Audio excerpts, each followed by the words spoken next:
In the lively town of Henan, beneath a sky scattered with faint stars, rows of red lanterns washed the streets in warm light while laughter and conversation drifted through the night, people mingling and celebrating without care, until the rhythm of the crowd subtly faltered. At the center of the gathering sat a man devouring food with frightening intensity, eating as though the next day would never arrive, stuffing one bite after another into his mouth while tears streamed freely down his face. A concerned bystander muttered that someone ought to stop him, wondering aloud whether any person could survive eating at that pace, and questioning how a man could cry while consuming such a lavish spread. Another listener nearby simply shook his head, sounding faintly amused as he remarked that it must be the newcomer's first time witnessing this scene. According to him, the man was famous across all of Henan. The newcomer hesitated and guessed the notoriety must come from the man's odd appearance. But the local immediately scoffed and cut him off, sharply remarking that any true merchant should know better than to judge a person by appearances alone, and that there was clearly much the outsider had yet to learn. Lowering his voice, the local went on to say that even someone from outside the region should have heard the tale, the astonishing achievement that had shaken Henan completely. The man sitting there, he explained, had managed to unite every merchant union throughout the entire region under a single authority. Hearing that, the newcomer's eyes widened in disbelief, repeating the claim under his breath as he struggled to imagine one individual forcing all merchant unions to submit. The local confirmed it without the slightest hesitation, and with clear respect in his tone he finally spoke the name. Yang Huaren of the Sky Ocean Merchant Union, the grand merchant who had gathered every banner beneath one rule. At that moment, a shout suddenly came from behind him, and someone pointed a finger directly at Yang Huaren while accusing him of shameless excess. The voice declared that while ordinary people survived on 3 meals a day, this man was capable of devouring enough food for 3 days in a single sitting. A woman forced her way through the crowd and grabbed hold of Yang Huaren's clothes. Desperation etched across her face as she pleaded with him to stop, her trembling voice warning that if he continued eating like this he would destroy his own body. Yang Huaren slowly raised his face toward her, tears still running down his cheeks, and when he spoke his voice quivered. If he stopped, he said, the memories would return, memories of that night, of that day he could never forget. The woman froze where she stood, her grip weakening as the meaning of his words settled over her, and with pain visible in her eyes she asked whether he truly intended to keep living like this until it eventually killed him. Yang Huaren had no answer to give. All he could manage was a quiet whisper of her name, his voice fragile and broken. Yonhua. Later that night, the two of them departed the town together, riding in silence inside a moving carriage. As the carriage rolled forward through the dark, Yang Huaren slowly began removing the jewelry from his body, placing each ornament aside with weary hands as though he were discarding a burden far heavier than the gold itself. At last he spoke, admitting that the mountains of gold and the dazzling jewels surrounding him had long since lost all meaning. The endless banquets and reckless excess, he explained, had never been about enjoyment at all. They were merely a shield, a desperate way to cover a wound he knew would never truly heal. The loss of those he loved had carved out a void inside him, and the only thing that dulled that emptiness, even briefly, was the presence of other people.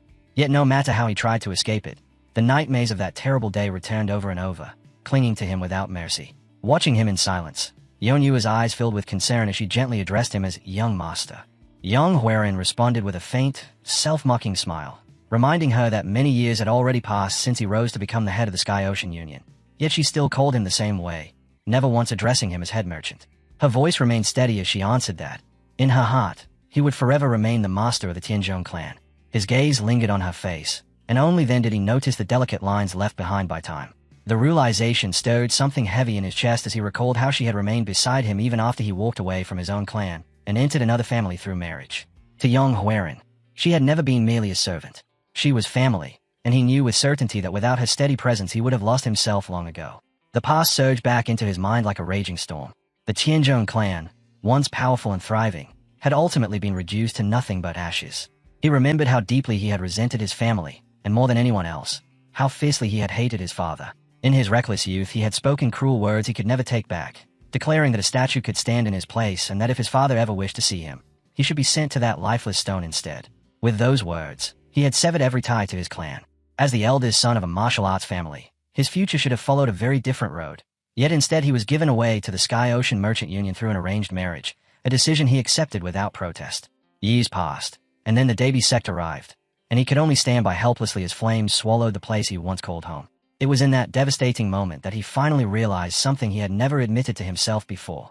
Beneath all the bitterness and resentment, he had loved his father just as deeply.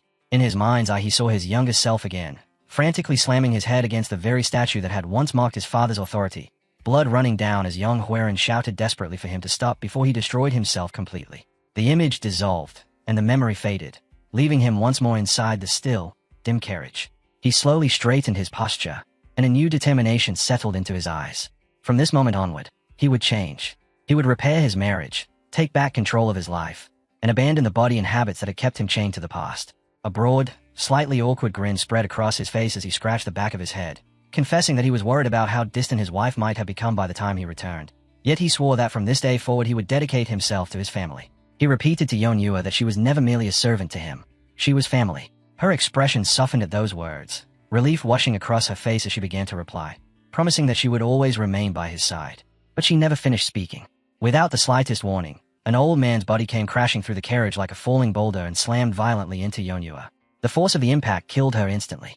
The carriage splintered apart, wood exploding outward as young Hwerin was thrown from the wreckage and hurled onto the ground outside.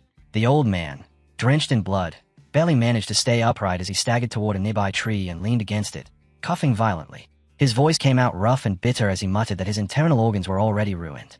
Shadows rushed in immediately. Masked figures surged forward from every direction, surrounding him.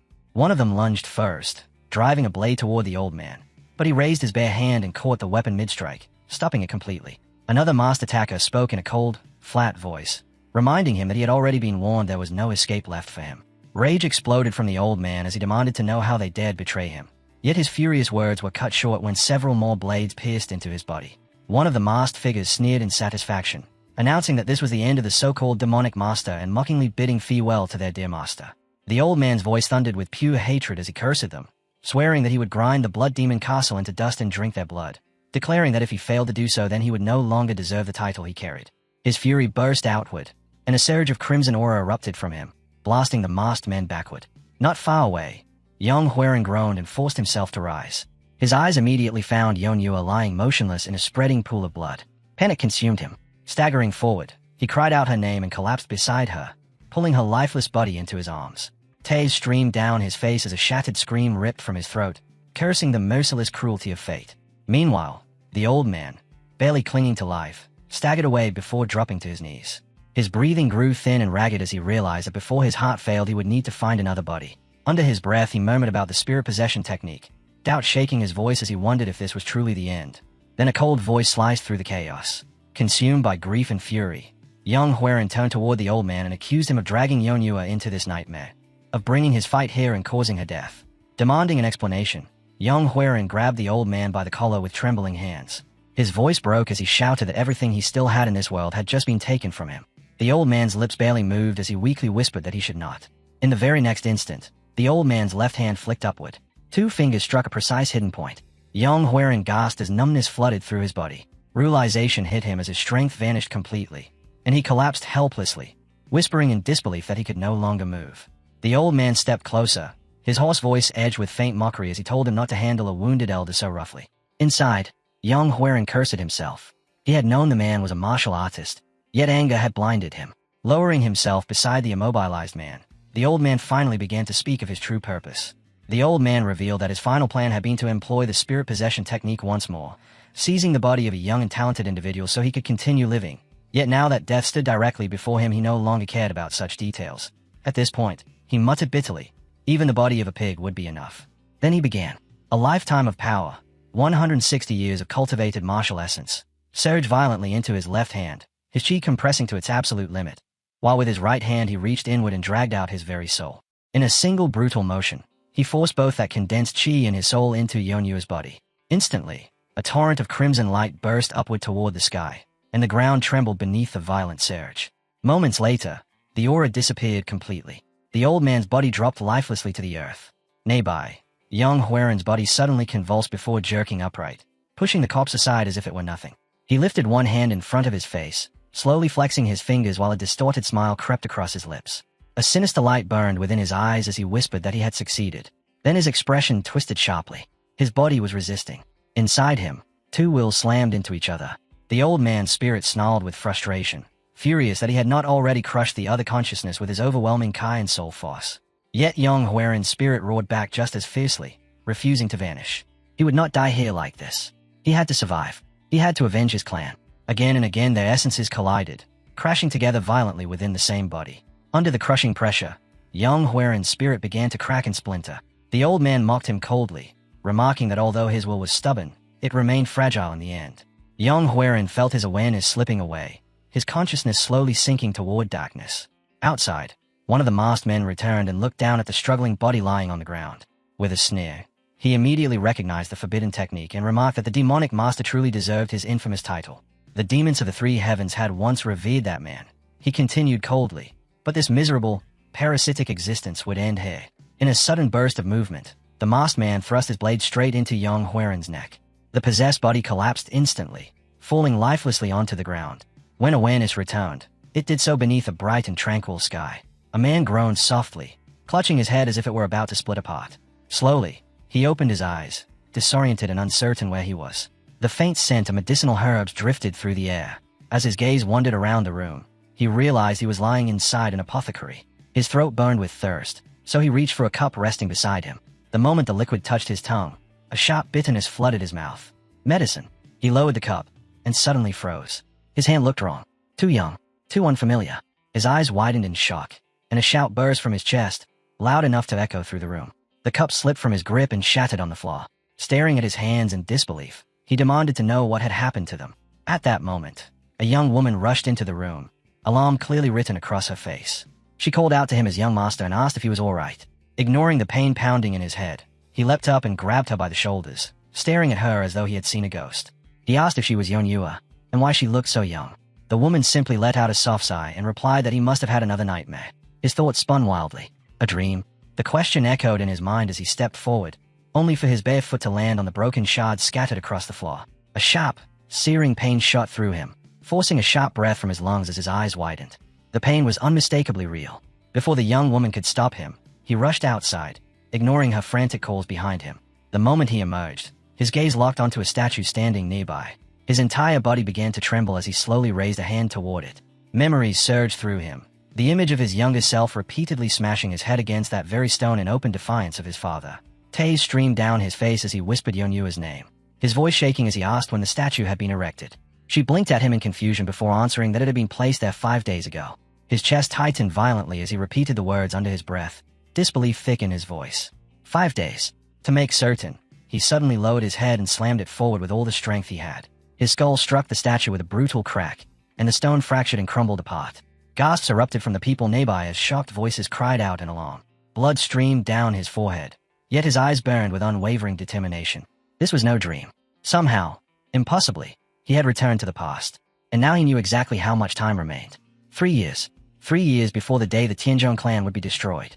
His voice trembled as he spoke, yet the trembling did not come from fear but from a fierce resolve burning deep inside him as he swore that no matter the cost, he would protect his people and safeguard his clan. The man making that oath was none other than Young Huiran. Once, the Tianzhong clan had stood as a proud and formidable martial lineage, their banners raised high near Tanzhong Mountain and Henan while their name was spoken with respect throughout the region. They had never been a mere clan struggling to survive. They had been a symbol of strength, discipline, and honor.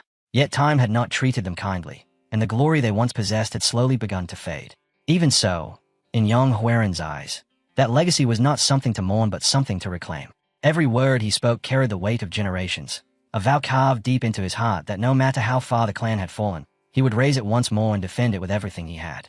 From that shared bloodline, countless families across the generations had taken the mountain's name as their own. Yet among them, it was the Yang clan alone that had unified them, standing firmly at the center of that legacy. In those days, people throughout Henan referred to them as the Tianzhong Yang clan, a name that carried unmistakable weight wherever it was spoken. Those who still remembered that era spoke of its glory in hushed, reverent tones. But that age had long since faded into memory. The clan's reputation had steadily crumbled, its name no longer celebrated, until eventually they were known only as the Tianzhong clan. Inside the main hall, Yang Biang, the current head of the clan, sat quietly with a cup of tea in his hands, his face marked by deep exhaustion. After a long moment he released a heavy sigh and admitted that 30 years had passed, yet not a single true martial expert had emerged from their bloodline. After the era of Elder Yang Gosang, once honored across Henan as the Supreme Dragon, the clan had declined until it was little more than a shadow of its former glory. Even ordinary townsfolk had begun to look down on them, and with a bitter tone Yang Biang admitted that this humiliation was a truth they could no longer deny. His wife quietly leaned forward and refilled his tea, trying in her own gentle way to ease the weight pressing on his shoulders.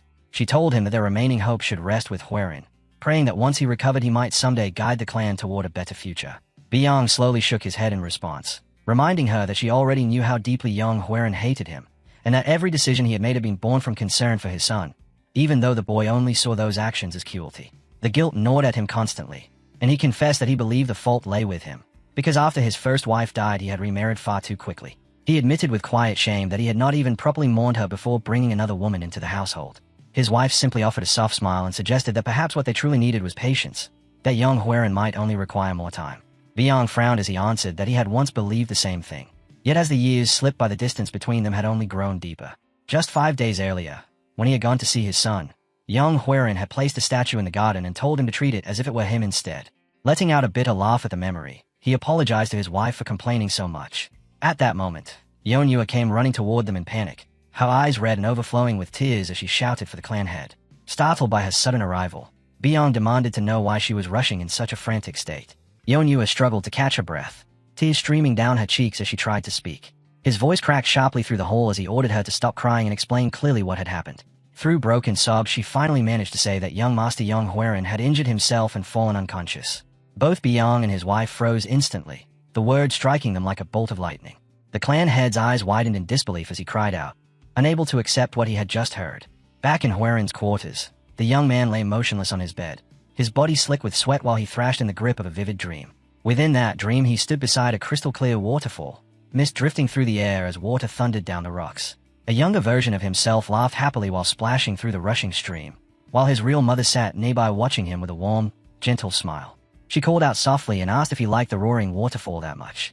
The child shouted back that he did, pointing excitedly at the koi swimming everywhere before proudly lifting a massive fish he had just caught and calling for her to look at how big it was. But when he turned back toward her, the smile on his face vanished instantly. She was no longer sitting there. Her body had collapsed onto the ground. The scene shifted. Now he stood inside her room. She lay upon the bed, pale and frail, her breathing shallow and uneven. Tears poured down his face as she weakly reached out and asked him to come closer. In a soft, apologetic voice, she told him that she would no longer be able to go with him to the waterfall to catch koi. Young Huaren buried his face against her chest, sobbing as he called out for his mother. With the little strength she had left, she gently stroked his hair and whispered that she was fine, begging him to stop crying. Then her voice suddenly changed. The warmth drained away as her tone twisted into something deep and cruel, telling him to stop those useless tears while mocking him as nothing but a weakling. Her once gentle face began to distort and crack, warping into something monstrous.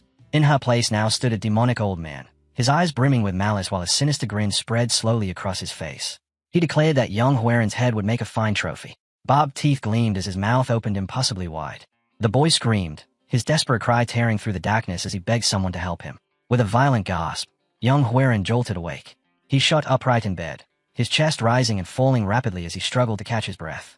Confusion filled his eyes as he looked around the room, his heart still pounding, until recognition slowly dawned on him. The surroundings felt both familiar and strangely distant, like a forgotten memory suddenly restored. It was the room he had lived in during his younger years. As his breathing gradually steadied, a single thought took shape in his mind. If this truly was the room from his youth, then it meant he had indeed returned to the past. This was the time when he had hated his father, when he had severed his ties with his family, and when the clan had begun its slow descent into ruin. Yet if he had truly come back to this moment, then perhaps everything that followed could still be prevented. His lips pressed together as determination hardened inside his chest, and he silently swore that he would change the fate of his father, his family, and the entire clan. Because this time, he knew exactly what the future held. At that very moment, a scorching heat suddenly erupted inside his body. His eyes widened as a strange sensation spread through him like fire racing beneath his skin. Outside his room, several attendants whispered nervously among themselves about what had happened earlier. One insisted that young Master Huaren had shattered a statue by smashing his head into it. Another dismissed the claim immediately, arguing that it was impossible since young Huaren had always been weak and sickly, spending most of his time bedridden and never once practicing martial arts. A third woman stubbornly insisted that she had witnessed it with her own eyes. Their voices grew increasingly uneasy, until one of them muttered in a frightened tone that perhaps he had been possessed. Suddenly, the door to young Huaren's quarters burst open. The women gasped when they saw him inside, his entire body trembling violently. One of them tried to speak, her voice shaking as she addressed him as young master, but the words faltered before they could leave her mouth. Young Huaren clutched both his head and his stomach as his body convulsed, panic surging through his mind while his thoughts spiraled out of control. Something was terribly wrong. His entire body burned as though flames were raging beneath his skin, while energy erupted violently from his lower dantian like a blazing inferno. His eyes widened in alarm as a desperate thought surfaced in his mind. He needed a woman. The realization stunned him. The power surging through him was far too much, an uncontrollable tide of violent yang energy. He cursed inwardly as understanding struck. This was the demonic old man's power. It was overwhelming, and if he failed to control it, he would completely lose himself. His body jerked as the heat intensified further, fear tightening around his chest. If he did not restrain himself, he might do something he would never be able to forgive. Without hesitating another second, he shoved past the stunned attendants and rushed outside. They cried out in shock behind him, shouting that the weather was freezing and that he was barely clothed, that he should not be running around in such a state, and that if anything happened to him they would be the ones blamed. Yet young Huaren did not slow down. He kept running, his body trembling with unbearable heat, until he reached the bamboo forest.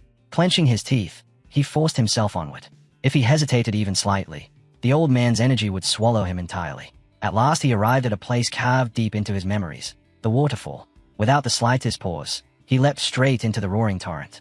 The moment the icy water met the burning heat within his body, thick steam rose into the air. Relief flickered across his face as a shaky smile slipped from his lips.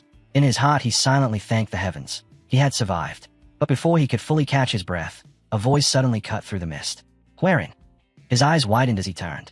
His father, Yong Biong, was rushing toward him. Father, Huaren murmured, disbelief trembling faintly in his voice. Biong stepped directly into the freezing water, his face pale with shock and fear. Grabbing his son, he pulled him into a tight embrace while tears streamed down his face as he shouted, asking whether Huaren truly intended to die. Even if Huaren hated him, he said, he should never throw his life away like this, especially not on such a bitter day. His eyes quickly searched his son's forehead with worry, asking anxiously if he was all right after injuring himself. For a brief moment, Huaren remained silent. His heart trembled within his chest. He had missed his father far more deeply than he had ever allowed himself to admit. Yet he knew he could not suddenly reveal that feeling now, or everyone would find it strange. For the time being, he decided he would close the distance between them naturally, little by little. Slowly, he wrapped his arms around his father. His eyes burned as a quiet voice inside him whispered that he had truly returned. If this was only a dream, he never wished to wake from it. If it was some illusion, then he prayed that his eyes would never open. 3 months passed. On a calm afternoon, Huaren sat beside his younger half-brother, Qijun. The two of them perched on a wooden dock while fishing together. Qijun laughed confidently and teased that he was definitely going to win their bet. Huaren chuckled in response and asked if Qijun had been fishing his entire life to be so certain of victory. Inside, Huaren quietly reflected on how different everything now felt. Over the past 3 months he had grown closer to his family than ever before, something that would have seemed impossible in his previous life, when he had barely exchanged a single word with Qijun. He remembered clearly how his younger brother had once attempted to train in the clan's secret martial technique, only for the effort to end in disaster when severe chi blockage struck him. From that point onward, Qijun had been unable to progress any further, and the Qianzhong clan's reputation had steadily declined. In time they had fallen so low that they were reduced to becoming nothing more than a subordinate branch of the Yuchi clan. By then, Huaren himself had already married into the Sky Ocean Merchant Union as their son-in-law and had been far too busy to notice what was happening. By the time the truth finally reached him, it had already become impossible to change anything. Qijun's voice suddenly pulled him back to the present as the boy asked quietly whether it was truly fine for Huaren to stop taking the medicine he had been prescribed. Huaren answered casually that those medicines were exactly why he had ended up becoming fat. Qijun tilted his head with a puzzled look, and asked when his brother had ever been fat. Startled by the question, Huaren stumbled over his words before quickly correcting himself, explaining that he only meant he might become fat if he kept drinking those medicines. Qijun simply grinned as he lifted the basket beside him to show off the fish he had caught, teasing that he liked how Huaren had been acting lately, especially because he always handed him extra allowance while pretending it was part of their betting game. Then, proudly raising the overflowing basket higher, he asked if that meant he had won. Huaren's lips curled into a sly smile. Without warning, he suddenly tossed his own basket high into the air and loudly declared that he could not possibly lose again. Qijun's jaw dropped in disbelief as he shouted that his brother was cheating. Huaren only laughed, grabbing him with a wide grin while announcing that he had already caught an even bigger fish. Before Qijun could react, Huaren leapt forward and dragged him straight into the lake. Water splashed everywhere as Qijun screamed in shock and Huaren burst out laughing. Watching him, Huaren felt a quiet ache of regret in his chest. He had never truly realized how bright and cheerful Qijun was. In his previous life, he had placed far too heavy a burden on his younger brother's shoulders. Silently, he offered him an apology in his heart. Time continued to pass, and Huaren devoted himself entirely to training. Day after day, he pushed his body to grow stronger, building his physical strength before beginning serious martial cultivation. Even now, he remained wary of the demonic old man's energy that still lingered within him, though it had not caused trouble again. Ever since the day it had nearly spiraled out of control, he had made it a habit to meditate beneath the waterfall every morning in order to stabilize his chi. One day, after finishing his meditation, he noticed his younger half-sister Seolin walking toward him with a towel in her hands. Huiran approached her and told her that she did not need to trouble herself like this for him. She only laughed shyly and replied that she enjoyed doing it, explaining that she liked how they had become friends now. As Huiran looked at the gentle smile on her face, his heart tightened with regret. In his past life, despite her kindness, he had treated her coolly. Xiaolin had always been bright and warm-hearted, someone who loved festivals and fireworks, and she would often ask him to go with her. Yet every single time, he had rejected her coldly. The memory surfaced clearly. One evening when she had approached him and softly asked if he would come with her to the festival. He had looked at her with eyes that were completely merciless and interrupted before she could even finish speaking. In a cold voice he told her that he had no time to waste on childish games, and with a chilling glare he warned her never to ask him something like that again. That moment had become the last real conversation they ever shared. She had gone to the festival alone, where she was murdered. His father had personally begun investigating her death, only to be assassinated not long afterward. Now, back in the present, as Huiran pulled his outer robe over his shoulders, he turned toward her and asked whether today was not the moon festival she had mentioned before. Her eyes widened in surprise, and then they sparkled with joy as she exclaimed that she had thought he had forgotten. When he confirmed that he would go with her, she jumped in excitement. Huiran smiled and suggested that they should go shopping for her before the festival began. Xiaolin clapped her hands happily and urged him to leave right away. As he watched the bright expression on her face, Huiran felt his resolve harden. This was another opportunity to live differently. He would not allow the same tragedies to repeat themselves. If he intended to protect Xiaolin, Qijun, his father, and the entire Tianzhong clan, then he needed strength. He had to become powerful enough to shield his family and restore the honor their clan had lost. 3 months had passed. Back in the training yard, Huiran ran lap after lap beside the other young men of the clan, his footsteps striking the ground in steady rhythm. With each breath he took, he felt how drastically his life had changed. In the past, he had done nothing but swallow medicine while sitting in his room and bury himself in books, rarely stepping outside. Now everything was different. Strangely enough, the transformation seemed to trace back to the ominous energy left behind by the old man. His body constantly demanded movement, his muscles longed to be tested, and he wanted to see how far he had truly progressed. His thoughts were interrupted when his father's voice suddenly called out to him. Turning his head, Huiran saw young Biang standing nearby, smiling warmly while pride shone clearly in his eyes. Biang said that Huiran had truly changed, that his son had finally grown up.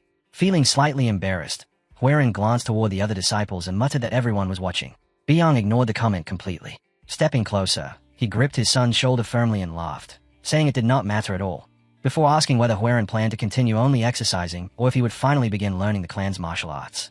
Huiran paused for a moment before nodding, admitting that he had been thinking the same thing. Biang's face brightened instantly as he declared that he would arrange an instructor right away. Huiran hesitated briefly before confessing that he already had someone in mind. Curiosity appeared in his father's expression, but before he could ask who it was, Xiaolin suddenly came running toward them. With a bright smile, Xiaolin ran straight into her brother's arms. Watching them, Biang shook his head with a mixture of amusement and mild jealousy, playfully scolding her for suddenly forgetting about her father now that her brother was around. Xiaolin only laughed before spinning happily in place to show off her new clothes, explaining that her brother had chosen them and asking if they looked pretty. Biang sighed and admitted that he could not possibly argue with that. She giggled and told him that she loved him. Warm laughter filled the training yard, and Huiran stood there quietly, smiling at the simple scene before him. Yet even as he watched them, a faint reminder echoed inside his heart. A changed attitude and a healthier body alone would never be enough. If he truly wanted to protect the people he cared about, he needed real strength. He needed martial arts. Elsewhere, in a secluded and worn training ground far from the others, a lone figure practiced in silence. A slender woman moved with graceful precision, her sword cutting through the air in fluid arcs, each motion flowing smoothly into the next like water. When she sensed someone approaching, her blade stilled. She turned slowly, her expression calm and distant as she asked what had brought young Master Huiran to such a quiet and isolated place. The woman standing there was Mo Biung, a swordswoman known throughout the clan as the Dragonflower Sword. Huiran greeted her with a faint smile, and remarked that it had been quite some time since they had spoken. He admitted that he had come because there was something he wished to ask of her, though the words came out awkwardly, as if he did not quite know how to begin. Mo Biung observed him carefully. The rumors about his recovery must have been true. She had never really spoken to this twisted young man before, and she could not imagine what kind of request he might bring to her. When she asked him directly, however, his answer left him momentarily stunned. Huiran bowed deeply, his voice steady and resolute as he declared that he wished to learn her swordsmanship and asked her to accept him as her disciple. Mo Biung stood still in silence. She had heard whispers that he had changed, and though he did appear different, she could not believe that a person could transform so drastically in such a short time. Many people endured hardship and still remained upright. Yet Huiran had once drowned himself in bitterness, severing his ties with both family and clan. After a long pause, she simply turned away and refused him. The rejection caught Huiran completely off guard. He hurriedly asked her why. Without stopping, Mo Byung replied calmly that she was already occupied investigating the stagnation of the Tianzhong clan's secret martial arts and therefore had no time to accept a disciple. As she continued walking away, she silently apologized to him in her heart, because she did not believe a person could change so suddenly. The refusal tightened painfully around Huerin's chest. Bitterly, he thought that she still saw him as worthless. In the past, Mo Byung had rarely interacted with others, and even among the clan few people truly understood the depth of her strength. But Huerin, who had once lived through the future, knew better than anyone how terrifying her power truly was. Her martial cultivation surpassed that of everyone else in the Tianzhong clan. Driven by desperation, he suddenly dropped to his knees before her. Mo Byung spun around at once, her voice sharp as she demanded to know why the eldest son of the clan would lower himself over something so trivial. Huerin began answering in a quiet voice, but as the words continued his tone rose, insisting that this matter was far from insignificant to him. Because the moment the question was raised his thoughts drifted back to the life he had already lived once before. In that life, during the war against the Debi sect, the one who had contributed more than anyone else had been Mo Byung. For the courage she displayed in that battle, she was granted the title Dragon Bloodflower, a name that had never been intended for a woman, yet she accepted it without protest and continued fighting regardless. Later, when the Tianzhong clan had fallen into ruin, she devoted every ounce of her strength to restoring it, pouring her entire life into rebuilding the clan's foundation, only to meet a mysterious death in the end. She had sacrificed everything for them. Remembering that, Huerin's fist slowly tightened as resolve ignited in his chest, and in that moment he made a silent vow that this time he would never allow her to walk down the same tragic road again. He would protect her, and he would protect the Tianzhong clan. Mo Byung observed him quietly. The boy standing in front of her felt completely different from the Huerin she knew. Was it really possible for someone to change this much? After studying him for a while, she finally spoke and said she would agree to his request, but only if he accepted a condition first. Huerin's heart jolted the instant he heard that, and she calmly explained the terms. They would spar, and if he managed to touch her even a single time during the match, she would take him as her disciple. To make the challenge fair, she declared she would not use qi and would also refrain from using the Tianzhong clan's martial arts. Even so, she made it clear that she was certain he would still fail. Huerin paused for a brief moment, weighing her words, then slowly nodded as the determination in his eyes hardened. He accepted the condition. A short time later, he was already sprawled across the ground, unable to even brush the tip of her hair. The difference between them was simply overwhelming. Mo Byung turned away as if the result were obvious, calmly announcing that the duel was over. But Huerin clenched his teeth, refusing to accept that conclusion. With a rough, hoarse shout he forced himself back up and charged at her again, yelling that it was not finished yet. Each time he tried to rise, she knocked him down with effortless precision, her strikes landing again and again until every blow hammered the truth of his weakness deeper into him. Eventually, Huerin collapsed once more, still clutching the wooden sword in his hand. Looking down at him, Mo Byung admitted that the effort he had shown deserved respect. Then she turned and began to walk away. At that moment, something inside Huerin suddenly burst. A violent crimson aura erupted from his body, surging outward in a wild, unstable wave. Mo Byung stopped immediately, shock flashing across her face. Red aura, she murmured under her breath. That is not the Tianzhong art. What are you? Alarm flickered through her eyes as she called out to him, telling him to regain control of himself. Yet Huerin gave no response. In the blink of an eye, he appeared directly in front of her, the wooden sword already raised. She narrowly evaded the strike, her eyes widening at the sudden speed. His movement had become terrifying. Huerin attacked again, forcing her to dodge once more. And though she continued avoiding each blow, the relentless pressure steadily drove her backward until her back neared the wall. Realizing the situation was becoming dangerous, she finally drew her blade and began gathering her strength, preparing to unleash the first form of the soaring Dragon Emperor's sword. But before she could release the technique, Huerin's wooden sword lightly brushed across a strand of her hair. Mo Byung froze. Huerin, smiling faintly through complete exhaustion, whispered weakly, "I touched you." Then he added quietly, "No, Master Mo Byung." The words had barely left his mouth when the last of his strength disappeared, and his body collapsed straight at her feet. Mo Byung stood there frozen, staring down at him, unable to understand what had just happened. Slowly, Mo Byung turned her head toward the wall behind her, and the moment her eyes landed on it her breath halted. The wooden sword had carved straight into the surface, leaving the wall cracked and shattered as though struck by a real blade. The damage caused by nothing but sheer force alone. Her eyes widened as the realization struck her all at once. Just, what was that? Days slipped by after that. Huerin devoted himself entirely to training, pushing his body without pause, his concentration never wavering as sweat soaked through his clothes while his breathing grew heavier with each repetition. The blade in his hand slicing through the air again and again as he repeated every motion relentlessly. Not far away, Mo Byung stood watching in silence. Her sharp eyes tracked each step he took and every swing of his sword, and as the days passed an unfamiliar disbelief slowly formed inside her. She had never imagined that the young master possessed talent like this. In the span of only a few days, Huaren had already learned the forms of the Soaring Dragon Emperor Sword as well as the Azure Bamboo Sword. Once, he had been known throughout the clan as someone utterly lacking any martial potential, yet now he moved through the techniques with a natural flow that felt almost unreal. When Huaren finally lowered his sword, gasping as he tried to catch his breath, he looked toward her with bright, expectant eyes and asked how he had done. Mo Byung answered in a steady voice, telling him that although he had not yet reached the true depths or hidden principles within the techniques, he was already performing both sword styles without any visible mistakes, and considering how short his training had been, his progress could only be called remarkable. Huaren let out a small laugh and waved his hand dismissively, saying she was praising him far too much. But Mo Byung's expression sharpened instead. Fixing him with a serious gaze, she told him that his growth was beyond anything she could reasonably believe.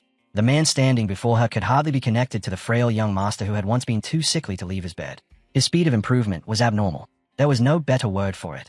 He was incredible. Then her expression darkened as another thought surfaced. The memory of that crimson aura. Huaren scratched the back of his head and repeated that he truly could not remember anything from that moment. During their spar, he said, she had struck him so many times that the entire exchange had blurred together in his memory. With a crooked grin, he added that only someone like her would beat the eldest son of the Tianzhong clan that mercilessly using the Dragonflower sword. Mo Byung did not return the smile. She remained silent for a long moment before finally turning her back to him. She told him that since he clearly had no intention of giving her a real answer, she would not force the truth out of him. However, she reminded him that as someone who served the Tianzhong clan, she still carried responsibilities she could not ignore. And because of that, she would be watching every moment of his life.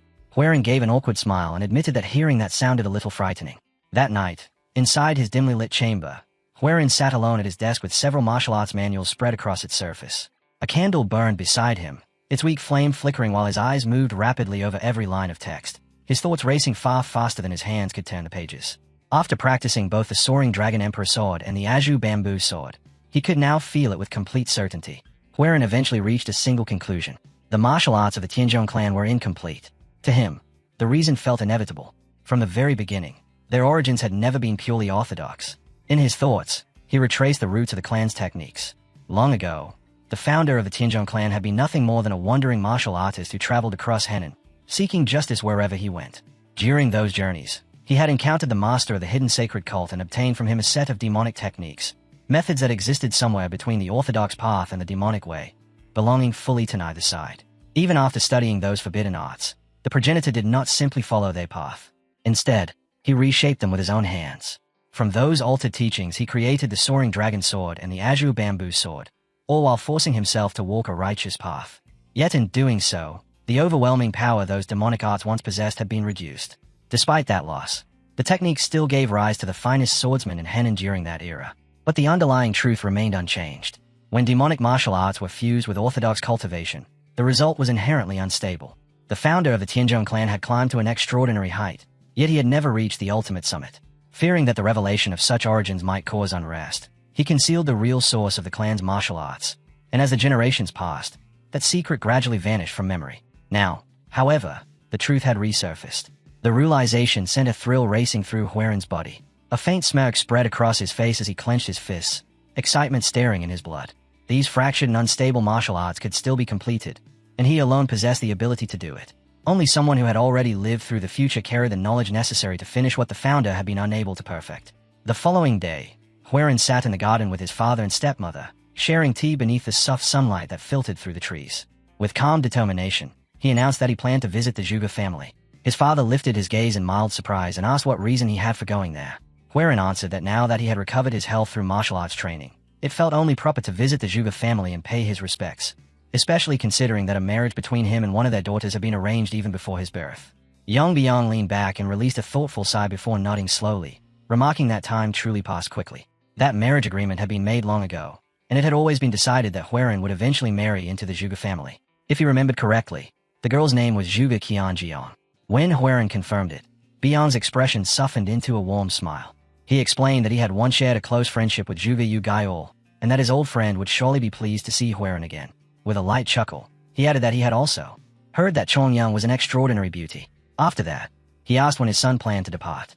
Before Huaren could give an answer, his stepmother immediately spoke up in objection. She argued that he had only just regained his health, and that it would be far wiser for him to rest longer before setting out anywhere. Biong simply laughed, his voice loud and carefree, and replied that his son was already grown, traveling, meeting companions, and seeing the world were all things a young man should do. He even recalled that he himself had first met Yahello at around the same age. His wife finally relented, though the agreement came with a stern warning. She reminded Huiran that the journey would take more than a month, and because of that he absolutely needed a trustworthy bodyguard to guarantee his safety along the way. Several days later, Huiran met Mo Byung again. The moment she saw him, she studied him with a faint look of irritation. Huiran greeted her brightly, but his attention soon shifted when he noticed two unfamiliar men standing behind her. Curious, he asked who they were. The two men stepped forward and began circling him slowly, examining his body from every angle as if inspecting a weapon. One of them let out a surprised murmur, while the other commented that although Huiran's build was not particularly large, his body was remarkably flexible. Between them, they concluded that the rumors were true. He really had changed. Huiran recognized them immediately. They were the rising ghost blades, Zhongwook and Namwook. He gave a small bow and said it was an honor to meet them. One of the men laughed and declared that he, together with a dragonflower sword, would devote all his strength to protecting him. The other tilted his head slightly, observing that Huiran's body still contained even greater potential for strength. Privately, Huiran thought the pair looked like muscle-headed brutes. Even so, he knew their reputation was well-deserved. The rising ghost blades were masters of the ghost blade technique, and it was obvious that his father had gone to considerable effort to secure them as his escorts. When the time came to discuss their departure, Huiran gathered the group and told them plainly that he would decide the route they would take. The only thing he asked in return was that they follow his directions without question. Zhongwook stayed at him for a long moment, holding his gaze before giving a faint nod. Of course he would obey. With that agreement settled, Huiran began making his preparations to leave. Before departing, he went to bid farewell to his family. Xiaolin immediately burst into tears, throwing her arms around him and asking if he truly had to go. Huiran gently patted her head and promised that when he came back, he would take her to the festival. She lifted her tearful eyes and asked if he really meant it, and he answered with a warm smile, assuring her that he did. After that, he turned to Ji Zhang, placed a firm hand on his shoulder, and told him to protect Xiaolin and the rest of the family while he was away. Ji Zhang looked up at him in surprise, thinking that somehow his brother seemed taller than before, then replied with unwavering resolve that he would guard their family with his life. At last, Huiran bowed deeply to his parents before stepping toward his horse. Just as he was about to leave, a desperate voice suddenly rang out. Someone was running toward him, calling his name and begging him to wait. Huiran turned and saw Yanhua rushing forward. She skidded to a stop in front of him, breathless, and pleaded for him to take her along. For a moment, Huiran said nothing. Zhongwook quickly spoke up, urging him to refuse, and warning that the road ahead would be far too dangerous for a girl. Huiran simply raised a hand, stopping him. Then he stepped down from his horse and walked toward Yanhua. When he reached her, he slowly extended his hand. She flinched at the movement, instinctively bracing herself as she lowered her gaze and whispered an apology. Instead, Huiran pulled her into a firm embrace. Yanhua gasped, her eyes widening in complete shock as his arms wrapped around her. In a gentle voice, he told her that she had always wanted to remain by his side, and for that he was truly grateful. But the road he had chosen was filled with danger, and as things stood now, he did not yet possess the strength needed to protect her if she followed him. Because of that, he could not allow her to walk such a path with him. He said he could never forgive himself if she were harmed, because to him she was precious family. So he asked her to stay behind with his parents, with Ji Zhang, and with Xiaolin, and to wait patiently for the day he returned. Tears welled in Yanhua's eyes, yet despite them she forced a smile and promised that she would wait. Huiran mounted his horse once again and set out with his companions. As the road stretched farther and farther ahead of them, he understood clearly that when he finally returned to the Tianzhong clan, nothing would remain the same. He would protect his family, and he would prevent the destruction of his clan. And the first step toward that future would be completing the unfinished martial arts they possessed. The visit to the Zhuge family was nothing more than a convenient excuse. Their real destination lay elsewhere. The Zhuge family resided near Wudong Mountain, and on that sacred peak, Huiran believed the secret to perfecting the martial arts of the Tianzhong clan was waiting. Tightening his grip on the reins, he whispered silently to himself that their true destination was Wudong. Days later, Huiran lay half-submerged in the shallow waters of a quiet stream, his eyes fixed on the vast sky stretching endlessly above him. The scenery should have felt peaceful, yet something about it seemed wrong. Too calm, too still. An uneasy sensation slowly crept into his chest, and in a quiet murmur he admitted to himself that this place was not ordinary. He slowly rose and stepped through the rippling current. That was when he noticed something large in the water nearby, a broken wooden sign half buried beneath the surface. Huiran reached down, pulled it free, and brushed the mud away with his hand. The moment his eyes fell upon the carved words, his expression instantly hardened. Tianzhong clan. A cold shiver ran down his spine. The tranquil stream disappeared, replaced by a horrifying vision. Before him stood the Tianzhong clan, completely engulfed in flames. The night sky glowed crimson from the fire. Buildings crumbled as they burned, collapsing into piles of blazing debris while thick smoke and drifting ash filled the air. The wooden sign slipped from Huerin's hand as his heart began pounding wildly in his chest. Staggering forward, he cried out in disbelief.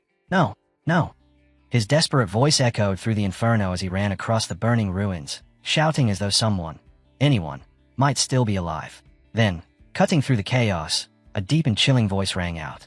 Huerin froze. He recognized that voice immediately. It belonged to the old demonic man, the one who had taken control of his body in his previous life before his regression. The mere presence of that voice made every nerve in Huerin's body tremble. It spoke with heavy contempt, saying that even after receiving a chance that defied the heavens themselves, Huerin was still wasting his time on childish pursuits. Nothing could be changed. He should simply surrender his body. Fear crushed down on him. Huerin stammered, demanding to know how the old man had returned. But before the demonic figure could finish speaking, the vision shattered like glass. A sudden slash cut through his thoughts, violently dragging him back to reality.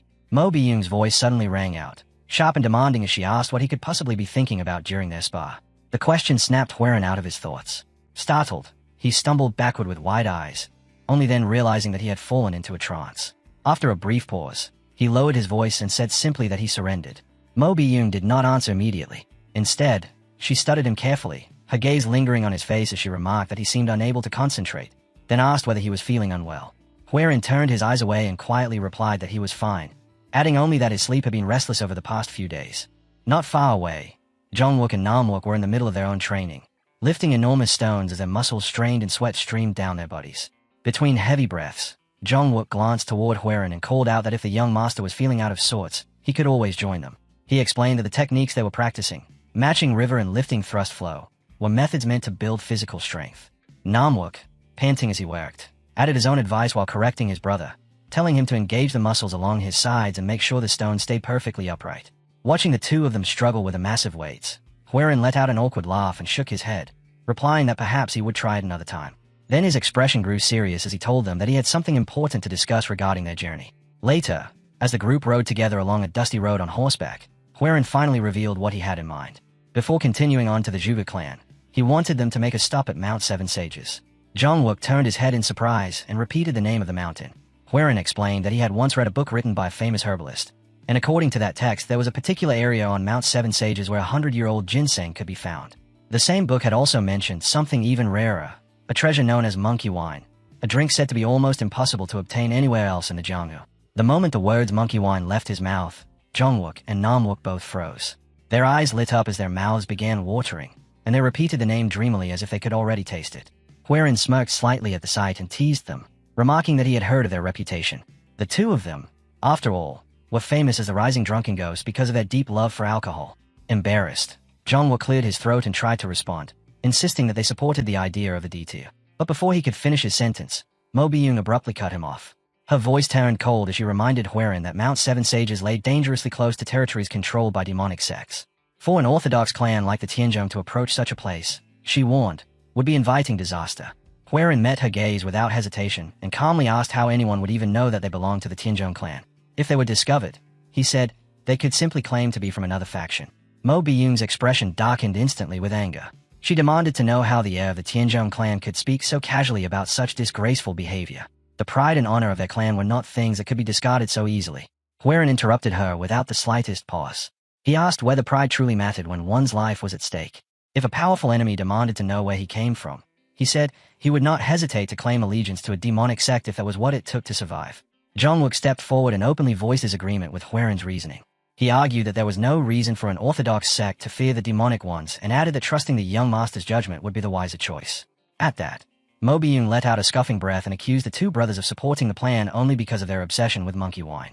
Huerin responded by placing a hand over his chest and putting on an exaggerated expression of sincerity. He insisted that his true intention was simply to bring back ginseng for his parents, admitting that he had caused them far too much worry in the past and now wanted to repay them in some small way. Mo Byung hesitated. The anger in her face gradually softened, and after remaining silent for a long moment, she finally gave a reluctant nod. If he was truly determined, then they would head to Mount Seven Sages. Relief immediately appeared on Huerin's face as he thanked everyone and suggested they stop at a nearby inn to make preparations. Yet deep within, the corners of his lips curled into a faint and knowing smile. He understood perfectly well that everything he had said was a lie. There was no ginseng waiting for them, and no monkey wine either. What truly awaited them there was something far more valuable. The demonic poison stone flower. He remembered its origin with absolute clarity. There were certain places where poisonous insects gathered at the end of their lives, and over countless years their venom would accumulate, condensing and hardening until it formed a crystal of pure poison. If a seed happened to fall upon such a crystal, it would absorb that condensed venom and grow into a flower saturated with both poison and demonic energy. That flower was known as the demonic poison stone flower, and Huiran knew that somewhere within Mount Seven Sages, one existed. That evening, inside the inn, rumors filled the air. From a nearby table, Huiran overheard several martial artists speaking in hushed voices about demonic masters gathering near Mount Seven Sages. One man leaned closer to the others and revealed in a whisper that a rare medicinal treasure had appeared there. Its name was the demonic poison stone flower. Huiran stiffened where he sat, irritation flaring inside him. How had news of it already spread so far? It felt as though the entire world had somehow learned of its existence. Later that night, as they sat together drinking, Mo Byung spoke in a grave voice. She reminded Huiran that he must have heard the rumors about demonic masters converging on Mount Seven Sages because of that flower, and she firmly insisted that going there now would be far too dangerous. Privately, Huiran admitted that she was right. The demonic sects would inevitably clash and fight viciously over such a treasure. But he also knew something else. He did not need to confront them all. He only needed to defeat Gutchik, the one who would ultimately claim the flower in the end. In his previous life, Gutchik had risen from the level of a first-rate warrior to the absolute peak within only half a year. The demonic poison stone flower. For Huiran, it was the perfect ingredient to complete his martial arts. The techniques of the Tianzhong clan had always carried demonic roots. Yet Huiran merely raised his cup and spoke as though nothing had changed, calmly declaring that their destination remained Mount Seven Sages and that the decision was final. Mo Byung abruptly shot to her feet, disbelief flashing across her face as she demanded to know whether he had not heard that the demonic sects were already gathering there. Huiran answered without the slightest hesitation, reminding Mo Byung that Mount Seven Sages was one of the ancestral roots of the Zhuge clan. If the Zhuge were somehow involved in what was happening there, then this was precisely the place they needed to be. In fact, encountering them on that mountain might even turn the situation to their advantage. Mo Byung paused, clearly troubled by the idea, but after a moment she reluctantly agreed. However, she set down a single rule before giving her consent. If they came across martial artists whose strength exceeded their own, they would withdraw immediately. Huiran nodded and promised that he would not rush recklessly into unnecessary battles. When he turned to Zhongwook and Namwook to confirm the plan, he discovered that the two ghost blades were already slumped across the table, completely drunk. Letting out a quiet sigh, he repeated his promise that he would act cautiously. Several days later, the group finally arrived at Mount Seven Sages and checked into a nearby inn. Huiran told everyone that they would remain there for the time being, though inwardly he already sensed that the mountain had become a gallery of chaos. He knew very well that he was still far too weak to storm into the conflict blindly, yet a faint, dark smile touched his lips. In the end, only the person who laughed last would truly be the victor. Earlier, he had already given his instructions. They were to search every inn and tavern connected to the Serpent Dragon sect, paying special attention to those that had few guests yet housed a large number of horses. Gotchik, the young leader of that sect, would never travel alone. He would arrive with his subordinates, and such a group would inevitably require mounts and stables. Even after acquiring the flower, Gotchik would not leave immediately. Instead, he would secure the treasure somewhere safe, most likely inside and in control by his own sect. If they could identify that location, Huiran believed they could intercept Gotchik before the flower disappeared from their reach. In the past, Gotchik had been the one who claimed it. This time, Huiran intended to take it for himself. Later that day, Huiran stood with Zhongwook on a balcony, both of them watching the crowded street below. After a while, Namwook joined them and asked what they were observing so carefully. Zhongwook quietly pointed towards someone moving through the crowd and said that the man they were looking at was Gotchik, the young sect leader of the Serpent Dragon sect. Huiran's eyes widened at once. Gotchik should have already been deep within Mount Seven Sages, battling others for the flower. Why was he here instead? Not far away, one of Gotchik's subordinates leaned close and whispered something into his ear. Huiran strained to hear what was being said, but the noise of the street swallowed every word. Frustration slipped from him as a low curse. Then Gotchik's expression suddenly ignited with fury, and his voice burst across the street like thunder. Without holding back, he shouted orders at the top of his lungs, commanding that the Serpent Dragonate swords and the Serpent Dragon slashes be summoned immediately to pursue their target. Even Zhongwook stiffened at the sound. In a low voice, he explained to Huiran that those two groups were the most powerful forces within the Serpent Dragon sect, and that Gotchik had shouted so loudly that even he could hear the command clearly from where they stood. Huiran's eyes sharpened. If something urgent enough to trigger such orders had just occurred, then the situation had changed. A new opportunity had appeared. His chances of obtaining the demonic poison stone flower had just increased. With calm determination, Huiran turned to his companions and ordered them to prepare. They were going to follow. Mo Byung hurried forward, her expression tight with protest as she demanded to know whether Huaren truly intended to chase after a demonic sect, warning him that such a decision was recklessly dangerous and accusing him of pushing himself into greater peril with every step he took. Yet Huaren did not hesitate. Calm but unwavering, he told her that the Jianghu would soon descend into chaos, and if they hoped to survive what was coming, they had to become stronger. The demonic poison stone flower was the key to that strength. Mo Biyun cut him off sharply, insisting that the Jianghu was still at peace and that they were not so desperate as to depend on poisonous herbs for protection. Huaren's voice immediately grew colder. He told her she was mistaken. They were weak. Then he asked if she truly felt no desire for the flower, only to answer the question himself. Of course she did. No martial artist in the Jianghu could resist a treasure like that. The only reason they stood aside and pretended indifference was because they lacked the strength to fight for it openly. He spoke firmly about his determination, declaring that he would seize the flower, grow stronger, and use that strength to shield their clan from the storms that would soon descend. Taking a step closer, he met her gaze directly and said that if she truly believed in him, as the heir of their clan, then she would follow his command.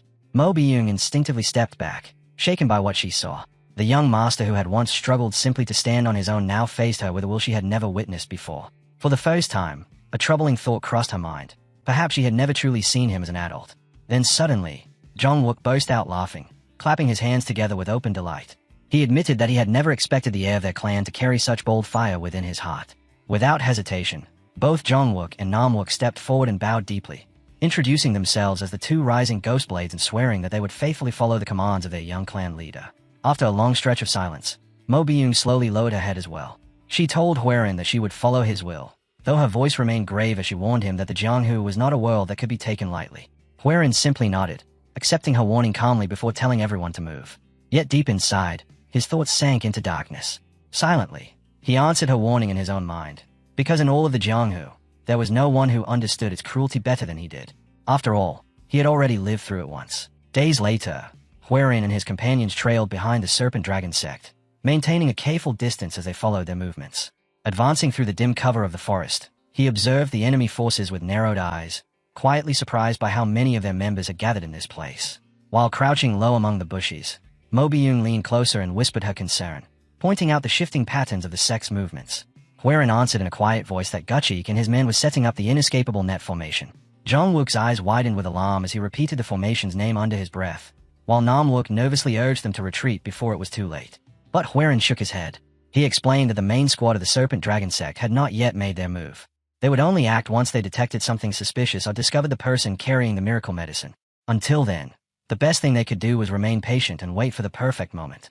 Moments later, a sudden uproar erupted from the direction of the Serpent Dragon sect. Huaren listened carefully to the commotion and quickly realized what had happened. The sect had found the person carrying the miracle medicine. Without delay, he ordered his group to move toward the riverbank instead. When Nam-wook asked for the reason, Huaren explained that someone fleeing for their life would be far more likely to run toward water than deeper into the forest. He also pointed out that the shouting had already stopped, which meant the enemy was closing in on their target. From this point forward, they would have to move with absolute silence. Not long afterward, a man stumbled into view near the edge of the river. He staggered forward before collapsing to the ground, desperately gasping for breath as he cried out weakly for help. But before he could even rise again, a violent burst of purple aura suddenly shot through the air and struck him down. The attack killed him instantly, and the force of the blow shook the ground beneath them. Dust and debris scattered across the riverbank, and when the haze finally settled, only a single figure remained standing. There, at the edge of the river, stood a man cloaked in a menacing purple aura. In his hand, the demonic poison stone flower emitted a sinister glow, its energy feeding directly into the dreadful aura surrounding him. The moment Mo Biyun saw him clearly, the color drained from her face. In a shaken whisper, she revealed his identity. This man was none other than the flying demonic bloodlion. Her words sent a ripple of unease through the group. Huaren observed the figure closely and remarked that the aura surrounding him felt deeply ominous before asking if she knew anything more about him. Instead, Jong-wook answered, explaining that within the world of demonic martial artists, the flying demonic bloodlion was a notorious name, one of the most feared figures to ever walk the Jianghu. Yet Huaren noticed something unusual. The man's condition did not appear stable. His gaze then sharpened as it fell upon the object clutched in the bloodlion's hand, the demonic poison stone flower. Before anyone could say another word, the Serpent Dragon sect arrived in full force, quickly surrounding the bloodline in a tight formation. Gotchik stepped forward, his voice burning with fury as he accused the man of slaughtering the sect's most elite warriors. He admitted that he had never expected to corner such a monster, yet the moment had finally arrived. The flying demonic bloodlion responded only with laughter, his voice dripping with mockery. With a sneer, He said he never imagined he would end up surrounded by such weaklings, and claimed that if the Tang clan had not interfered earlier, he would have already torn them apart with ease. Gottschalk reached calmly into his robes and pulled out a small weapon, holding it up as he asked whether the bloodline recognized it. He announced that the device was the thousand-needle downpour. The instant the bloodline saw it, shock flashed across his face as he demanded to know how Gottschalk had managed to obtain such a thing. Gottschalk merely smirked and replied that the sect had paid an enormous price for it, warning him not to assume they possessed only one. At that moment, every member of the Serpent Dragon sect drew out the same weapon. The bloodlion's surprise twisted instantly into fury. With a snarl, he declared that such petty tools would never be enough to bring him down, and violent energy surged through his arms. Without hesitation, Gottschalk gave the command to attack. The moment the technique was released, the air itself erupted with a thunderous roar as a thousand-needle downpour unleashed its lethal storm, sending countless razor-thin projectiles raining down toward the flying demonic bloodline in a relentless barrage. In response, the man let out a savage roar and drove his chi outward, and from his body a vast wall of purple aura burst forth, spreading wide enough to blanket almost the entire riverbank. Watching from their concealed position, Huerin's eyes stretched wide with disbelief, his mind racing as he wondered if such terrifying power could truly exist. The Serpent Dragon sect's attack crashed against the barrier in a violent clash, yet the flying demonic bloodline turned aside every single strike with effortless ease, and the collision produced a brutal shockwave that exploded outward so violently that even Gottschalk had to brace himself, shouting in shock as he demanded how his opponent could still possess so much chi. At that moment, the bloodline suddenly leapt high into the sky, hanging above them as he stared down with feral eyes before breaking into wild, unrestrained laughter, openly ridiculing the Serpent Dragon sect and declaring that they were nothing compared to him. Grinding his teeth in fury, Gottschalk bellowed for the second Serpent Dragon squad to fire. Once again the thousand-needle downpour was unleashed, this time targeting the bloodline while he remained suspended in mid-air, and the storm of needles struck him directly, sending his body crashing heavily into the river below. One of the sect members shouted in triumph that the flying demonic bloodline had fallen, but Gottschalk wasted no time celebrating and immediately barked new commands, ordering the Serpent Dragonate swords and the Serpent Dragon bladesmen to finish the man off and recover the miracle medicine. At once, the warriors surged toward the river where the bloodline had plunged. Yet the man rose again, even with several needles embedded deep in his body. A defiant smirk spread across his face, and with a cold, chilling laugh he declared that they would never find the miracle medicine, then shouted for them to come and face him, swearing that he would drag every one of them down to hell alongside him. What followed was nothing short of slaughter. Alone against the advancing Serpent Dragon forces, the flying demonic bloodline tore through them as they rushed him from all sides, while from a distance Huerin and his companions could only watch in heavy silence. Mo Byung realized she had never witnessed such a horrifying massacre in her life, and as her gaze shifted toward the young master, she found herself wondering how someone with so little experience in the Jianghu could remain so calm in the face of such carnage. Eventually, however, the tide began to turn. The blood lion was struck again and again until his battered body could no longer endure the punishment, countless arrows piercing into him while a sword was driven deep into his back. Blood poured from his wounds and spilled into the river, dyeing the current a deep crimson, and at last his strength abandoned him. He staggered weakly before collapsing into the reddened water, his lifeless body slowly drifting away with the flow. Gottschalk immediately shouted for his men to search the corpse. In panic, the sect members reported that the miracle medicine was not on his body, and upon hearing this, Gottschalk erupted in fury and screamed for them to search again. He was convinced that during the chase they had stayed close enough that the bloodline could not possibly have hidden the medicine anywhere else, and with a sharp, furious command he ordered them to search once more, this time faster, refusing to believe that the miracle medicine had simply vanished. At that very moment, Huerin motioned for the others to come closer and spoke in a quiet yet urgent tone, explaining the conclusion he had reached. The flower had never been on the bloodline's body because it had already been sent away. He reminded them of the instant when the wall of water rose to shield him. While it blocked the incoming attacks, it also cut off the bloodline's sight. A fighter of that caliber would normally rely on Qing Gong to escape danger rather than hiding behind such a crude defense, so there could only be one explanation. The barrier had been created to conceal a single crucial action. The moment he released the miracle medicine into the river, trusting the current to carry it somewhere he could retrieve it later. Before anyone could question the theory, a loud echo rolled through the valley. Huerin's gaze sharpened immediately, and he urged them to move at once, warning that the Serpent Dragon sect would soon reach the same realization. Without wasting another second, they hurried downstream, following the river's flow until the water spread wider near its end. There, floating calmly on the surface, was the very flower they had risked everything to obtain. Huerin reached toward it without hesitation, his voice tense yet certain as he confirmed that it was indeed the demonic poisonstone flower. Yet instead of storing it away, he produced a vial of poison in a small container, then searched along the riverbank until he found an ordinary flower. Pouring the poison over it, he watched as within seconds the plant twisted and altered its form, transforming into a flawless imitation of the real one. Mo Byung stared at him in stunned disbelief and remarked that it was improper for an orthodox martial artist to carry poison. Huiran answered calmly that poison was merely another tool.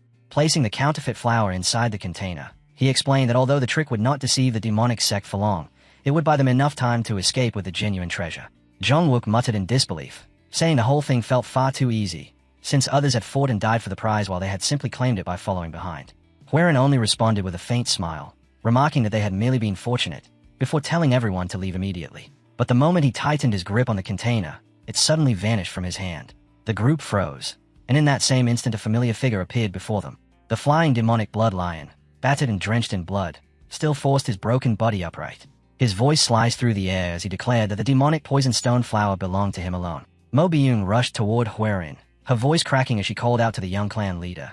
Yet Huiran remained motionless, his thoughts spinning wildly. The man standing before them could only be the flying demonic blood lion. The serpent dragon sect should have already finished him, and yet here he was. Before anyone had time to react, the blood lion moved. His sudden strike sent Huiran hurtling through the air, and in that same motion he snatched the container before crushing it in his grip, leaving only the flower in his hand. Fury roared from him as he cursed them, calling them greedy rats who dared to steal what belonged to him. The blood lion snarled through blood-stained teeth, declaring that he had intended to absorb the flower slowly, but the circumstances had forced him to burn away his own life as true chi. And now that the chance for patience was gone, he swore he would rip apart every human standing before him and replenish his fading strength with their blood. Without hesitation, he lifted the demonic poison stone flower and swallowed it in one savage motion. Instantly, a violent aura erupted from his body and crashed down upon everyone present. Mo Byung froze where she stood, her body trembling uncontrollably as cold sweat soaked her clothes, and a suffocating terror gripped her heart because, for the first time in her life, she faced an opponent who made death feel absolutely inevitable. Then Namwook and Jongwook stepped forward. Where her body shook with fear, the two brothers remained calm. Namwook spoke first, remarking that since the day he was born he had always acted before thinking, and that very nature was why he had earned the name Ghostblade. Standing side by side, the brothers declared themselves the two rising ghost blades of the Tianzhong clan, and with unwavering resolve they vowed to protect their young leader, even if it meant standing against a demonic monster. Together, they proclaimed that they would defeat the flying demonic blood lion. Mo Byung cried out at once, her voice breaking as she tried to stop them, warning that the enemy before them was far too powerful and that rushing in would only lead to their deaths. Jongwook cut her off immediately, his voice steady and sharp as he told her to focus on what had to be done, addressing her firmly by her title, the Dragonflower Sword. Namwook then turned toward her with a faint smirk and calmly reminded her that their opponent had just swallowed poison. Her eyes widened as realization struck like lightning. She remembered the moment earlier when Huiran had secretly switched the Real flower with one drenched in poison, and that single thought steadied the fear that had been shaking her heart. Namwook continued, explaining that the blood lion was already grievously wounded, had burned away his own life as true chi, and had now poisoned himself on top of everything else. If they could hold him off long enough, then victory might still be possible. Jongwook shouted that they would make the first move, and without another word the brothers charged forward, their blades drawn. The blood lion watched their advance with a cruel glint of admiration in his eyes. He admitted that he respected their refusal to run, but immediately sneered that courage alone meant nothing. Spreading his arms wide, he unleashed his surging aura, which crashed down like a crushing force and seized both brothers at the same time. Just as the invisible pressure was about to tear them apart, a burst of yellow light flared across the battlefield, forming a barrier that forced the blood lion to recoil. Mo Byung had stepped forward. Her sword flashed as she invoked her technique, her voice ringing clearly as she called out the soaring Dragon Emperor's sword. Without pausing, she followed with another strike, unleashing the heavenly lightning ascension. The blade drove into the blood lion's left arm, and a roar of agony burst from him as the strike landed. He leapt backward, blood spilling from his mouth as violent coughing shook his body. Confusion churned through his mind. The burning sensation spreading inside him was unmistakably poison. For a moment he wondered whether the Tang clan crone had somehow managed to reach him, but he dismissed the thought instantly, knowing that Tang poison would have already melted his organs by now. This was something entirely different. Fury narrowed his eyes as his gaze locked onto Mo Byung and the two ghost blades. Clenching his teeth, he roared with murderous rage, demanding how they dared deceive him and swearing that he would grind their bones into dust. Another violent cough tore through the bloodline before he could continue. From a distance, Mo Byung forced herself to steady her breathing as she watched him closely. The ghost blades had been right. The bloodline had already reached his limit, and if they could endure just a little longer, victory might still be within their grasp. Then the bloodline suddenly burst into loud, bitter laughter. For a brief moment the laughter rang out with hollow strength, but it quickly deteriorated into a broken rasp. Muttering to himself, he wondered if this place would truly become his grave. Grabbing his head with trembling hands, he snarled that such a fate was impossible, declaring that he could not fall to the Tang clan, nor to the pathetic serpent dragon sect, certainly not to a group of nameless nobodies. His gaze lifted again, burning with hatred as realization struck him. The one he had sent flying earlier must have been the one carrying the real demonic poison stone flower. If that was the case, then he would simply tear open that person's stomach and drink what lay inside to seize its power for himself. Violent energy surged through his body as he stepped forward, moving slowly at first before suddenly leaping into the air. Namwook was his target. The bloodline struck without hesitation. Mo Byung rushed to intercept, her sword flashing toward him, but he twisted aside using a shifting step. In the next instant he vanished from her sight and reappeared directly before Jongwook. There was no time to react. His fist slammed into Jongwook's face with brutal force, sending the young warrior flying. With Jongwook thrown aside, the bloodline immediately turned his attention to Mo Byung and charged straight toward her. Terror locked her body in place. She knew there was no way to escape. Just as his hand reached out to seize her, a blade suddenly flashed through the air.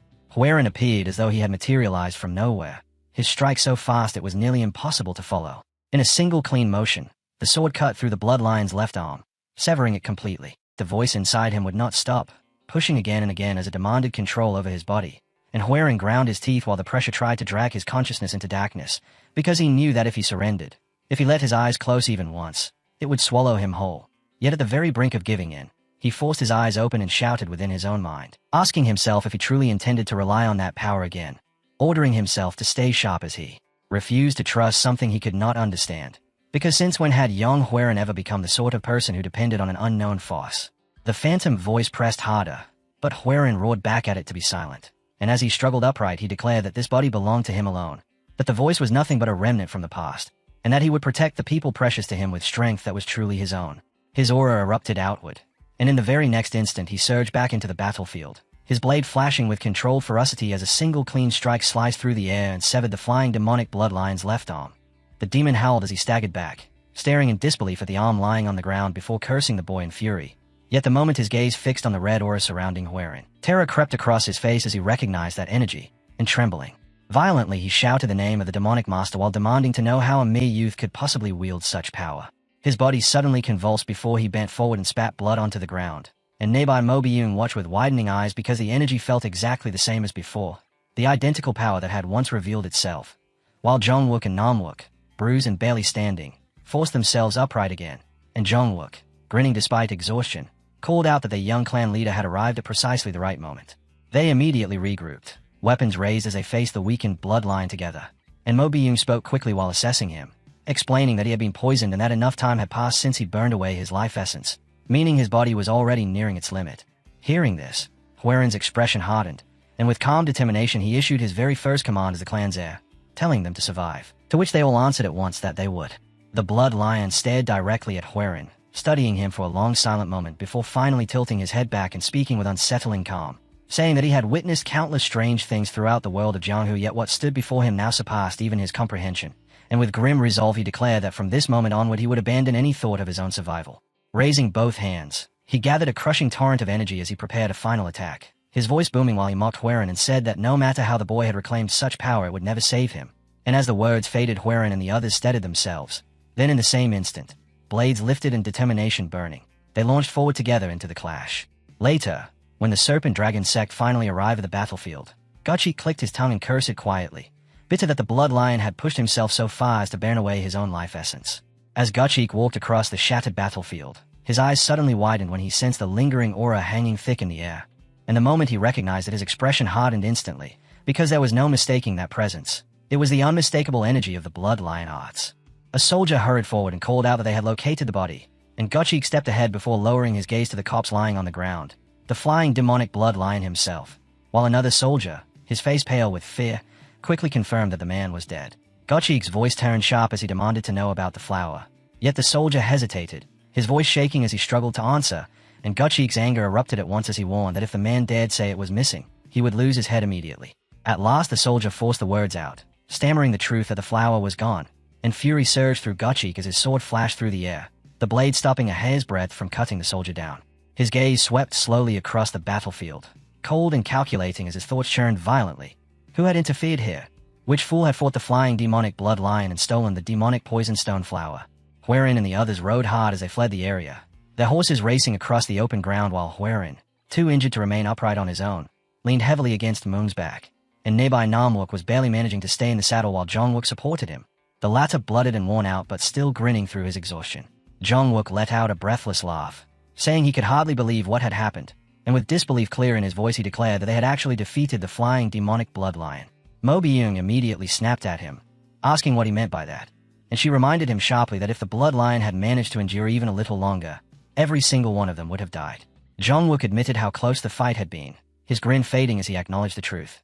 Yet he added quietly that in the end, the only ones who are called strong are those who survive. Mo Byung answered in a cold, steady tone, saying that the flying demonic blood lion had only been one martial artist among the countless fighters roaming Jianghu, and that the man himself had clearly understood that fact, which was exactly why he had fought with everything he had.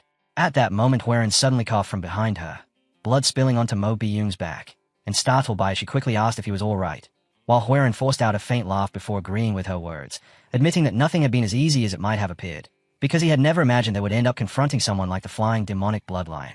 Inside his mind, however, his thoughts grew heavy as the reality settled in that any one of them could have died in that battle.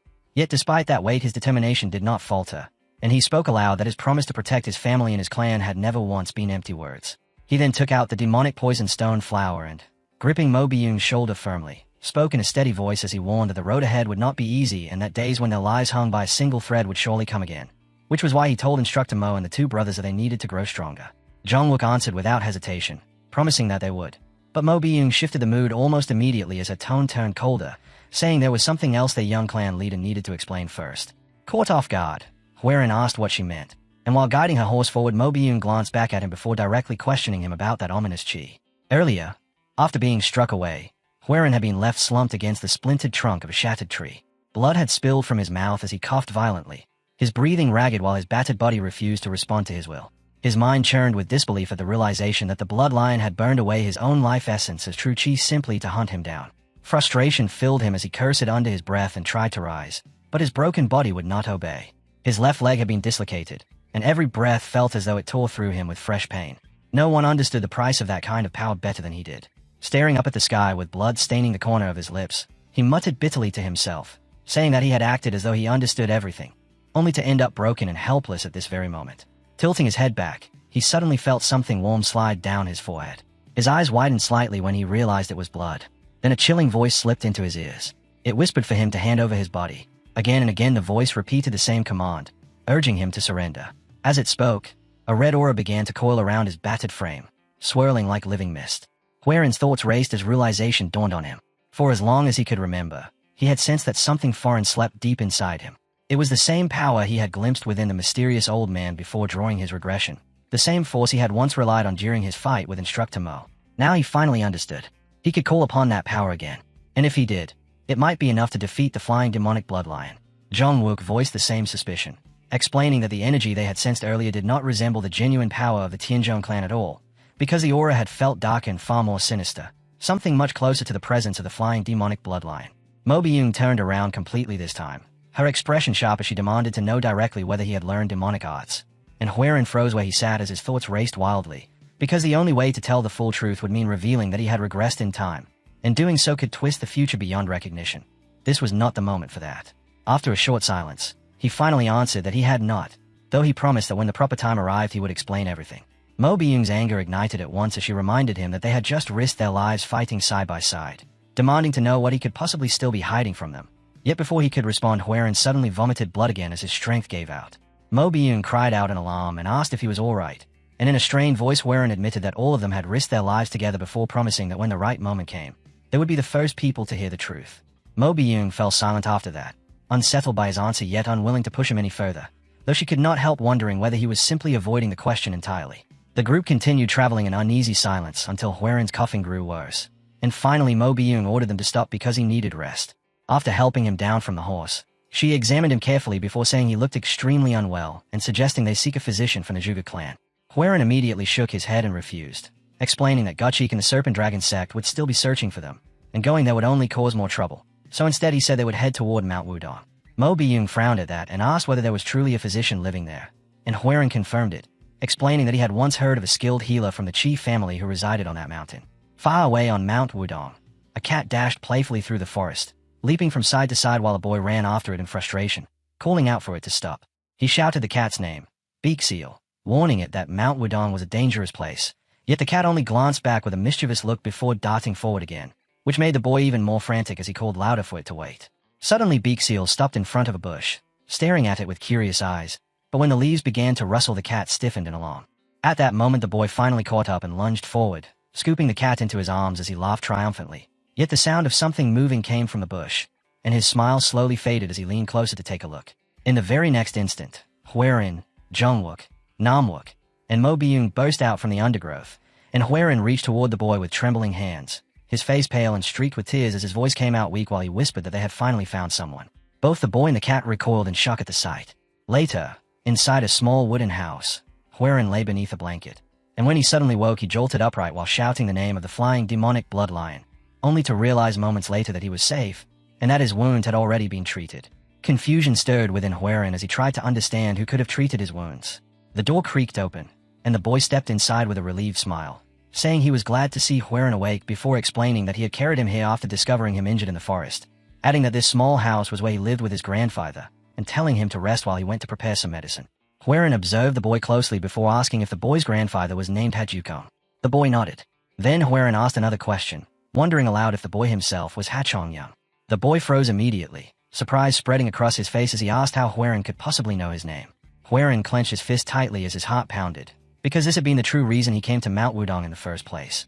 The Zhuge clan had merely served as an excuse. Memories from the future he had once lived resurfaced clearly in his mind, reminding him that this boy was the key to completing the unstable martial arts of the Tianzhong clan, and beyond even that, he was someone destined to become the strongest man beneath the heavens.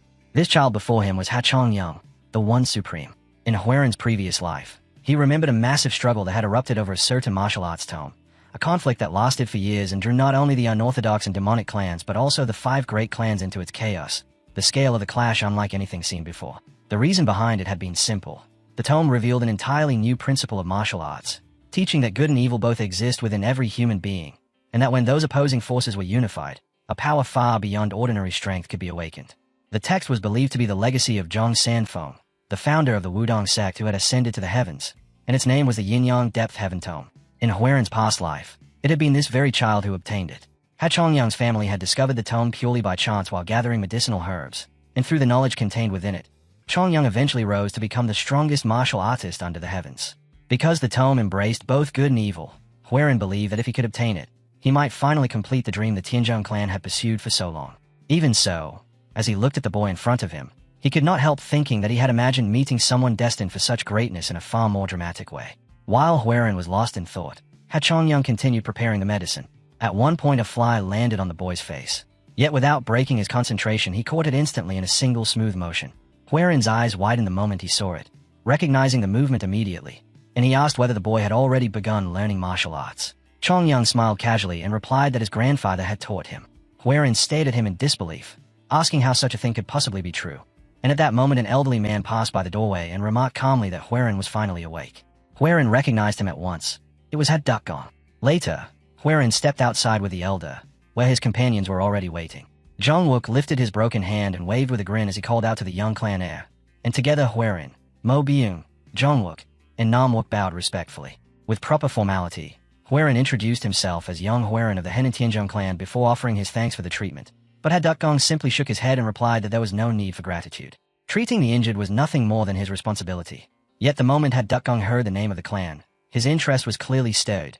He repeated the words quietly under his breath while studying Huerin with calm curiosity, then asked what could possibly have brought the young heir of the Tianzhong clan all the way to a place like this.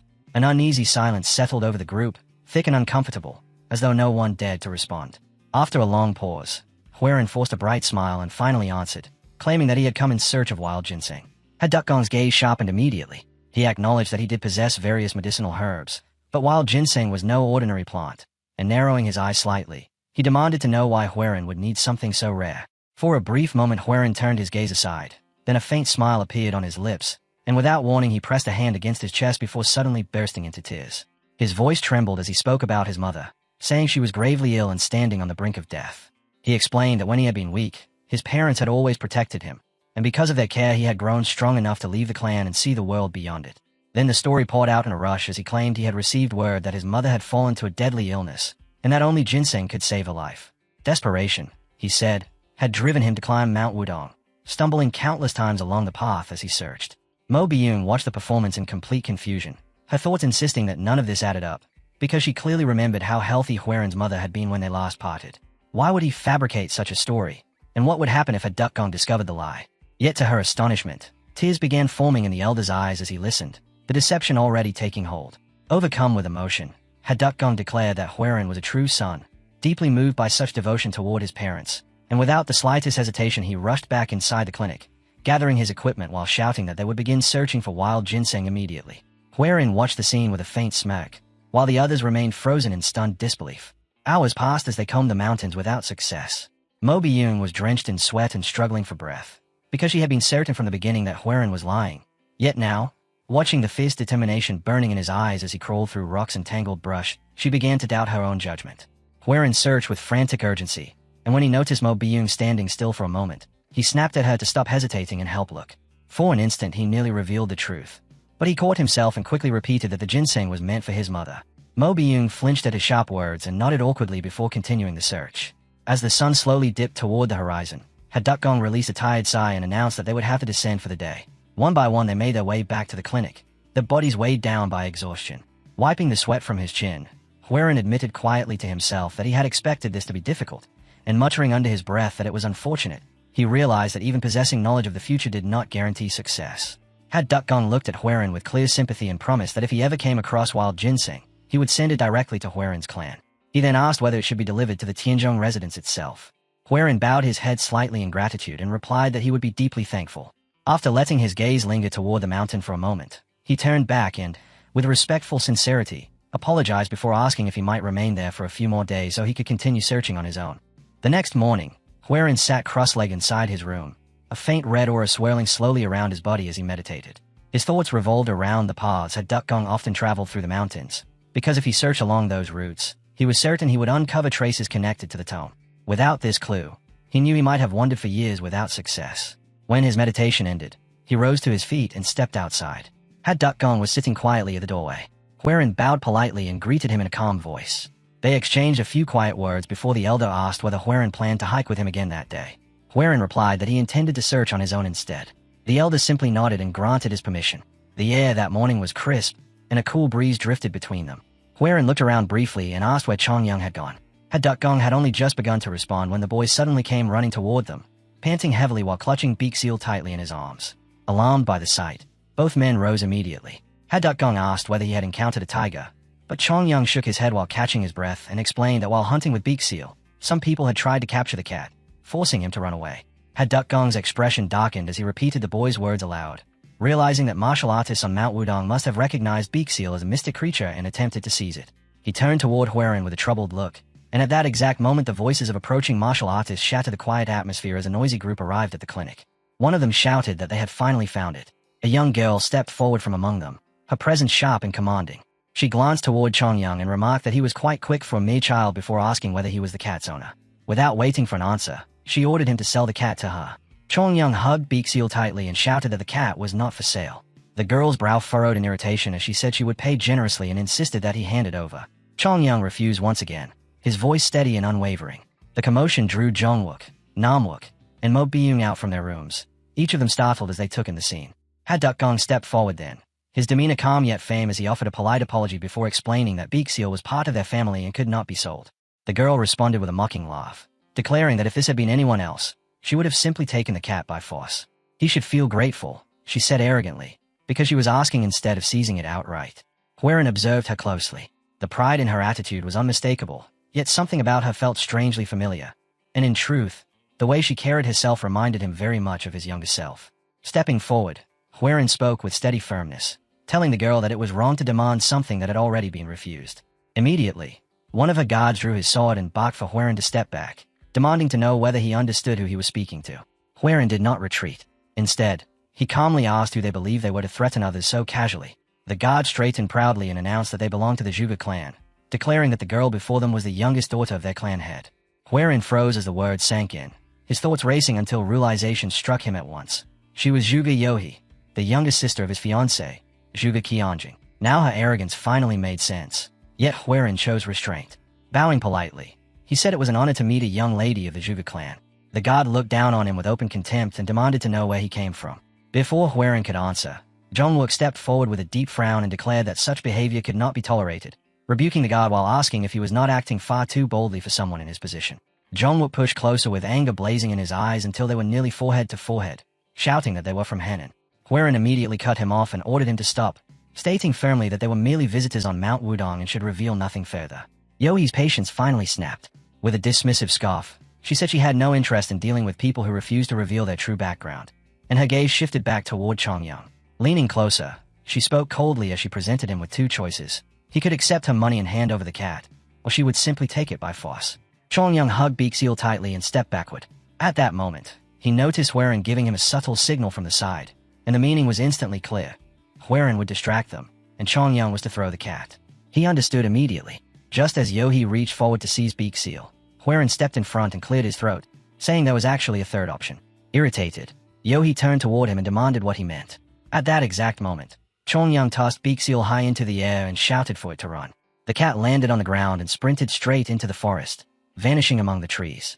Yohe cried out in fury and spun toward Huaren, demanding how he dared interfere. Huaren merely scoffed and replied that if the cat had run away, then she simply needed to catch it herself, adding that if she succeeded, the boy would have nothing to complain about. Yohe clenched her fist in anger and immediately barked an order, sending the guard scattering into the forest. Huaren glanced back toward Chongyang and raised his thumb in approval, and the boy grinned widely as he returned the gesture, relief clearly written across his face. Later that day, the guards returned looking disheveled, their clothes torn and their faces pale with exhaustion, and one of them admitted that they had failed.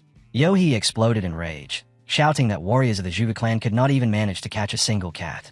Another guard stepped forward cautiously and explained that the animal was no ordinary cat but a genuine mystic creature. Yohe's expression twisted into a scowl as she listened, her mind already working through her next move. She declared that she would head to the Wudong sect, and ordered her men to continue pursuing the cat until it was captured. Nearby, Mobyun quietly moved closer to Huaren and whispered that if the girl truly was the youngest daughter of the Zhuge clan, then she could only be Zhuge Yohe, a woman so infamous for her violent temper that people often called her the Zhuge Witch.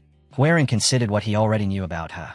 Despite her cruel reputation, she had surpassed the other young talents within her clan and eventually risen to the position of vice division leader. Huaren then spoke aloud to his companions, explaining that it would be safer for them to keep their identities hidden for the time being, because none of them could predict how Yohe might react if their true backgrounds were revealed, and besides, there was still something they needed to find on Mount Wudong. When he noticed the sadness lingering on Chongyang's face, Huaren walked over and knelt down so their eyes met. Gently, he asked whether the boy was worried about Beakseal. Chongyang nodded. With a warm smile, Huaren patted his head and reassured him not to worry, telling him that the cat would never be caught and reminding him how fast it could run. Watching from a short distance away, Mobyun quietly reflected that Huaren had truly changed. That night, had Dukgong approached Zhongwook and Namwook while carrying a jar of liquor. He thanked them for helping earlier and offered them a drink, explaining proudly that he had brewed it himself using medicinal herbs. The moment they saw the jar, their eyes lit up. Zhongwook immediately claimed there was no need for such generosity, though his voice clearly betrayed his excitement. Dukgong insisted modestly and asked them not to refuse. Yet before he could even finish speaking, both men eagerly grabbed the jar. The elder blinked in surprise as Zhongwook lifted it with obvious delight, repeating that there was no need even as he drank from it without hesitation. Mobyun watched the scene quietly from the corner before turning away. Dukgong stayed in disbelief as the two finished the liquor almost instantly, then stammered awkwardly that he would go and bring more. Outside beneath the pale moonlight, Mobyun wandered through the grounds. Suddenly her eyes widened when she spotted Huaren and Chongyang facing one another, each holding a wooden stick. Realizing they were sparring, she studied the boy's posture and quickly recognized that he had clearly begun learning martial arts. Chongyang suddenly leapt forward, swinging his stick toward Huaren. With effortless precision, Huaren deflected the attack, and the impact sent the wooden stick spinning out of the boy's hands. From where she stood, Mobyun froze in astonishment as her mind replayed the moment she had just witnessed. Chongyang was still only a child, yet he already carried the bearing of a true martial artist, so much so that the young clan leader had been forced to answer his strike with the Azhu bamboo sword technique, and all of this against nothing more than a simple wooden stick. The situation was utterly absurd. People often spoke about geniuses who grew at unbelievable speeds, but what she had just seen felt far removed from anything she had ever known. The next morning, Huaren stepped outside while stretching lazily and letting out a yawn, only to find Yohe already waiting with her arms tightly crossed and her sharp gaze fixed on him. He greeted her with an easy smile, politely wishing her a good morning, but she ground her teeth and snapped back that there was nothing good about it. Anger burned in her eyes as she clenched her fist and told him to wait, declaring that she would capture that cat with her own hands. Huaren merely smiled and asked calmly why she was not already continuing the search. Crossing her arms again, She replied that she had other matters to attend to but promised she would return and catch the cat herself. With that, she turned sharply and began walking away. Huiran raised a hand and cheerfully told her to take care. Yohi stopped in her tracks, glanced back over her shoulder, and demanded to know which sect he belonged to. Huiran answered humbly that he came from a small sect in Henan that she likely would not recognize. She scoffed in response, turned her head away, and left without another word. As Huiran watched her retreating figure, he thought to himself that she truly seemed frustrated, and he sincerely hoped he would not cross paths with her again when he eventually visited the Zhuge clan. Yet Yohi herself was already seething with anger. She was convinced that he had lied to her until the very end, because the amount of chi he had displayed was far beyond what anyone from a minor sect could possess, and even the presence carried by his companions felt intimidating. Finally, unable to hold back her irritation, she snapped at her guards and ordered them to uncover everything about him, his origins, his family, and the martial arts he practiced. She wanted every detail. The guards bowed at once and replied together that they understood. By midday, Huiran was walking alone through the dense forest covering the Wudong Mountains, his eyes sweeping carefully over the ground and the surrounding rocks as he searched tirelessly for the hidden tome. Days passed without any results, and despite all his efforts, Huiran had not discovered even a single clue. Each evening, as the sun sank slowly beyond the horizon, the weight of another fruitless day pressed down on him. He let out a quiet sigh, knowing he could not remain in that place forever, and the thought of how much longer he could afford to delay lingered heavily in his mind. When he eventually returned to the clinic, his companions were already waiting. Gathering them together, he spoke in a calm and steady voice, telling them to listen carefully because as soon as their preparations were finished, they would be leaving. At those words, Zhongwook and Namwook immediately stretched their stiff limbs, their faces bright with anticipation. Zhongwook muttered that he had been itching to get moving again, while Mobiyun silently accepted the decision and began preparing their belongings. They had only just begun making arrangements when Chongyang suddenly came running out of the forest. His face was drained of color, and his breathing came in uneven bursts as he cried out desperately for help while rushing straight toward Huiran, his body trembling. Alarmed by the sight, Huiran quickly asked what had happened. Tears welled in Chongyang's eyes as he held out a small tuft of fur stained with blood, and through broken sobs he explained that Beakseal must have been hurt. The cat should have returned by now, yet it had not, and he feared that something terrible had happened to it. Huiran accepted the blood-stained tuft of fur, his jaw tightening the moment he saw it. In his heart, he already knew what must have happened. Yohi's men had likely chased the cat without restraint, and now it seemed the creature had been wounded. Turning back toward Chongyang, he asked if the boy knew where Beakseal's territory was. The child hesitated, repeating the unfamiliar word with uncertainty, so Huiran clarified that he meant the place where they had first encountered the cat. Chongyang quickly nodded and said he knew exactly where it was. Without wasting another moment, Huiran told him they would go there immediately. Chongyang stayed up at him in disbelief and asked if he truly meant it. Huiran answered with a gentle smile, saying that since Beakseal was like family to him, of course they would help. Then he lifted Chongyang onto his back and carried him swiftly through the forest. As they neared their destination, the boy suddenly cried out that it was just ahead. They stopped before a massive formation of rock at the base of a mountain. Huiran looked over the jagged cliffs and remarked that the location was both far from the usual paths and carefully hidden. Chongyang confirmed it with a nod. Standing together, they began calling loudly for Beakseal, their voices echoing again and again against the stone as they shouted the cat's name into the rugged mountain air. After some time, Chongyang suddenly called out to Huiran and pointed toward a patch of white fur lying on the ground, darkened and stiff with dried blood. Panic rose in his voice as he said it belonged to Beakseal. Huiran knelt to examine the traces, his gaze sharpening as he followed the faint marks left across the stone. They were close. Calling out again for the white cat, he spoke in a calm voice meant to reassure Chongyang, explaining that the signs showed Beakseal had passed through here and that if they kept searching, they would find it. Then something else caught his attention. A large and suspicious boulder stood before them, half concealed among the surrounding rocks. Huiran fixed his gaze on it and told Chongyang that this had to be the place. Stepping forward, he placed both palms against the stone, and a faint breeze brushed against his skin from somewhere behind it. Turning back, he told the boy there was an opening on the other side and asked him to step back. Huiran gathered his strength and pushed against the rock with all his might. Yet the massive boulder did not move even slightly. His jaw tightened as he admitted that it would not budge. Inwardly, he cursed his own limitations, realizing he did not possess enough Kai to move such a weight, and for a brief moment he wondered if he should call Instructor Mo or the Ghost Blades to help him. Just then, Chongyang noticed something near the bottom of the rock. Crouching down, he pointed out that there was already a hole there. Trying to recover his dignity, Huiran let out a light laugh and claimed that his push must have created the gap. Chongyang shook his head and insisted that the opening had been there all along. Huiran fell silent at that. The boy then added that Beakseal must have slipped through that hole. Without hesitation, Huiran lowered himself and crawled into the narrow passage, telling Chongyang to remain outside because it was dangerous and that he would check inside alone. Chongyang nodded reluctantly. Huiran forced himself through the tight gap until he finally slipped out on the other side, and the moment he straightened his back and lifted his head, he halted in stunned silence, because the cavern spreading before him was vastly larger than anything he had expected to find hidden beyond that narrow opening. He continued farther inside while slowly scanning the stone walls with careful eyes, astonished that such an enormous underground chamber could have remained concealed behind nothing more than a single boulder. And just as that thought settled in his mind, a sudden glow poured across the cavern and bathed him in light. He snapped his gaze upward and noticed a lone figure standing calmly inside the radiance. In the instant, Huiran recognized the symbol carved behind that man, the unmistakable yin and yang emblem. Understanding struck him all at once. The person standing there was none other than Sage Zhang Sanfeng himself. An excitement surged through Huiran's chest as the realization dawned that he had finally uncovered the long-hidden resting place of the Tide-Depth Heaven Tome. However, when his eyes drifted away from the sage, his body abruptly stiffened again after spotting a familiar shape lying nearby. Because Beakseal was there, her white fur smeared with blood. Outside the cave, Chongyang waited in anxious dread, pacing back and forth near the narrow entrance while straining to hear anything coming from the darkness within.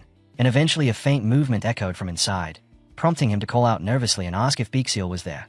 A few moments later, Huiran stepped out of the cave, and the boy's eyes widened before quickly filling with tears as Huiran gently told him that he had found her, which made Chongyang rush forward while calling the cat's name with overwhelming relief. Chongyang dropped to the ground while clutching Beakseal tightly in his arms, tears streaming down his face as he whispered that she was far too weak, and his soft sobbing quietly spread through the clearing around them. A short distance away, Huiran stood watching the scene in silence for a while before finally turning his gaze aside, and in his hand rested the very tome he had spent so long searching for. Earlier inside the cavern, Huiran had carefully approached Beakseal and crouched beside her, gently scolding the injured cat while asking whether she realized just how worried Chongyang had been about her. And after examining the wound, he felt a wave of relief when he determined that it was not deep and could still be treated. While checking her condition, he also found himself wondering if Beakseal might actually be one of the mythical creatures raised by Zhang Sanfeng. And as that thought lingered, he carefully lifted her into his arms while quietly saying that they needed to return as quickly as possible, because Beakseal required help, and he still had something left to finish. At that exact moment, the mysterious figure nearby suddenly began to crumble away into drifting dust, startling Huiran so much that he hurried forward immediately, only to discover that a tome had been left behind in the exact place where the sage had stood. His breath caught the instant he recognized it, because it was the Tide-Depth Heaven Tome, and that was the moment he finally obtained it. Back outside the cave, Huiran silently reflected on everything that had just occurred, realizing that if he had not gone out searching for Beakseal in the first place, he never would have discovered the tome at all. The version of himself from his previous life would never have made the decision to help that child. And as he slowly lifted his eyes toward the sky, he quietly admitted to himself that he had changed, though he also understood that he still had a long road ahead. And deep in his heart, he made a firm vow that the Tianzhong clan would rise to become the greatest clan in Henan and escape the tragic fate that had once awaited it. He swore that his family would live in happiness, and that he would personally make sure it happened.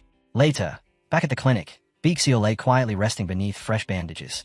Elder Duckgong examined Beakseal once more before finally declaring that he had done everything within his ability, explaining that the wound was not as severe as it had first seemed and that he was certain the cat would recover soon. Beside him, Chongyang sat quietly while stroking her fur with great care, softly whispering her name again and again while his eyes remained swollen and red from crying. Huiran stepped outside afterward and immediately found the rest of the group waiting for him. Mo Byung stood there with a hardened expression as she demanded to know whether he realized just how long they had been left standing around, scolding him that he should at least have informed them before suddenly running off on his own. Huiran cleared his throat before offering an apology, admitting that he had acted too hastily after hearing that the cat had been injured, then turning his head slightly as he added that they had located Beakseal, and more importantly, that he had obtained the thing he had been searching for all along. It was time for them to leave.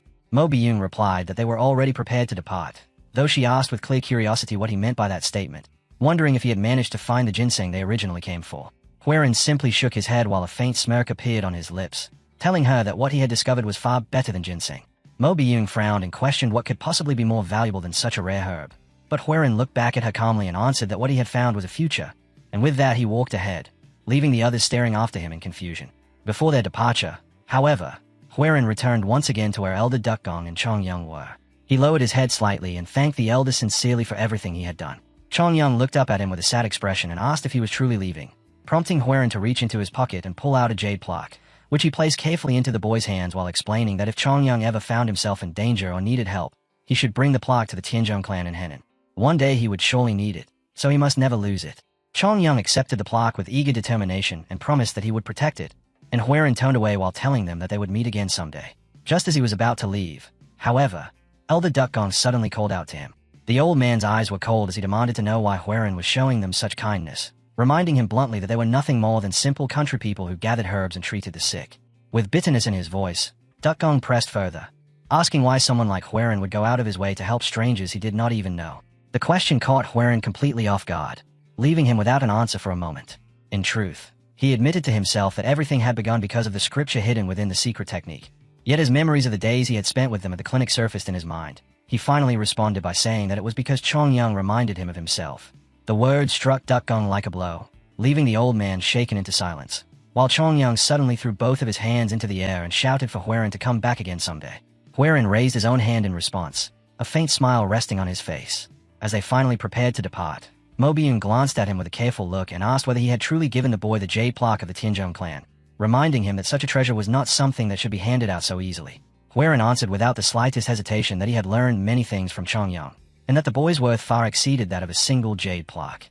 For a brief moment his thoughts drifted elsewhere, pulling him back into an old memory, to the afternoon when he had first met Yunhua while sitting alone and drinking quietly, when a young woman approached him with lively energy, bowed politely, and introduced herself as Yunhua before cheerfully announcing that she would be serving him from that day forward. Her bright greeting had caught him off guard at the time, yet it had not taken long before he smiled and returned her greeting. The present returned as they mounted their horses and began riding away. Mo Biyun noticed that Huaren appeared unusually light-hearted and asked what had brought that smile to his face. Huaren chuckled softly and wondered aloud whether he really looked that way. Zhongwook then asked if their next destination would be the Zhuge clan, but Huaren shook his head and said they would return home instead. Mo Biyun cried out in disbelief, pointing out that they were practically at the doorstep of the Zhuge clan and demanding to know why they would turn back now. Huaren calmly explained that it was still too early to visit them, and also too early to face his fiancée. Zhongwook suggested that showing the clan he had recovered might be the wiser course. Yet Huaren remained firm and repeated that they were going home. Then, without warning, all of them stiffened at the same time. A sharp metallic scent suddenly filled the air, and their expressions hardened immediately as they recognized it, almost speaking in unison that it was the smell of blood. Mo Biyun lifted a hand and pointed toward the distance, saying the odor was coming from that direction. They urged their horses forward and soon arrived at a scene that forced them to stop. Bodies lay scattered across the ground. Huaren's expression darkened as he cursed the martial artist responsible, anger burning in his chest as he wondered how anyone could take lives so easily, as though those lives carried no value at all. Zhongwook glanced at him uneasily and asked what they should do. Huaren narrowed his eyes and replied in a cold voice that there was no reason to interfere in someone else's fight, urging the group to move on as he pushed his horse ahead while the others lingered behind him. Mo Biyun called out to him, addressing him as young master, and Huaren finally reined in his horse before lowering his voice and admitting that he could not truly pretend to ignore what they had just seen. When Mo Biyun asked what he meant, his expression hardened further as he revealed that the corpses belonged to the god martial artists of the Zhuge clan. They moved forward once more, but suddenly Mo Biyun shouted that fighting was happening nearby. Huaren immediately raised his hand and ordered everyone to dismount. They left their horses and continued on foot, moving quietly as they slipped deeper into the shadows. The ghost blades stretched their bodies and rolled their shoulders as they prepared themselves. Zhongwook clenched his fists and declared that this would be their second battle since the flying demonic lion, shouting that it was time to fight, while Namwook muttered under his breath that another battle awaited them. Huaren raised his sword and halted them before they could rush forward, telling them that instead of charging in recklessly they should watch the situation first. Zhongwook paused at those words, clearly unwilling, but after a brief hesitation he gave a reluctant nod. Concealed within the shadows, they observed the battle unfolding ahead. As Huaren studied the figures locked in combat, his gaze sharpened the moment he recognized familiar faces. The realization struck him that the woman fighting there was Zhuge Yohi, and standing beside her was Zhuge Buck, the eldest son of the Zhuge Patriarch, which surprised him greatly since neither of them had appeared earlier at Wudong Mountain. Not far away, a masked man lifted his hand, and in the next instant a violent surge of energy shot forward toward them. An elderly man stepped into its path without hesitation, placing his own body between the attack and the others, and when the force struck him directly, blood burst from his mouth and soaked through his robes. Yohi screamed for her uncle, her face drained of color while she struggled desperately to breathe. While watching the scene, Huaren quietly turned his head toward Mo Biyun and asked whether she recognized the men wearing white robes. Mo Biyun shook her head and admitted that she did not know who they were. Huaren's thoughts immediately began racing. If these men were hiding their identities, then it meant this group was still operating from the shadows. His eyes moved carefully over their horned green snake masks and the white garments they wore, and suddenly a memory aligned perfectly in his mind. With certainty, he realized that they were the Green Blood Viper Squad. He remembered what the future records would say about them. A man named Duke Sang would one day obtain a pill of life created from the mythical Green Blood Viper, and after consuming it he would ascend into the divine realm. With that overwhelming power, he would establish an assassin organization named after the creature itself, and that order would eventually become infamous for its ruthless cruelty and flawless assassinations. Yet Huaren could not understand why they had chosen the Zhuge clan as their target. He cursed quietly within his thoughts, knowing that if he possessed more information at this moment, he might be able to find a way to resolve the situation. His gaze remained fixed on the battlefield while his expression slowly tightened, and for a brief stretch of time he did not move at all. Then he rose. He stepped forward slowly, each motion deliberate and steady as his hand slid along the hilt and drew his sword. Inside his mind he scolded himself, calling his own actions foolish. He reminded himself that he already possessed the Taiji Depth Heaven Tome, as well as the demonic Poison Stone Flower. He had sworn that he would return home, refine the martial arts of his household, and alter the future that once awaited them. That had been his vow. And yet, despite everything, his feet were carrying him straight toward danger. Even now, he asked himself why he still could not turn away. At that moment a masked assassin lunged toward Jugabuk and Yohi.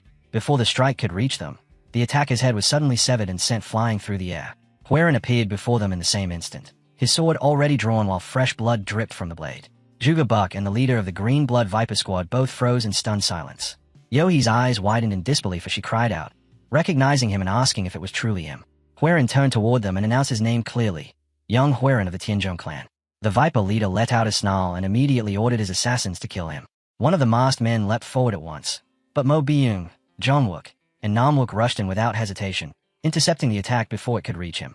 After the clash subsided, Zhuge Buk stared at Huaren with open disbelief and asked if it was truly him, admitting that he had believed Huaren's illness was so severe that he could barely even move, and remarking that it had been a very long time since the two of them last met. Huaren cut him off immediately, stating that this was no moment for conversation. Buck fell silent at once, though he continued staring in shock as he struggled to comprehend how drastically Huaren had changed within the span of a single year. Nebai, the leader of the Green Blood Viper Squad, tilted his head with interest and demanded to know Huaren's true identity. Huaren responded by raising his sword and calmly explaining that they were merely travelers who had happened to pass by. The masked leader scoffed at the answer and replied that it made no difference, because every one of them would die here regardless. Huaren's thoughts began racing rapidly. He understood that a direct confrontation would end badly. The enemy's numbers alone were not impossible to face, yet the Zhuge warriors were already exhausted from battle. His only objective now was simple: ensure that everyone here survived. He needed an escape, a strategy, anything that could break them out of this situation. Before he could reach a decision, Mo Byung suddenly stepped forward and declared that she would fight. The squad leader curled his lips in contempt, mocking her while asking whether she only possessed courage when hiding behind someone else. At that moment, Huaren's restraint snapped. He shoved Mo Byung behind him and roared furiously at the masked man, demanding when he had ever hidden behind anyone, then declared that he would be the one to fight. The squad leader burst into laughter and dismissed them as foolish youngsters. With a shout, Huaren charged straight ahead, completely ignoring Mo Byung as she cried out desperately for him to stop. She reached toward him in alarm, but Namwook grabbed her shoulder and shook his head, quietly telling her to hold back and watch. The young master they once knew no longer existed, he said, and they needed to see what kind of person he had become. Huaren roared with fury as he swore that he would kill the enemy in a single strike. Namwook muttered under his breath that things would not be that simple. Across from them, the leader of the Green Blood Viper Squad slowly licked his lips while preparing himself. When Huaren launched his attack, the strike was effortlessly deflected. The masked leader mocked him immediately, asking whether losing control of his emotions was all it took. Huaren clenched his teeth and continued pressing forward, unleashing strike after strike without pause. The leader frowned and demanded to know what Huaren was attempting, but in the very next moment his footing suddenly slipped. Huaren seized the opportunity without hesitation and swung his blade. The sword cut cleanly across the leader's hand, severing one of his fingers. The assassins of the Green Blood Viper Squad shouted in alarm, calling out for their leader, while even Huaren's own companions stared at the scene in stunned disbelief. Huaren tightened his jaw as he admitted to himself that he had originally aimed to sever the entire arm. Yet the enemy had twisted away at the final instant, managing to evade the full strike even while his vision had been obscured. Even so, Huaren allowed a small smile to appear. He had accomplished exactly what he intended. Mo Byung tried again to stop him, shouting that the situation was too dangerous, but this time Jongwook stepped forward and told her to let Huaren continue. Mo Byung hesitated, still insisting weakly that she could not simply stand aside and watch. Meanwhile, Huaren continued advancing, step by step, his movements slow and steady while his mind settled into perfect calm. In his mind, Huaren repeated the same thought over and over, forcing himself to stay calm and think with absolute clarity as he searched for a path where everyone could survive. Facing the most feared assassination force that would rise in the future, raw strength alone would never be enough. He needed something else. One single opening. From this point onward, everything would become a gamble. The squad leader met his gaze, and for a moment the two men simply stood there in silence. Then Huaren's voice echoed directly inside the masked man's mind. He told him to deliver a message to Juxang.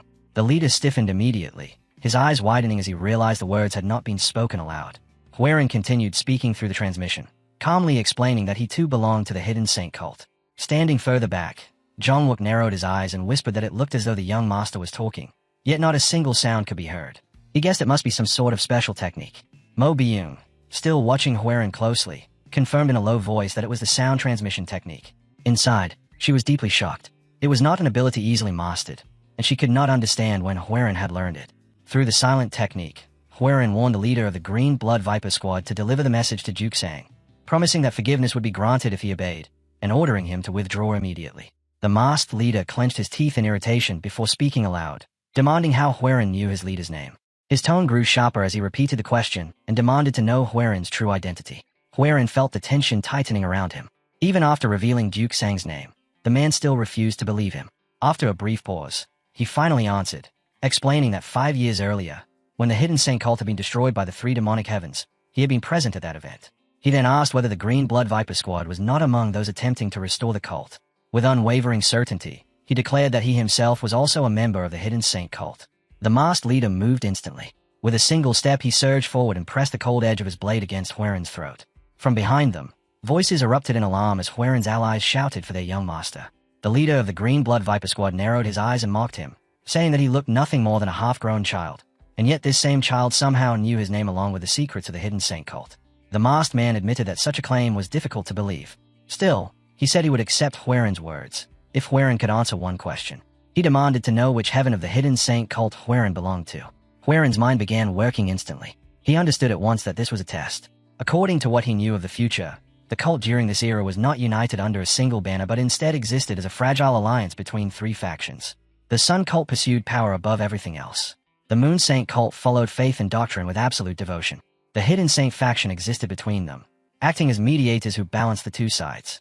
The real problem, however, was simple. No one knew which of those factions the Green Blood Viper Squad actually served. He considered the answer with great care.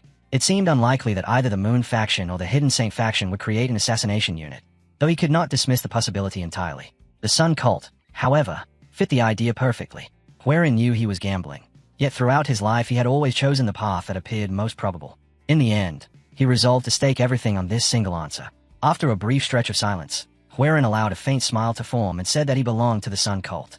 The 2 men continued staring at one another while the moment stretched long between them.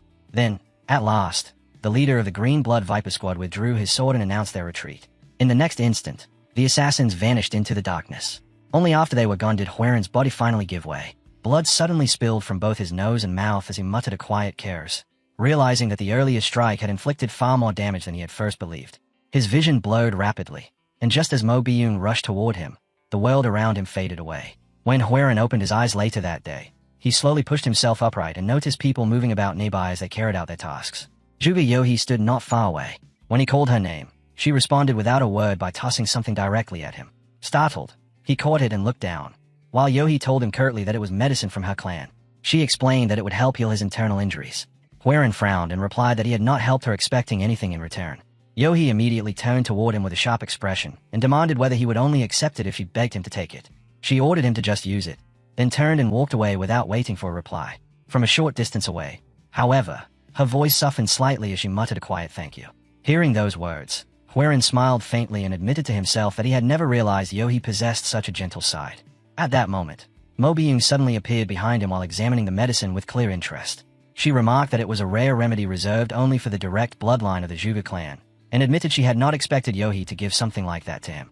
Hwerin let out a quiet sigh and complained that she should announce herself next time because she had startled him. Mo Byung ignored the complaint entirely and instead scolded him, saying that when he had rushed toward the assassin earlier she had been terrified, convinced that he had completely lost his senses.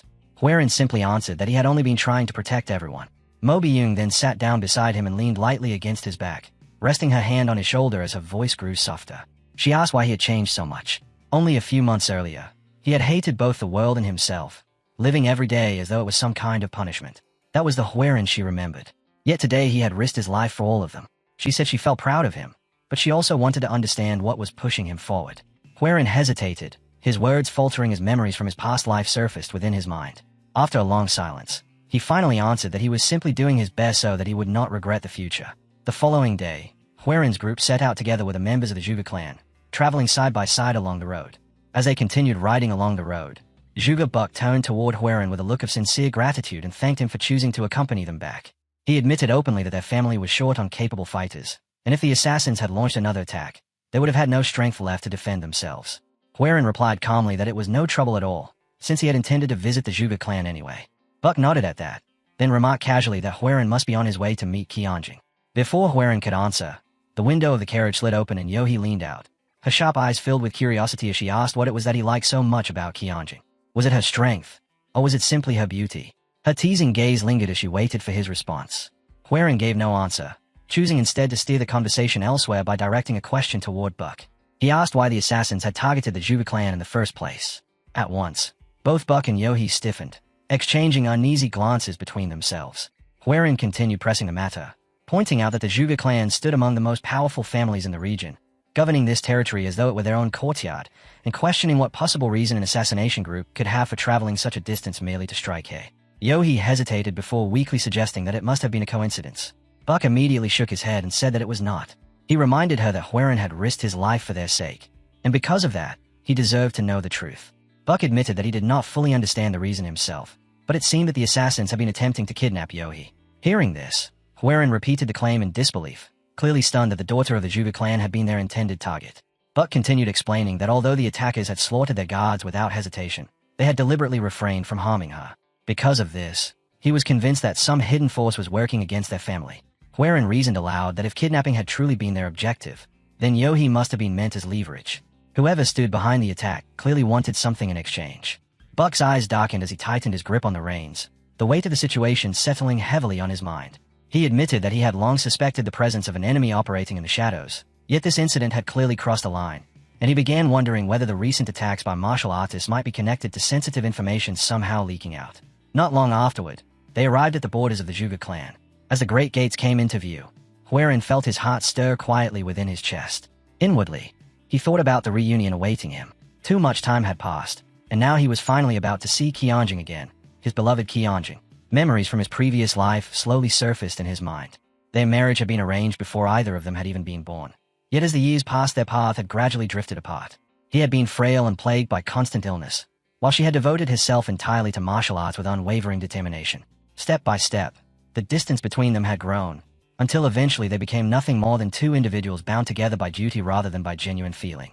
His train of thought broke when Zhuge Buck suddenly called out, addressing the heir of the young clan and asking him to come forward and greet the clan head.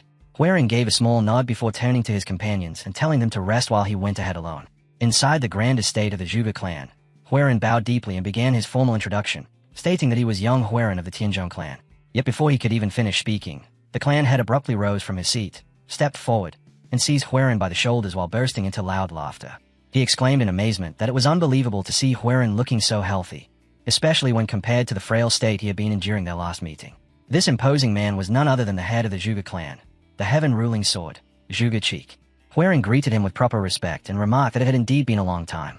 Cheek immediately asked after the leader of the Tianzhong clan, and Huaren replied that his father was well and had sent his regards. As their conversation continued, Cheek's sharp eyes carefully studied Huaren from head to toe. With a satisfied chuckle, he observed that Huaren's sturdy physique showed clear signs of training, adding that Qianjing would surely be pleased to see him like this. Huaren cleared his throat awkwardly and answered modestly that he was unworthy of such praise. Cheek dismissed the remark with a casual wave of his hand and said that he had already kept Huaren long enough, adding that it would be wrong to delay him further when someone was undoubtedly waiting eagerly to see him. Huaren bowed once again in gratitude. Just before allowing him to leave, Cheek mentioned that another guest around the same age had arrived earlier that day, and suggested that it might be worthwhile for the two of them to talk. Huaren acknowledged the suggestion with a nod. Once Huaren departed, however, the atmosphere within the room changed completely. Now alone with Buck, Zhuge Cheek's laughter faded away, and his voice grew heavy as he ordered Buck to explain everything. Outside, Huaren descended the stone steps of the estate, his thoughts fixed on the meeting that lay ahead. He had already greeted the clan head, and now the moment he had been waiting for had finally come. It was time to see her. As he continued walking, a disturbance near the main gates caught his attention. One of the attendants was engaged in a heated argument, faintly insisting that the clan head was not accepting visitors at the moment. The man standing opposite him responded sharply, saying that he only wished to announce his name. When Huaren turned toward the commotion, his eyes narrowed as recognition struck him instantly. He knew that man. The stranger noticed him at the same moment and let out a mocking scoff. With a crooked smile, he addressed Huaren directly, remarking that the person standing before him was none other than the heir of the Tianzhong clan. He then introduced himself as Jiok Guang of the Songchun clan and extended his hand forward in greeting. Huaren did not accept the gesture immediately. Instead, He stared at the offered hand for a moment and clicked his tongue quietly, realizing that this must be the guest Zhuge Cheek had mentioned earlier. Only then did he speak, acknowledging the name. Jiao Guang's smirk widened as he asked whether Huiran had come to see Lady Qianjing, adding that since he had arrived first, the meeting should naturally belong to him. At last Huiran took the offered hand, gripping it firmly with a strength that did not yield. Wearing a polite smile that carried no warmth, he replied that it was a pleasure to meet him and remarked that he had heard much about the Songchun clan. Then, without releasing his grip, Huiran spoke in a cold voice and stated that he had come to see the woman who had been promised to him as his fiancée before he had even been born, adding that he certainly had not expected to encounter Jiao Guang here. Jiao Guang's expression twitched slightly under the pressure of Huiran's grasp, though he quickly concealed it behind a smirk. He replied that he had heard plenty over the years about Huiran's frail health. At that moment Zhuge Buck arrived, immediately sensing the tension between them. He asked whether both of them had come to see Qianjing and mentioned that she was likely in the courtyard. Both men repeated the word courtyard at the same time. With equal determination, they rushed forward at once, each trying to outpace the other. As they approached the courtyard, however, a sword suddenly shot through the air and nearly struck Jiao Guang, forcing both of them to halt immediately. Huiran's eyes widened as the scene before him came into view.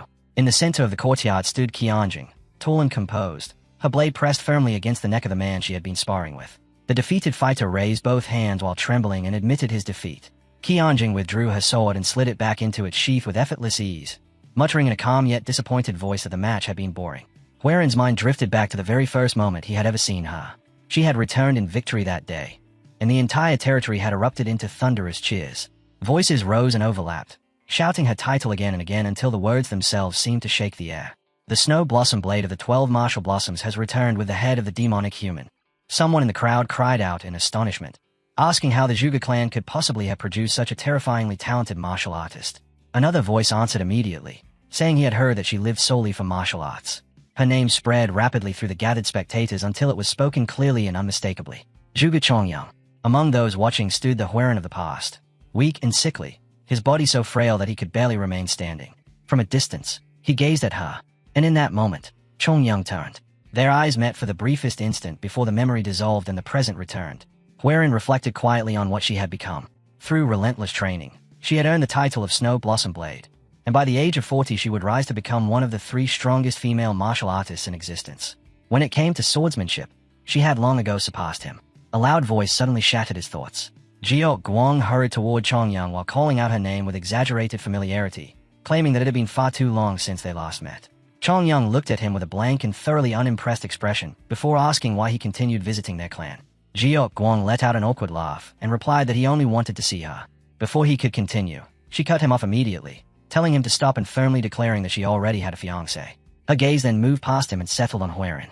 She spoke his name, her voice carrying both surprise and uncertainty, before stepping closer and asking whether it was truly him. Huiran greeted her calmly and said that it had indeed been a long time. Chongyang observed him closely, her voice gentler now as she asked how he was even able to stand before her and whether his health had truly returned. Huiran explained that he had only recently regained his strength and had since been traveling across the land, admitting without hesitation that the sole purpose of his journey here had been to see her. Chongyang wondered aloud if that meant he would remain for several days, but Huiran simply held her gaze in silence for a long moment before giving a faint, restrained smile and answering no. He explained that he intended to leave early the next morning because seeing her had been the only reason he came at all. He began to add something further, paused midway as though reconsidering the words, then turned slightly away instead and suggested that they speak again after her training the following day, because there was something he needed to tell her. Chongyang stood where she was, watching him walk off with eyes that lingered and an expression impossible to decipher, while behind them Jiao Guang's face tightened with unmistakable jealousy, his fists slowly clenching as he struggled to restrain the storm of emotions building inside him. That night, within his quarters, Huiran sat quietly reading when someone arrived. Without lifting his gaze from the text, he asked whether Jiao Guang had come because he had something he wished to say. Jiao stepped inside and took the seat across from him, ignoring every formality, and bluntly announced that he was in love with Chongyang. Huiran looked at him coolly and remarked that it was rather bold to confess something like that so directly. Yet Jiao continued regardless, asking whether Huiran truly intended to marry her. Huiran's tone sharpened at once, replying that Jiao clearly lacked manners. Jiao let out a scoff and pressed forward, his irritation growing more obvious as he argued that Chongyang lived entirely for martial arts and therefore desired strength in the person beside her, then mocked Huiran by claiming he was weaker. He boasted that in recent years he had carved out a reputation for himself and earned the title Azure Cloud Dragon Blade, demanding to know what accomplishments Huiran could claim in comparison, especially considering he had only just recovered. Leaning closer across the table, Jiao sneered and declared that Huiran did not even love Chongyang. Huaren's eyes turned cold as he brushed Jiok's hand aside and told him that if he had finished speaking, he should leave because he was busy. Jiok's anger deepened, though he concealed it carefully, and out of sight his fingers closed around a small vial hidden within his sleeve, something that looked very much like poison. Rising to his feet, he warned that Huaren would regret this, then departed without another word. Huaren clicked his tongue in annoyance, already certain from the expression in Jiok Guang's eyes that trouble would follow soon. His gaze shifted toward the tie-depth heaven tome resting before him, and he muttered quietly that he might have to make use of it earlier than he had planned. A short while later, another visitor arrived. Huaren turned, prepared to complain about yet another interruption, but stopped the moment he recognized who had entered. It was Yohi. She asked gently whether she had disturbed him. Huaren regarded her in silence, noticing how different she appeared now, refined and composed, nothing like the mischievous girl he had once encountered at Mount Wudong. When he asked why she had come at such a late hour, Yohi explained that she had heard he would be leaving in the morning and offered him a polite bow. Huaren responded that remaining any longer would only disrupt Chongyang's training, and besides, there were matters waiting for him back home that he needed to handle. Yohi gave a small nod, but then unexpectedly leaned closer with a teasing smile and asked whether he truly planned to marry his sister. A brief spark of irritation passed through Huaren, though he kept his silence while her sharp eyes remained fixed on him. Inwardly, he wondered why everyone seemed so obsessed with the topic of his marriage, and at that moment he decided it was time to make things unmistakably clear. The following morning, Huaren and his companions made ready to depart. Buck, Chongyang, and Yohi stood at the front to see them off.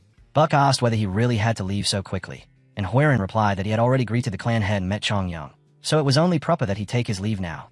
Buck laughed and joked that Chongyang would certainly feel disappointed by that.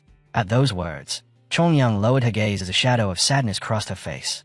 Huaren gently spoke her name and asked if the two of them could talk somewhere in private. Before she had the chance to respond, a loud voice suddenly rang out, calling for the heir of the Yang clan. Jiok Guang stepped forward wearing a smug smile and offered an exaggerated bow.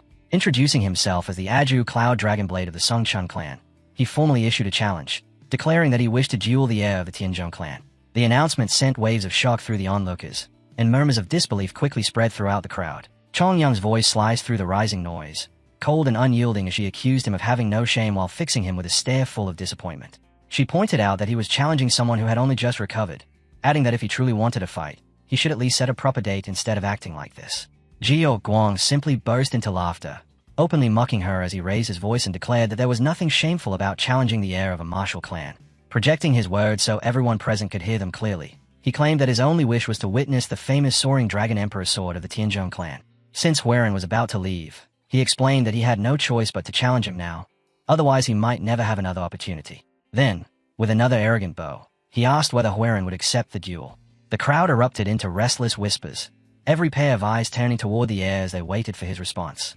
Huaren narrowed his eyes, already aware that Jiok Guang's true aim was not simply to cross blades but to humiliate him publicly in front of everyone gathered there. His body had not yet fully recovered, yet his gaze drifted toward Zhongwook, Namwook, and Mo Byung standing nearby. None of them showed the slightest hint of concern. Instead, their expressions carried a quiet excitement, as though they already knew what he was capable of. Zhongwook, especially, felt that the moment had finally come for the world to see that Huaren's sword had been restored. A faint smile slowly appeared on Huaren's lips. Turning his head toward Mo Byung, Huaren asked whether his instructor intended to stop him. At first, Mo Byung replied lightly that he should refuse the duel, since he had not yet fully recovered from the attack by the assassins. Then she stepped closer, and her expression shifted as she admitted that she already knew what decision he would make. No matter the circumstances, she said, he would accept because he always acted for the sake of the Tianzhong clan. As someone who belonged to that same clan, she would follow him down whatever path he chose. With complete confidence, she declared that she believed in him, young Huaren, and urged him to accept the challenge and win. Her words caused him to pause for a moment. Has she truly changed after all this time? The thought lingered briefly before a warm smile formed on his face, a quiet sense of warmth rising in his chest. Then he stepped forward and spoke with clear certainty, declaring that he, young Huaren, heir of the Tianzhong clan, accepted the duel. Later, within the open arena, Jiok Guang and Huaren stood facing one another. Between the two fighters stood Zhuge Buck, Yohi, and Chongyang, acting as overseers for the match. Yohi stepped forward and announced the rules in a famed voice. Because this duel was considered friendly, the use of chi would be permitted, but sword chi and lethal techniques were strictly forbidden. Victory or defeat would be determined if one participant dropped their weapon or if their weapon broke. Furthermore, if a blade shattered because it failed to endure the flow of chi, that too would be judged as a loss. Jiok Guang wore a confident smile, concealing the thoughts moving through his mind. He understood that these rules worked in his favor. With Huaren still suffering from internal injuries, his control over chi remained limited. Already forming a plan, Jiok Guang decided he would prolong the fight and play with his opponent. However, before the duel could properly begin, Huaren spoke again and introduced an additional condition. He suggested placing a wager on the outcome. Whoever lost would never again be allowed to set foot within the Zhuge clan. Jiok let out a scoffing laugh. Yet he accepted immediately, mocking Huaren as he reminded him that if he lost, he would be the one permanently barred. Huaren responded with calm assurance that the wager would indeed be on it. Yohei blinked in surprise as she quickly considered the implications. If Huaren emerged victorious, Jiok Guang would be driven away for good. If Huaren lost, however, it would hardly matter, since he would eventually live with Chongyang regardless. The fact that Huaren had devised such a plan so quickly left her quietly impressed. Zhuge Buck then gave the order for both fighters to prepare. The arena erupted with roaring voices as tension spread through the watching crowd. Yohei leaned toward her brother and asked who he believed would win, reminding him that Huaren had defeated assassins not long ago. Buck slowly shook his head and answered that the heir of the Yang clan would lose. Startled by his certainty, she immediately asked why. Buck explained that while Huaren's future held great promise, the injuries he carried had weakened him for the moment. Jiok Guang, despite his many faults, possessed years of genuine combat experience. Known widely as the Azure Cloud Dragon Blade, his sword roared like a dragon while his chi flowed like drifting blue clouds. According to Buck, Jiok's strength already stood on par with the elite rookies of the Great Sex. If the two fought under the present circumstances, Huaren would fall. He then turned his gaze toward Chongyang and asked what she thought. She gave no answer, remaining silent with her eyes lifted toward the sky. At the center of the arena, Jiok Guang smirked and proudly declared his identity as the Azure Cloud Dragon Sword of the Songchun clan. Huaren responded with equal composure, stating his own name, Young Huaren of the Tianzhong clan. Jiok's eyes narrowed as he mocked the so-called Dragon clan, sneering that they were nothing more than worms. Huaren's expression grew firm as he calmly promised that he would show him exactly why they carried that name. Both men drew their swords, their eyes locked onto one another, and in the next instant they lunged forward at the same time. Steel clashed sharply as their blades collided. Jiok Guang wore a smirk as he unleashed his technique, shouting its name while his attacks shifted and flowed from one motion to the next. Huaren struggled under the relentless assault, yet even so he managed to dodge and deflect the storm of strikes. Forced backward, he staggered a step, then straightened himself again, refusing to fall. But Jiok Guang only laughed and intensified his assault, springing forward with another savage roar as he declared that now they should begin to have some real fun.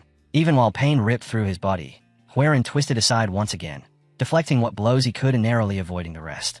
Guang's irritation darkened, bitter thoughts rising in his mind. How was Huaren still managing to block his techniques? With injuries that severe, it should have been impossible for him to even track the path of the sword.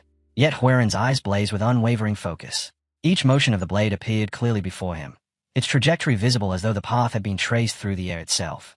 This was insight, the strange state that emerged when Kai began to affect one's sight. Even as the realization struck him, Huaren clenched his teeth. He should not have reached such a stage yet. Could this also be the result of the old man's teachings? Guang roared again, calling him a rat and mocking the speed he relied on. Lifting his sword, he declared that this time he would see whether Huaren could still manage to block. Blue Kai erupted from the blade as he unleashed a powerful sideways slash with a mighty technique. Yohei cried out in shock, instantly recognizing it as the Azure Cloud Sword. Huaren observed closely, tension flickering briefly in his eyes. So this was the sword art of the Songchun clan. Jiok Guang smirked and demanded that Huaren come at him with everything he had. Huaren steadied his breathing while Golden Kai wrapped itself around his own blade. At the same moment, both fighters shouted the names of their techniques and lunged forward together. Jiok Guang called upon the Azure Cloud Sword, while Huaren invoked the Soaring Dragon Emperor Sword. Their blades collided violently, and the arena erupted with sparks and surging waves of Kai. Guang screamed in mocking laughter, asking whether this was truly the full worth of the Tianzhong clan's sword, while his strikes rained down in an unrelenting torrent. Huaren struggled to endure the relentless barrage, every collision sending tremors through his body, until one particularly heavy blow finally hurled him backward through the air. Guang threw his head back and roared triumphantly, proclaiming that this would be the end. Then he unleashed his hidden move, the Severing Sphere, flooding the entire arena with roaring blue Kai. When the dust slowly began to settle, Huaren was still standing. His body was torn with wounds, blood running down his arms. His companions and the Zhuge siblings stared in alarm. Yet Huaren's gaze remained calm even as a line of blood slipped from the corner of his mouth. Guang's fury surged higher. His eyes widened in disbelief as his teeth clenched tightly. He cursed inwardly. His intention had been to sever at least one of Huaren's arms. Yet the man had even managed to block the clan's secret technique. Huaren tore a strip of cloth from his clothing and wrapped it tightly around his arm and the hilt of his sword to support his grip. Raising the weapon again, he calmly stated that the fight was not over. Then he pointed the blade toward Jiok Guang and beckoned him forward. At last, Jiok Guang's rage erupted completely. He openly admitted that he had never liked Huaren, that he despised the man's composed demeanor, those calm eyes, and the infuriating way he carried himself as though he understood everything. At the beginning, this confrontation had only been about Chongyang, but now it had become something far more personal. Jiao Guang screamed that the only thing he wanted was to crush Huaren completely. His aura exploded outward, thick with killing intent, surging across the arena like a raging storm. From the side, Yohi shouted in alarm, insisting that this had clearly stopped being a friendly duel. She turned urgently toward her brother and begged Zhuge Buck to end the match before it went too far. Yet Buck remained silent. Desperate, she rushed to Chongyang and pleaded with her to step in. But Chongyang stood motionless, her eyes locked on the battle as though she had been rooted to the ground. Huaren watched them briefly before slowly lowering his sword. His thoughts churned as Jiao Guang's words echoed within him, striking something buried deep in his heart. He realized that he had been deceiving himself all along. He had faced death with a calm mask, pretending that he understood the future, when in truth the future had always been uncertain. He admitted to himself that he was no saint. He had stolen the future of child. Yet as he stepped forward again, his resolve solidified. He would not run away from this moment. Instead, he would walk directly into the storm. He would no longer flee from the pathetic past that haunted him. Though he was no saint, he would do everything within his power to protect those he still could. Tightening his grip on the sword, he felt Kai surge heavily around the blade. Within his heart, he declared that this was the path he would follow from now on. For a brief instant, Jiao Guang's eyes widened at the presence radiating from him. But that flicker of hesitation was quickly swallowed by his fury. Roaring once more, he demanded to know what nonsense Huaren was talking about as his attacks accelerated, growing faster and more savage than before. Huaren lifted his weapon, his determination completely unshaken. His voice carried calmly through the arena as he told Jiao Guang that he would now show him why the Yong clan was truly called the Clan of Dragons. As the clash between Huaren and Jiao Guang grew more intense, a sudden gust of wind tore across the arena, bringing with it a crushing pressure that caused the surrounding crowd to tremble. Yohi shouted again that this was no longer a friendly spar and had to be stopped immediately. Chongyang drew her sword without hesitation, prepared to interfere if the fight continued to escalate. While waves of blue Kai still flooded the battlefield, a different kind of energy slowly began rising at the very center of the duel. Chongyang fixed her gaze upon it as that power gradually formed into the shape of a dragon. The entire audience fell silent and motionless. Yohi stammered in confusion as she asked what it was, then whispered in disbelief that it looked like a dragon. Nearby, Huaren's companions watched the scene with quiet smiles, pride clearly visible in their eyes. The collision of Kai between the two fighters grew so violent that Jiao Guang felt his composure beginning to fracture. Alarm spread across his face as the truth suddenly became clear to him. Huaren was drawing in his energy and becoming stronger because of it. Panic surged through his mind. If things continued like this, he would lose. Just as the pressure between them reached the brink of eruption, a commanding voice thundered across the arena, ordering both of them to stop. At the same moment, a figure appeared directly between the two fighters. With a single effortless motion, he gathered the raging energies into his hands and dispersed them instantly. The man stepped forward and revealed himself as Zhuge Cheek. Standing tall, he carried an air of calm authority as he smiled faintly and announced that the duel would end here. At once, the Zhuge siblings lowered their heads and bowed respectfully, addressing him as their lord. Zhuge Cheek's expression sharpened as he warned that if the fight had continued even a moment longer, someone would have truly died. Jiao Guang's face twisted with disbelief. Grinding his teeth, he shouted that he had already won, insisting that if Zhuge Cheek had not interfered, he would have defeated Huaren without question. Cheek answered him with a cold, steady gaze and asked whether he truly believed that. Then he reminded him of the rules that had been set before the duel began. If a sword was broken or dropped, that alone determined defeat. Jiao Guang's eyes widened as the meaning of those words struck him. Slowly, he looked down and saw that his blade had been snapped cleanly in half. The color drained from his face, and his voice trembled as he muttered that it could not possibly be true. Desperation quickly pushed him to defend himself as he accused Huaren of using sorcery. He insisted that he had clearly sensed Huaren's grave injuries and believed him incapable of drawing upon his strength. Yet somehow the man had suddenly gained unnatural power. Raising his voice in agitation, he declared that it had to be demonic arts. Before he could continue his rant, Chongyang stepped forward with precise, icy composure. Drawing her sword, she lifted it until the tip hovered dangerously close to Jiao Guang's neck and told him to stop making a spectacle of himself and leave immediately. She reminded him of the wager he had accepted and asked whether he had already forgotten his own words. The entire arena fell silent as Jiao Guang stood frozen in place, his pride completely shattered. After several long moments passed, he finally turned his back, walked away, and departed in humiliation. Zhuge Chi clicked his tongue with clear disappointment and muttered that the Songcheng clan had truly declined, wondering aloud how someone like Jiao Guang could ever claim to be the heir of the Yong clan. When his gaze returned to Huaren, however, the sharpness faded and his face opened into a broad smile. He laughed freely and praised the young master of the Tianzhong clan, saying the duel had been splendid and that Huaren's performance had genuinely surprised him. Resting a hand on Huaren's shoulder, he remarked that even while still recovering, Huaren had displayed remarkable martial ability. Yet his eyes narrowed slightly as he added that it was precisely because of that strength that he had been forced to intervene, since a duel within the Zhuge clan could not be allowed to end with a corpse. Huiran responded with a faint smile and bowed respectfully, offering his thanks for the recognition. Zhuge Cheek burst into loud laughter. As Huiran wiped at his mouth, he noticed blood slipping from his lips.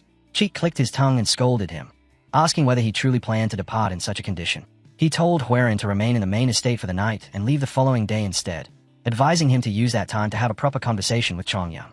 Huiran bowed once more and quietly accepted the suggestion. As he stepped down from the stage and returned to his companions, Zhuge Cheek watched him closely, interest gleaming in his eyes. A wide grin slowly spread across his face as the thought crossed his mind that the Tianzhong clan truly possessed a dragon among them. They truly deserved to be called the Dragon Clan. Yet when Zhuge Cheek glanced down at his own hand, he noticed that it was wounded and stained with blood. The instant when he had suppressed Huiran's Kai flashed through his mind, and his eyes narrowed as a thought began forming. Could it be? The question lingered only briefly before it turned into a booming laugh that rolled across the courtyard. After a moment, he raised his voice and summoned his son, calling out for Buck with firm authority and declaring that their plans would have to move forward sooner than expected. Buck immediately bowed and answered that it would be done.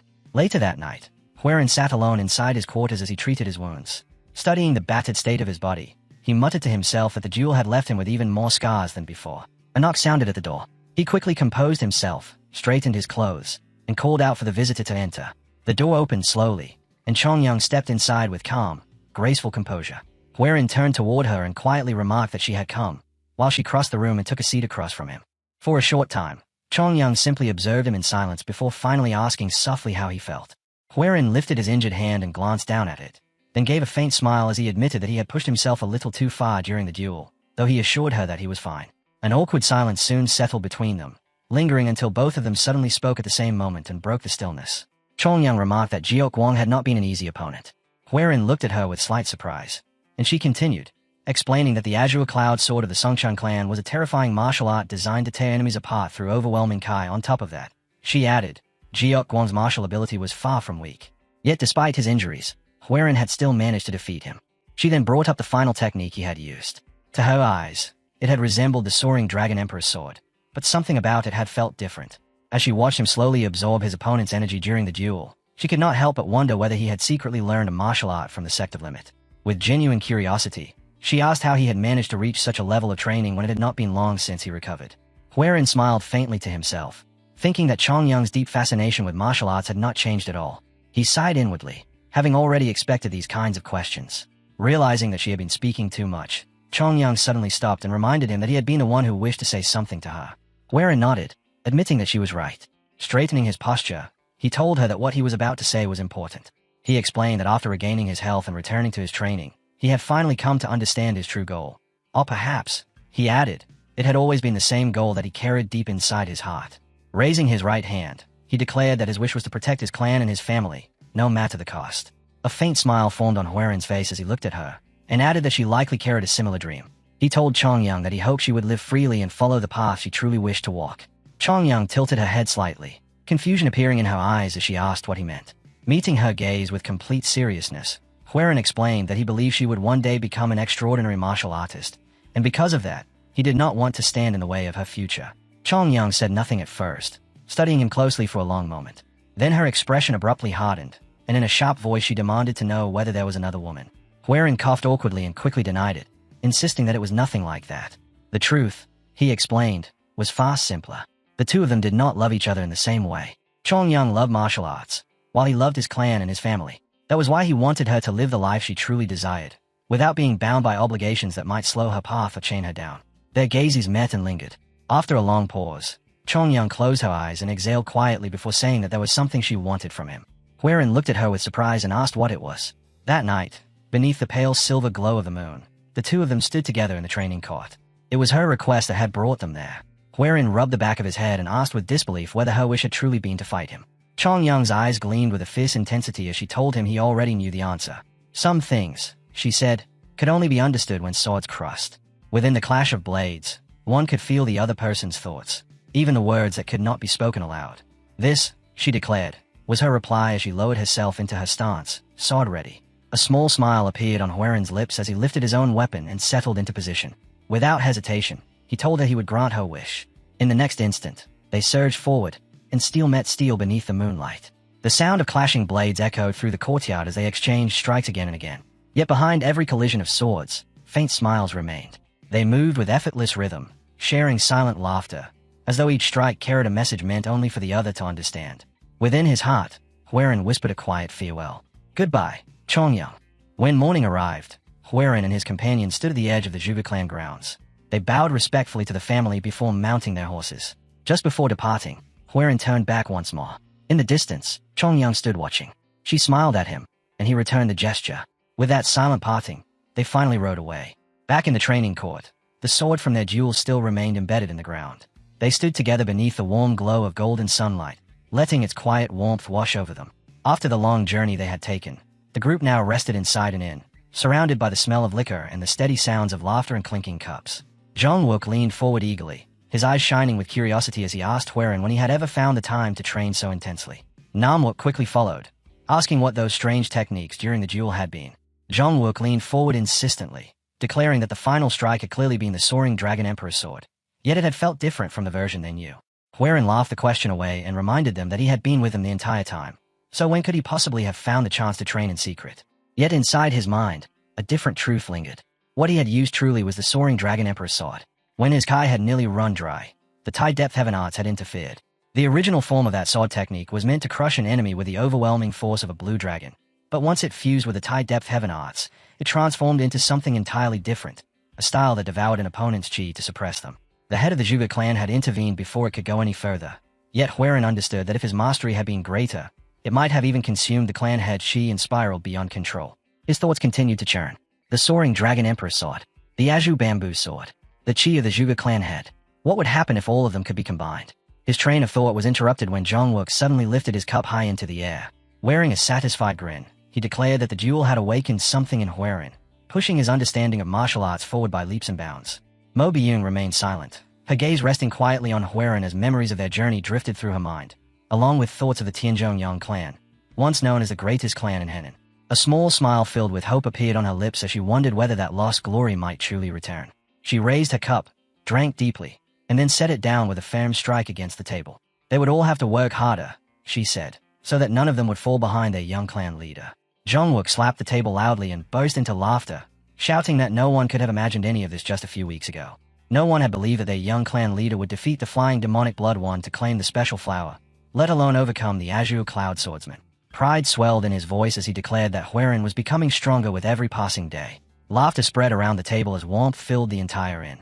Above them, on the upper floor, a cloaked figure stood by a window, quietly observing the lively gathering below. After watching for a moment, he turned away and slipped into a darkened room. Inside, a man sat hunched over a table while several other cloaked figures stood nearby as guards. The newcomer bowed respectfully and announced that he had something to report. The man at the table muttered to himself, his voice twisted with obsession as he spoke repeatedly of witchery and sorcery. His bare fingers scraped across the wooden surface until blood began to well up, carving fresh marks into the table. With a warped expression, he shouted again that it was sorcery. The following day, Huiran and his companions rode along a narrow path through the forest. Mo Byung frowned as she noticed that Huiran's horse had surged far ahead of the group. Raising her voice, she called out to warn him that if he continued pushing the horse at such a pace, it would collapse from exhaustion long before they reached the clan. Huiran pulled back on the reins and brought his horse to a halt, glancing over his shoulder with an apologetic expression as he admitted that his eagerness had carried him too far ahead. Mo Byung urged him to slow down, reminding him that rushing forward without restraint could cost him something far more important than time. Huiran responded with a smile and nodded, respectfully addressing her as Instructor Mo before pointing toward a small spring nearby and suggesting that they stop there to rest and water the horses. The group dismounted and settled beside the spring. While Zhongwook, Namwook, and Mo Byung gathered water, Huiran quietly sat down and entered meditation. Watching him, Zhongwook remarked that their young clan leader seemed completely consumed by martial arts. Namwook replied that such dedication was not a bad thing. Mo Byung added that this kind of period would not last forever, and if one failed to seize it, breaking through later would become far more difficult. Huiran sat in stillness for a time, when suddenly his senses sharpened. A cold presence stirred among the surrounding trees. His eyes snapped open, his hand moved instantly to the hilt of his sword, and he called out sharply, demanding that whoever was hiding reveal themselves. His companions hurried to his side, asking what had happened. In the next moment, several cloaked figures stepped out from the shadows of the forest. The group froze in shock at their sudden appearance. Mo Byung's expression immediately hardened as she shook her head and said they were not ordinary bandits. No bandit, she stated firmly, could possess such overwhelming chi. These men were assassins. Jianghu asked whether they were the same enemies they had encountered before. Huaren narrowed his eyes and replied that they were not. Their masks were different, and the presence they carried felt unfamiliar. Yet deep within him, an uneasy feeling stirred. The aura surrounding these men did not resemble that of assassins at all. Instead, it felt closer to something far more rigid and oppressive, like the presence of an orthodox sect. Then, from deeper within the forest, a voice echoed out, low and filled with hatred. The words repeated again and again, calling him a ruined demon. Someone declared that they had finally found him. Slowly, a man stepped forward into the light, his face revealed at last. Huaren stiffened as recognition struck him, and he spoke the name aloud. Jianghu. The air grew heavier as pressure thickened around them. Huaren clenched his teeth while the hostile energy bore down upon him. His gaze swept across the men standing behind Jianghu, and bitter recognition flashed through his thoughts. Azure Cloud, the Songchun clan. So they were no longer attempting to hide who they were. Raising his voice, Huaren demanded to know whether Jianghu had come seeking revenge for what had happened to the Zhuge clan. Jianghu's furious roar shattered the tense silence as he ordered him to be quiet. His eyes burned with rage while he pointed directly at Huaren and accused him of practicing demonic arts. Others might not sense it, he insisted. But he, the Azure Cloud Dragonblade, could feel it clearly. His voice trembled with twisted conviction as he declared that he had come to slay the demon. Behind Huaren, Mo Byung observed the madness blazing in Jianghu's eyes and muttered that the man did not appear to be sane. Huaren agreed immediately, pointing out the bulging veins across Jianghu's body and the chaotic turmoil within his inner qi. Jianghu had already descended into qi deviation. With that cold conclusion, he reminded Jianghu of the defeat he had suffered before and asked, without a trace of warmth, whether he truly believed this time would somehow end differently. Jianghu answered with laughter, the sound slow and hollow as his face twisted further into madness. You still don't understand your situation, do you? He mocked, the grin on his face warping as he added with cruel amusement. Then tell me, how did the poison spring water taste? The words struck them like a bolt of lightning. Instinctively, each of them attempted to circulate their inner energy. Yet the moment they tried, nothing answered their call. Mo Byung gasped first, shouting that her inner power refused to move at all, and Namwook quickly echoed her alarm, admitting in panic that his own Kai had frozen just the same. Huaren's thoughts collided in an instant. Gentleman's poison. The spring had been contaminated with it. Anger surged through him as he shouted at Jianghu, demanding whether this had been his plan from the very beginning, as though threats and ambush were not already enough. He accused him openly of stooping to poison and demanded to know how someone capable of such cowardice still dared to call himself a martial artist of the orthodox path. Jianghu's temper detonated immediately. He roared for Huaren to shut his mouth, shouting that if it meant killing a demon he would willingly commit even greater sins, because people like them could never comprehend what he had endured to reach the level he now possessed. He had not dedicated his entire life to martial arts only to be defeated by someone like Huan. With his face twisted by fury, he raised his sword high and bellowed that the power of the Azure Cloud Sword was invincible. Behind them, Zhongwook spoke in a voice that trembled despite his effort to stay calm, explaining that the situation had become desperate. Every one of them had drunk from the poison spring, and now they stood surrounded by armed warriors while Jianghu himself had lost control to qi deviation. It was obvious their enemies intended to eliminate them all here. Huaren forced himself to think quickly. Even if Jianghu's energy was unstable, victory was impossible while their own Kai remained sealed. He began issuing an order, but Namwook stepped forward before he could finish, placing a firm hand on Huaren's shoulder and calmly reminding him that they were his guards, and protecting him was their duty. Mo Byung, Namwook, and Jangwook immediately moved ahead of him, planting themselves between him and the approaching enemies as they prepared to fight. Mo Byung glanced back over her shoulder and told him that while they stalled the enemy, he had to escape, because there was no chance he would be allowed to die before any of them did. Huaren stopped where he stood, his face darkening as the words sank in. Then his expression hardened, and when he spoke again his voice carried the unmistakable weight of command. No. He stepped forward, eyes steady and unyielding. Not today. Today, no one was going to die. As he walked past them, Mo Byung's eyes widened in horror, and she shouted desperately for him to stop. Yet he paid no attention to her cry. At that moment, the Pu Kai within his body began to surge violently. The energy compressed tighter and tighter inside him until the pressure became almost unbearable, and then it burst outward all at once, its once clear color deepening as it twisted into a dark crimson that raged completely beyond control. Because I will make sure of it, he swore silently as the transformation overtook him. Jianghu's body trembled, caught between rage and dread as he stared at the sight before him. He screamed that he had known the truth from the beginning, accusing Huaren of being a demon. Blood slid from Huaren's nose as he continued walking forward, his mind grinding under the crushing weight of the power he had forced into the open. This was the first time Huaren had forced his own qi out with such ruthless intensity, and the torrent flooding his body felt as though 60 years of cultivation had been unleashed into his veins all at once. If his concentration wavered for even a single breath, That overwhelming force would devour him completely. Jiok Guang's face warped with pure hatred as he shouted for his men to attack, proclaiming that the Songcheng clan themselves would personally cleanse the world of this monster. At his command, the masked warriors behind him surged forward like a breaking tide. From the rear, Mo Byung, Namwook, and Jongwook shouted in alarm, calling out to their young lord. But Huiran forced his breathing steady, knowing the fight had to end quickly. In one fluid motion he drew his sword and unleashed a crushing slash, the blade cutting through the first line of attackers in a single instant. Jiok Guang thrust his own sword toward him and screamed again, urging the rest forward. Another wave rushed in, and the battlefield immediately collapsed into chaos. Huiran moved like a storm tearing through them, his sword striking with relentless precision as he leapt, spun, and cut through the masked warriors while the crimson glow of his blade flashed again and again, bodies falling one after another in his wake. Then he kicked off the ground and vaulted high into the air, soaring directly over Jiok Guang. The clan leader tilted his head up with a glare, blood leaking from the corner of his mouth as he clenched his teeth and shouted that Huiran must die, ordering everyone to attack together. The masked warriors jumped immediately, surrounding Huiran while he was still airborne. In the next instant, Huiran disappeared from the air and reappeared on the ground within their ranks. The warriors shifted at once into a unified stance, shouting the name of their technique in unison as they formed a circular assault around him. Huiran was caught at the center, blades striking from every direction. He blocked frantically while sparks burst into the air as steel collided again and again, and when a sword swept toward him from behind, he twisted aside at the last possible moment. His counterstrike cut one man down. Yet the moment his blade finished its arc, Jiok Guang lunged forward, bringing his sword crashing down in a heavy vertical slash. Huiran barely managed to raise his own weapon in time. The clash exploded with a thunderous sound.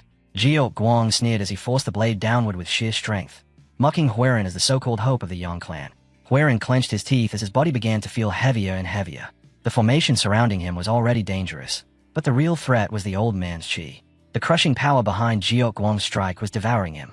If he failed to break free now, everything would end. Hey. Then a desperate cry pierced through his thoughts from a distance. Jongwook's voice rang out in panic as he called for Master Mo. Huiran snapped his head toward the sound and saw Mo Byung locked in battle. A masked warrior struck her across the shoulder, sending her staggering backward. His eyes widened instantly.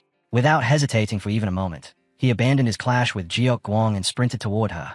Master Mo, he shouted. Don't let him escape. Jiok Guang roared in fury. His warriors reacted at once, rushing forward to cut off Huiran's path. A deafening crash echoed as the masked fighters closed in from every direction. Mo Byung cried out in desperation, calling to the young lord while Huiran found himself completely trapped, surrounded on all sides. From above, Jiok Guang launched himself into the air, his sword lifted high overhead. You bastard. This ends now, he screamed. At that exact moment, a violent eruption of demonic chi burst outward from the center of the formation. Heavenly lightning ascension.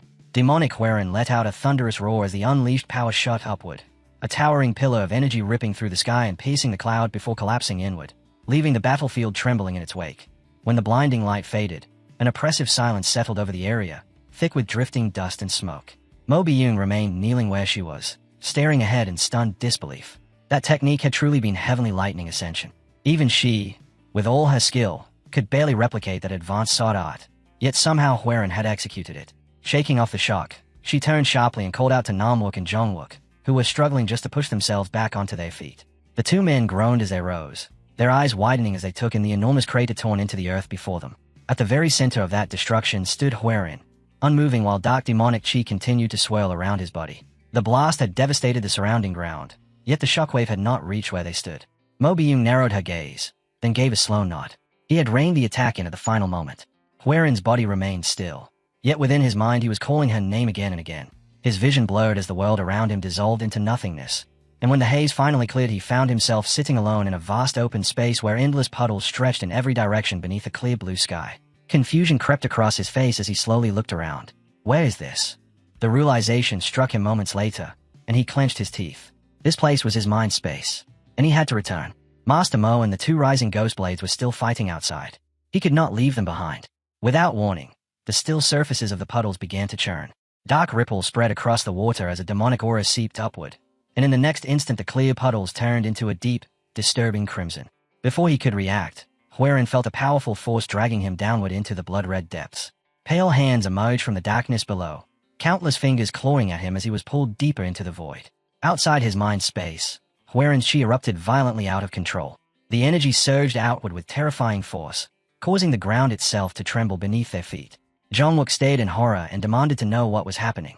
Mo Byung's expression hardened as she answered grimly that they had to stop it, because the thing standing before them was no longer their young lord. She did not know what had taken hold of him, but whatever it was, they could not allow it to move while wearing Huerin's body. Jongwook shouted back that none of them had any anikai left, asking how they were supposed to stop something like that.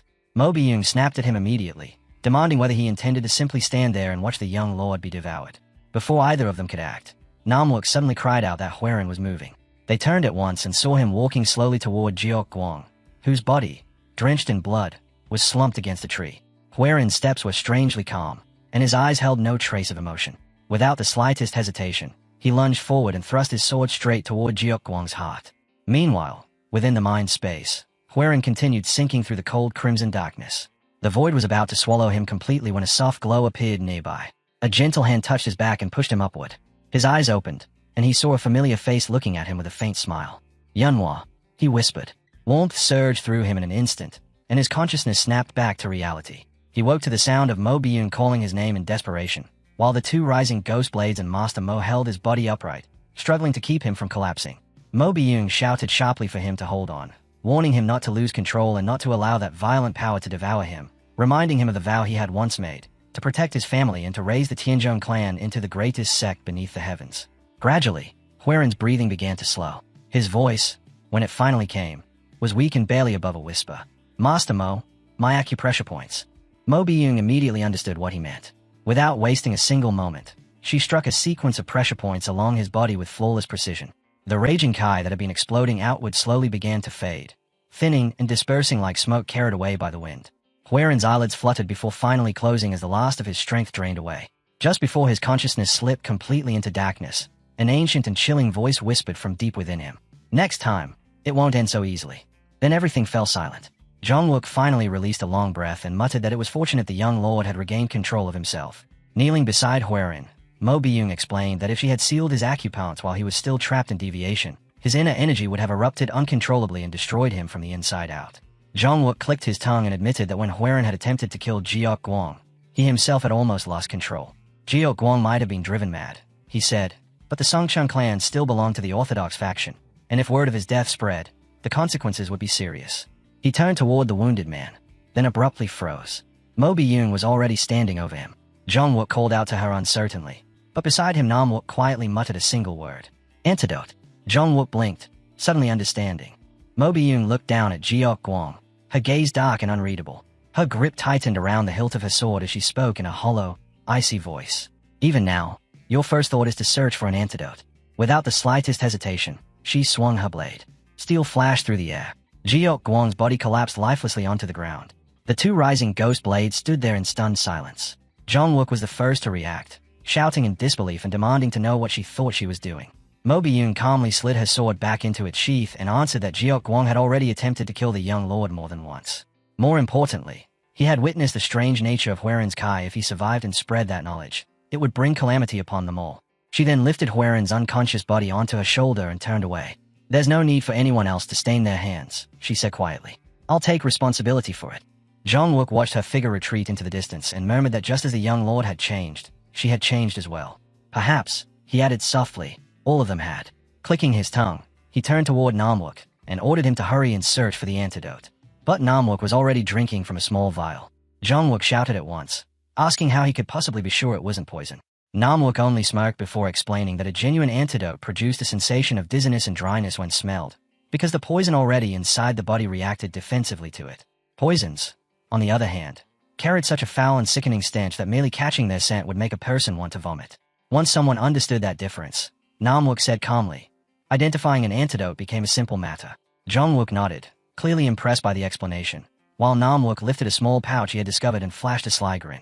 Along with the antidote, he added, he had also found something that looked extremely valuable. Sometime later, Huerin slowly regained consciousness. When his eyes opened, he found himself lying on a bed inside an inn. He pushed himself upright and murmured quietly that he had returned. Crossing his legs into a lotus position, he began circulating his chi through his meridians, but only a few moments passed before his eyes widened in surprise. His inner energy had not merely recovered, it had grown noticeably stronger. The memory of Jiok Guang's attack surfaced in his mind, along with the terrifying power that had erupted uncontrollably from within him. Letting out a long breath, he leaned back against the bed and covered his eyes with his arm. It had been far too close. When his Kai spiraled out of control, he had nearly lost his body entirely. After a moment he sat up again and muttered under his breath that if he ended up losing himself, or even dying, before fully mastering the Tai Depth Heaven Tome, then everything he had endured until now would amount to nothing. The force dwelling inside him was not ordinary chi. It might even be something closer to the remnant soul of an old master. If that possibility was true, then the presence within him might possess knowledge far beyond his own. Elsewhere inside the inn, Mo Byung and the twin rising ghost blades sat gathered around a table when Huaren entered the room. Jongwook immediately greeted him with clear relief and asked how he was feeling. Huaren answered that he was fine, but his attention shifted to Namwook, who was holding a small golden token between his fingers. "What's that?" "Oh, this." Namwook replied casually. He explained that Jio Guang had been carrying it, and since it looked valuable, he had taken it. As Huaren examined the token more closely, recognition flickered across his face. He murmured that it was Cho Wuhi's golden token, proof that granted its holder the chance to meet the most beautiful woman in all of Henan. What puzzled him, however, was how Jio Guang had come to possess such a thing in the first place. Then a soft chuckle escaped him. "I see." An awkward silence immediately settled over the table. Clearing his throat, Huaren remarked that the atmosphere had suddenly become rather strange. Mo Byung then addressed him in a serious tone, calling him young lord. But before she could continue, Huaren lowered his head and apologized to her as well as to the twin rising ghost blades.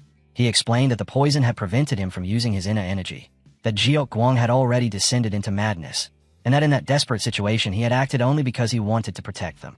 At that moment, he had simply had no other option. Mo Byung slowly stood from her seat and bowed deeply to him, thanking him as though nothing else mattered. She said plainly that without his intervention they would all have died there. Yet when she straightened again, her gaze hardened as she added that they could not ignore the truth of what had happened. She needed to know exactly what that strange Kai flowing through his body truly was. Huaren hesitated, the weight of the moment pressing heavily against his chest, before finally agreeing that he would explain. But first, he asked what had happened to Jiok Guang. Namwook tried to answer, though his words faltered midway. Yet Mo Byung cut in with a flat response. Jiok Guang had disappeared. Huaren's voice rose with sudden alarm. If Jiok Guang returned and reported everything to the Songcheng clan, the consequences would spell disaster for all of them. Mo Byung interrupted once more, her tone calm and firm as she assured him that such a thing would never happen. She explained that when Huaren, while possessed, had forcibly drawn out his inner Kai, he had completely lost control of himself, and by now Jiok Guang was likely nothing more than an empty shell, a mindless husk incapable of even forming proper speech. Turning toward Namwook and Jongwook, she asked them to confirm it. The two men hesitated, clearly reluctant. Yet in the end they both nodded. Only then did Huaren finally relax his guard. If Master Mo had said so, he would trust her judgment. He clenched his fist slowly and began to speak, admitting that there was something important he needed to explain. Before he could utter even a single word more, a man suddenly appeared beside their table. Huaren flinched at the unexpected presence. The stranger quickly introduced himself as the owner of the inn and apologized, explaining that he needed them to leave immediately. Jongwook shot to his feet at once, anger flashing across his face as he demanded to know why an innkeeper would suddenly throw out paying guests without warning.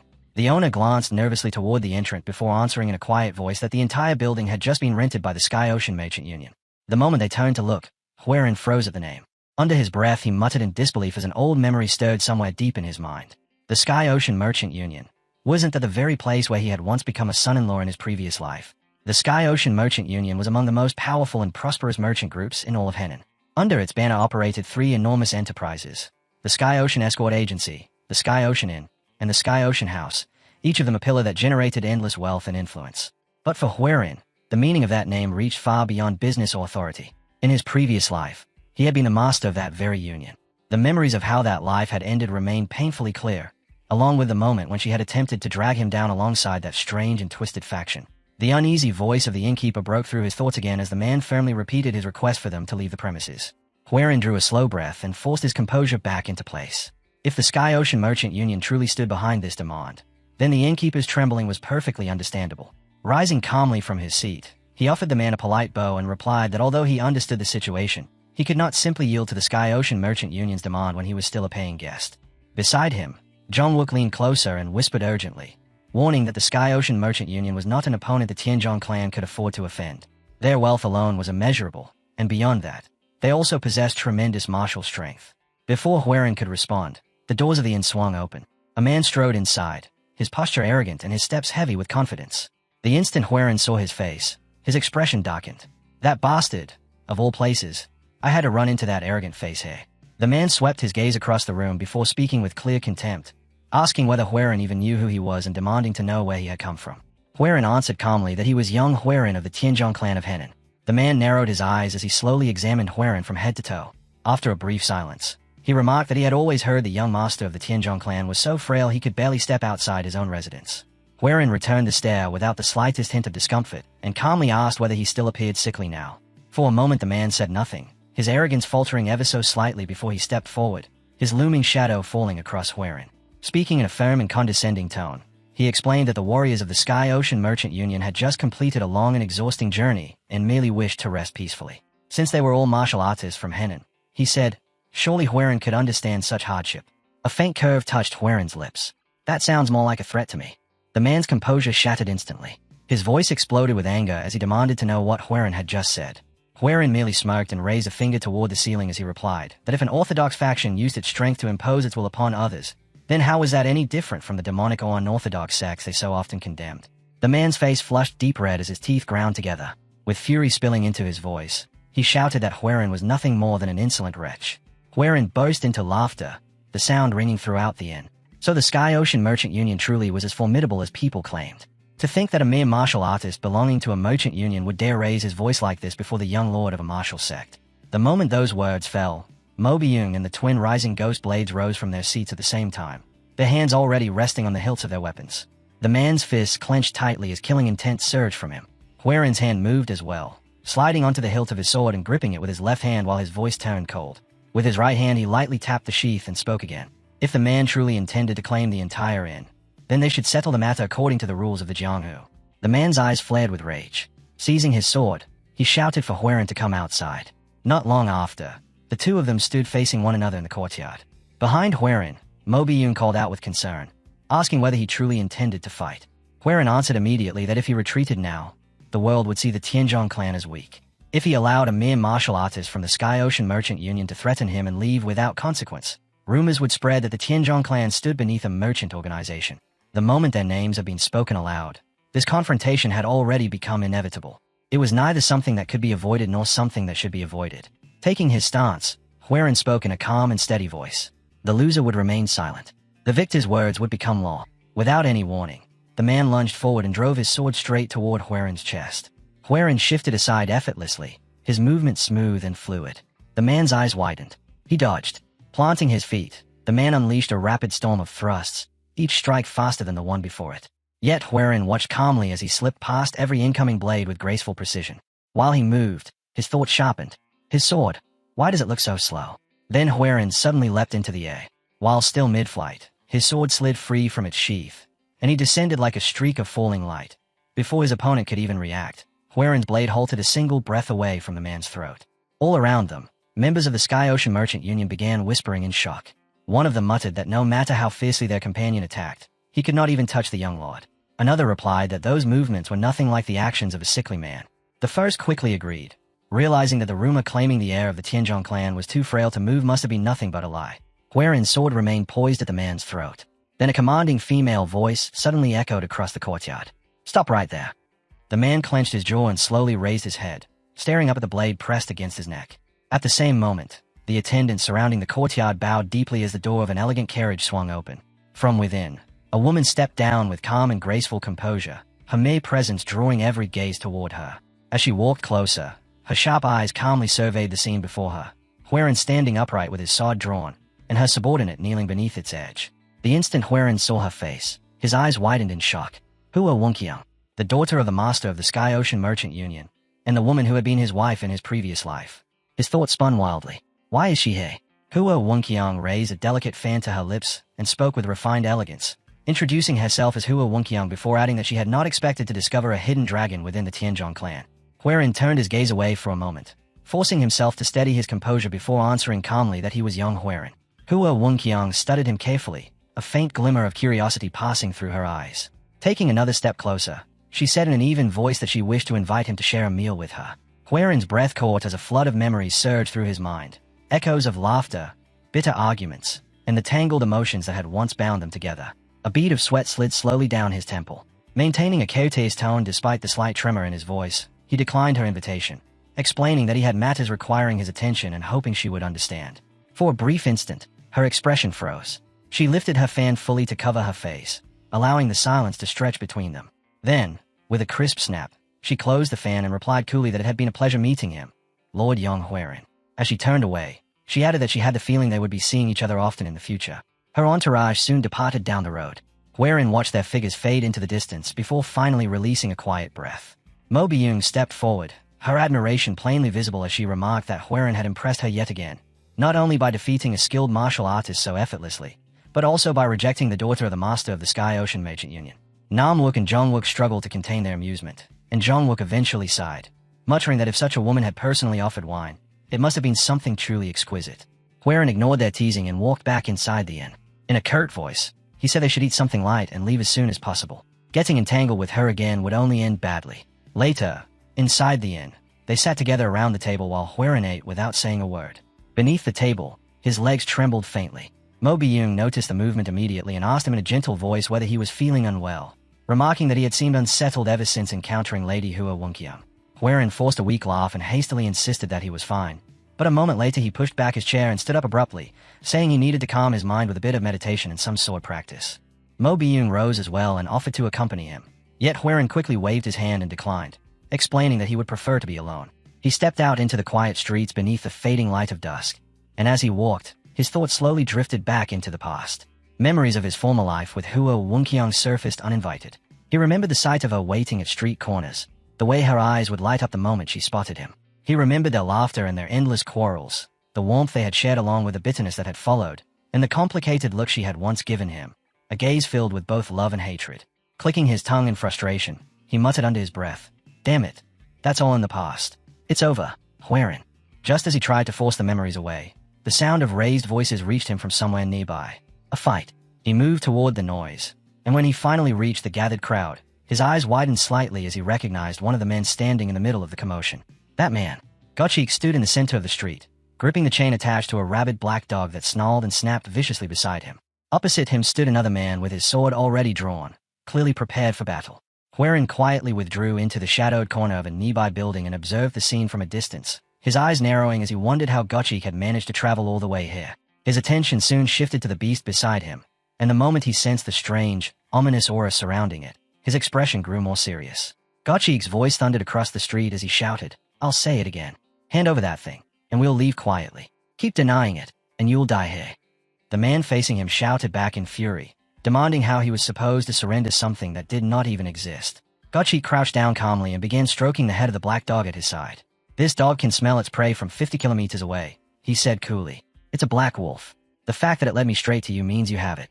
From his hiding place, Huiran's expression stiffened as realization finally dawned on him. So that black dog had followed the scent of the demonic poisonstone flower all the way here. That was the only explanation that made sense. He reached into his pocket, pulled out the very flower in question, and frowned deeply as he looked at it. "But it's with me. Then why are they targeting that young man instead?" Across the street, Gottschalk's patience finally wore thin. His jaw tightened as he glared coldly at the man standing stubbornly before him. "Do I really have to kill you to find it?" he growled. Then he raised his voice so that everyone gathered nearby could hear him clearly. "Listen well," he declared. "I am Gottschalk, the young sect leader of the Serpent Dragon sect of Hube. Anyone who helps me capture that man will be rewarded generously by my sect." The surrounding martial artists began to stare.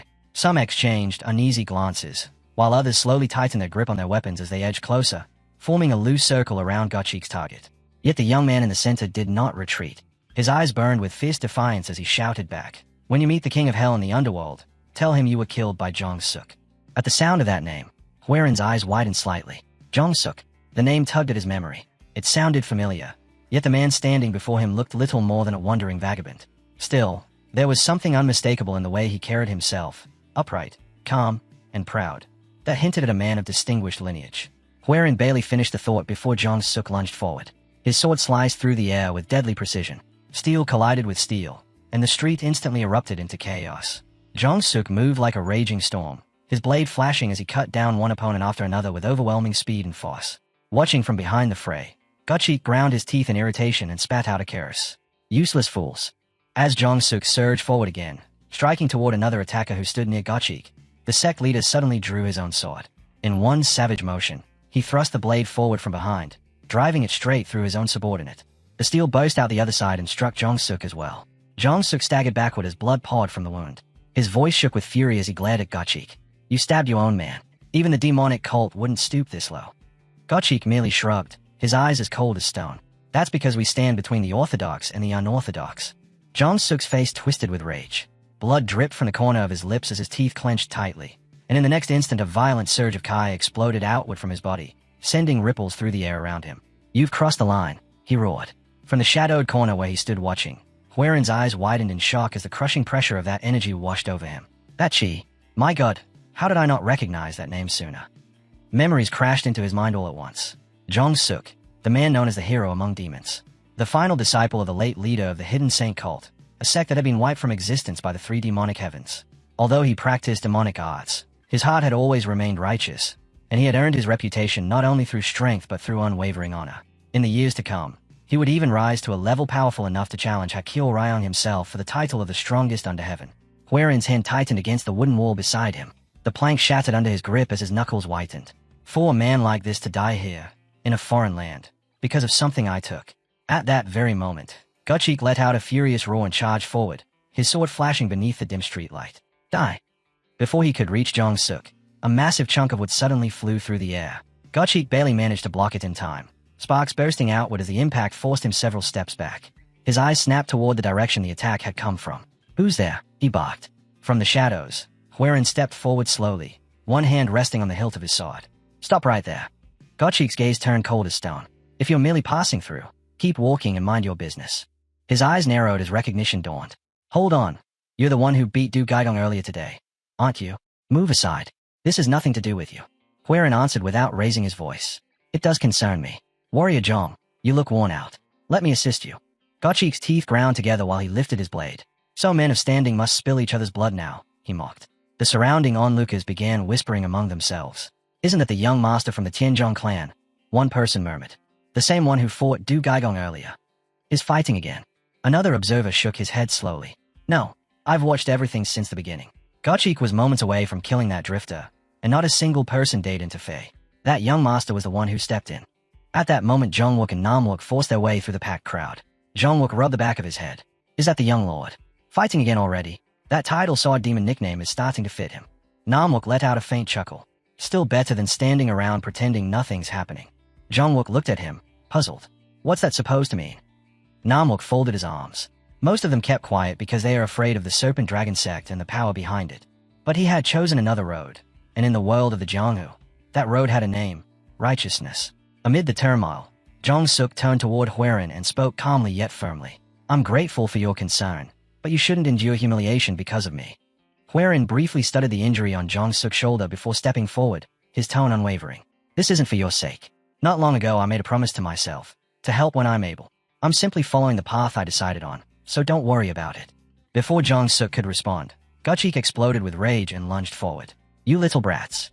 Their swords slammed together with a deafening clang that rang across the square. Sparks scattered as their chi collided violently, and the spectators gasped when the battleground erupted into chaos again.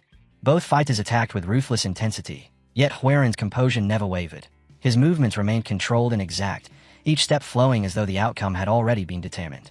Gottschalk, however, gradually slipped out of rhythm, his breathing turning rough while his strikes lost their balance. This bastard. How can he be this strong? He muttered through clenched teeth. Huaren's chi surged brighter, curling around him like a living blaze as he pressed forward, and the confidence inside Gottschalk shattered. Damn it, he shouted while watching his subordinate scatter in panic.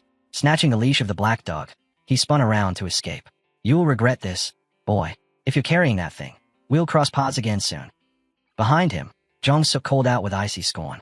Running away. Coward. Huaren's eyes narrowed while he watched the retreating figure. We have to kill that black dog. If the creature caught the scent of the demonic poison stone flower once more, it would guide them straight back here. His hand tightened around the sword as Kai gathered and swirled, his focus locking onto the fleeing beast, and in a single swift motion he released the weapon. The blade streaked forward like a bolt of lightning, aimed directly at the dog. At the final instant, the black wolf sprang aside, narrowly escaping the strike. You missed, Jong-suk murmured from behind him. Huaren offered no reply. His gaze sharpened, and under his breath he spoke the name of the technique. Soaring Dragon Emperor Sword, Flying Sword. The sword suddenly twisted in mid-E, shrieking as it shot upward before diving down at a blinding pace. A piercing whistle split the air, and an instant later a brief, cut-off yelp rang out when the blade found its mark. For a heartbeat, the entire square stood in absolute silence. Huaren slowly released the breath he had been holding and lowered his hand. Woof. The stillness shattered as the square erupted into thunderous cheers. Shouts burst out from every direction while Huaren remained standing at the center, unmoving, his gaze fixed on his own hands that trembled ever so slightly. It worked. After failing hundreds of times, the flying sword technique had finally succeeded. He closed his hand into a tight fist, a quiet surge of excitement passing through him as he forced his breathing back under control. Not far away, Jong-suk stood rigid, his eyes wide with shock. That technique, there was no doubt about it. It was the flying sword of the hidden saint cult. But how could the young master of the Tianzhong clan possibly wield a martial art from a sect that had disappeared from the world? Meanwhile, murmurs began spreading through the crowd like wildfire. That sword moved like a dragon soaring through the sky. A blade like that should have a name. Someone suddenly laughed and shouted, "Flying Dragon Sword Hero."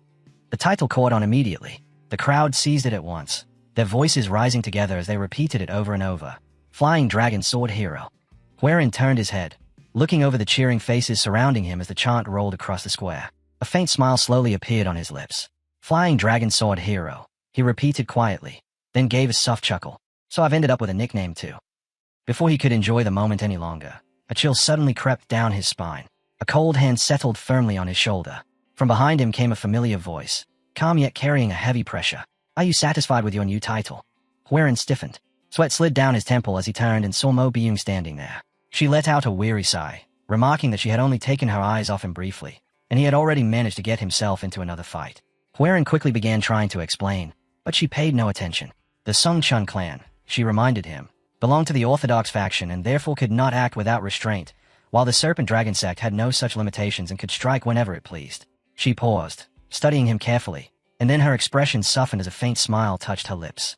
Noting that he had defeated Gotchik without suffering even a single injury, she praised how much he had improved and said that, as his master, she was genuinely proud. Before Huaren could say anything in response, a low groan broke the moment. Jong-suk, whose body had finally reached its limit, collapsed to the ground, no longer able to endure. Later that night, he regained consciousness inside a dimly lit room. Startled, he sat upright, and it did not take long for him to notice that his injuries had already been treated. Nearby, Huaren spoke quietly. You awake? Jong-suk looked down at the bandages wrapped across his body, disbelief filling his eyes. He bowed deeply toward Huaren and expressed his gratitude, saying that not only had his life been saved, but his wounds had also been carefully treated. Jong-suk called Huaren a true hero and admitted that he had no idea how he could ever repay such a kindness. Huaren gave a faint smile. If you truly want to repay me, then sign a contract with me. For a while, you will serve as my bodyguard, and naturally, you'll be compensated. As he spoke, he pulled out a small pouch, placed it on the bed, and opened it. Jong-suk's eyes widened the moment he saw the heavy stack of silver inside. The sheer amount left him stammering, clearly overwhelmed. Huaren spoke in a calm tone, saying that a man with Jong-suk's ability must surely have a reason for wandering the world. At those words, Jong-suk lowered his head. He confessed that he had a younger sister suffering from a rare and deadly illness, and the medicine required to treat her cost far more than he could ever afford. Tears gathered in his eyes as the realization struck him that with this money, his sister might finally have a chance to recover. His voice trembled as he thanked Huaren over and over again. Huaren placed the pouch into his hand and told him to bring his sister to stay with them since they would be remaining in the town for some time. The room grew quiet, broken only by the sound of Jong-suk's soft sobbing. After a while, Jong-suk waved to them outside the inn before leaving to bring his sister back. Once he disappeared from sight, Mo Byung turned toward Huaren with a doubtful expression, remarking that he had been far too generous for the sake of hiring a simple bodyguard and asking whether there was some deeper reason behind it. Standing beside her, Jong-wook cleared his throat and joked that with that much money, someone could easily buy several bottles of the finest wine. Huaren lifted his gaze toward the night sky and smiled. He said that Jong-suk was someone destined for greatness, and that earning the loyalty of such a man for only a few silver nyang was a bargain. He added that he respected the way Jong-suk had remained standing proudly and unbroken even while surrounded by the Serpent Dragon sect. Mo Byung continued to stare at him, as if he had just spoken complete nonsense. Tilting her head slightly, she asked whether they were finally going to return to the Tianzhong clan with him. Huaren only laughed and shook his head. No, not yet. Our next stop is Jeongju. The moment the words left his mouth, protests erupted instantly. Mo Byung shouted, demanding to know why they were suddenly heading to Jeongju, while Jong-wook looked at him in disbelief and asked whether they truly were not returning home. As the two of them continued arguing, Huaren simply kept walking forward as though none of it involved him, leaving them no choice but to hurry after him. Mo Byung insisted that they had already completed everything they set out to do, recovering the elixir and visiting the Zhuge clan, so there was no reason to keep wandering elsewhere. Huaren slowed his steps slightly, yet he still gave them no answer. Inside, however, his thoughts were far heavier. If his chi were to spiral out of control again, it could consume his body entirely. The only way to stop that from happening was by cultivating the tie-depth heaven tome, and to do that he needed to meet someone living in Jianghu. This D2 was not a matter of choice. It was a matter of survival. At the doorway of the inn, Huiran finally came to a halt. After clearing his throat, he announced firmly that this was the young lord's command. Mo Byung immediately raised her voice again, insisting that the clan lord would surely worry. Huiran only gave a faint smile as he pushed the door open and told her he had already sent a messenger pigeon, so there was nothing to be concerned about. They would depart at dawn. With that, he stepped inside and shut the door behind him, cutting off any further complaints. Outside, Jongwook pressed a hand against his forehead in pure frustration. Namwook simply shrugged helplessly. Mo Byung clenched her fists and muttered under her breath that no one could ever understand what went on inside Huiran's mind. The following morning, just as they were preparing to leave, Jung Suk arrived leading a horse. He dismounted immediately and bowed, reporting that everything was ready. Then he gestured toward the girl standing beside him and introduced her as his younger sister, Jong Munhai. She bowed politely and expressed her gratitude to Huiran for helping her brother. Huiran returned the courtesy with a slight bow of his own and introduced himself as Huiran of the Tianzhong clan. He then introduced the others, explaining that the twin Rising Ghostblade were both his bodyguards and warriors serving under his clan. The twins instantly straightened their posture, clearly trying to appear impressive in front of Munhai. Huiran chuckled and teased that they seemed far more skilled at guarding wine than protecting people. Namwook protested right away, complaining that Huiran was making them sound like villains. Mo Byung stood a little apart from the group, quietly observing the exchange with faint irritation written across her face. Eventually, Huiran pointed toward a nearby carriage and explained that he had prepared it to make their journey more comfortable. Jung Suk looked at the carriage with surprise and asked if it was intended for his sister. After Munhai was helped inside and the curtains were drawn closed, Huiran turned to Namwook and told him to take charge of the reins. Namwook immediately scoffed, arguing that he was not the only one capable of driving a carriage. Huiran merely smirked. Reaching into his pocket, he pulled out a small bottle filled with golden wine, his eyes gleaming as he announced that whoever served as the coachman for the day would earn a cup as a reward. The moment the twins saw the bottle, they froze in place. Then both gasped in shock. Namwook shouted in disbelief, and Jongwook echoed him, exclaiming that it was that precious drink. In the next instant, they both lunged for the reins while shouting over each other. Jongwook insisted he would be the one driving, while Namwook argued that Huiran had already chosen him. Their shoulders slammed together as they struggled, their foreheads nearly colliding while their argument erupted into chaos. Inside the carriage, Jung Munhai covered her mouth and let out a soft laugh. Huiran and Jung Suk stood nearby, chuckling as they watched the commotion unfold. Mo Byung, however, simply crossed her arms, her brows knitting together and her lips tightening in quiet disapproval at their childish behavior.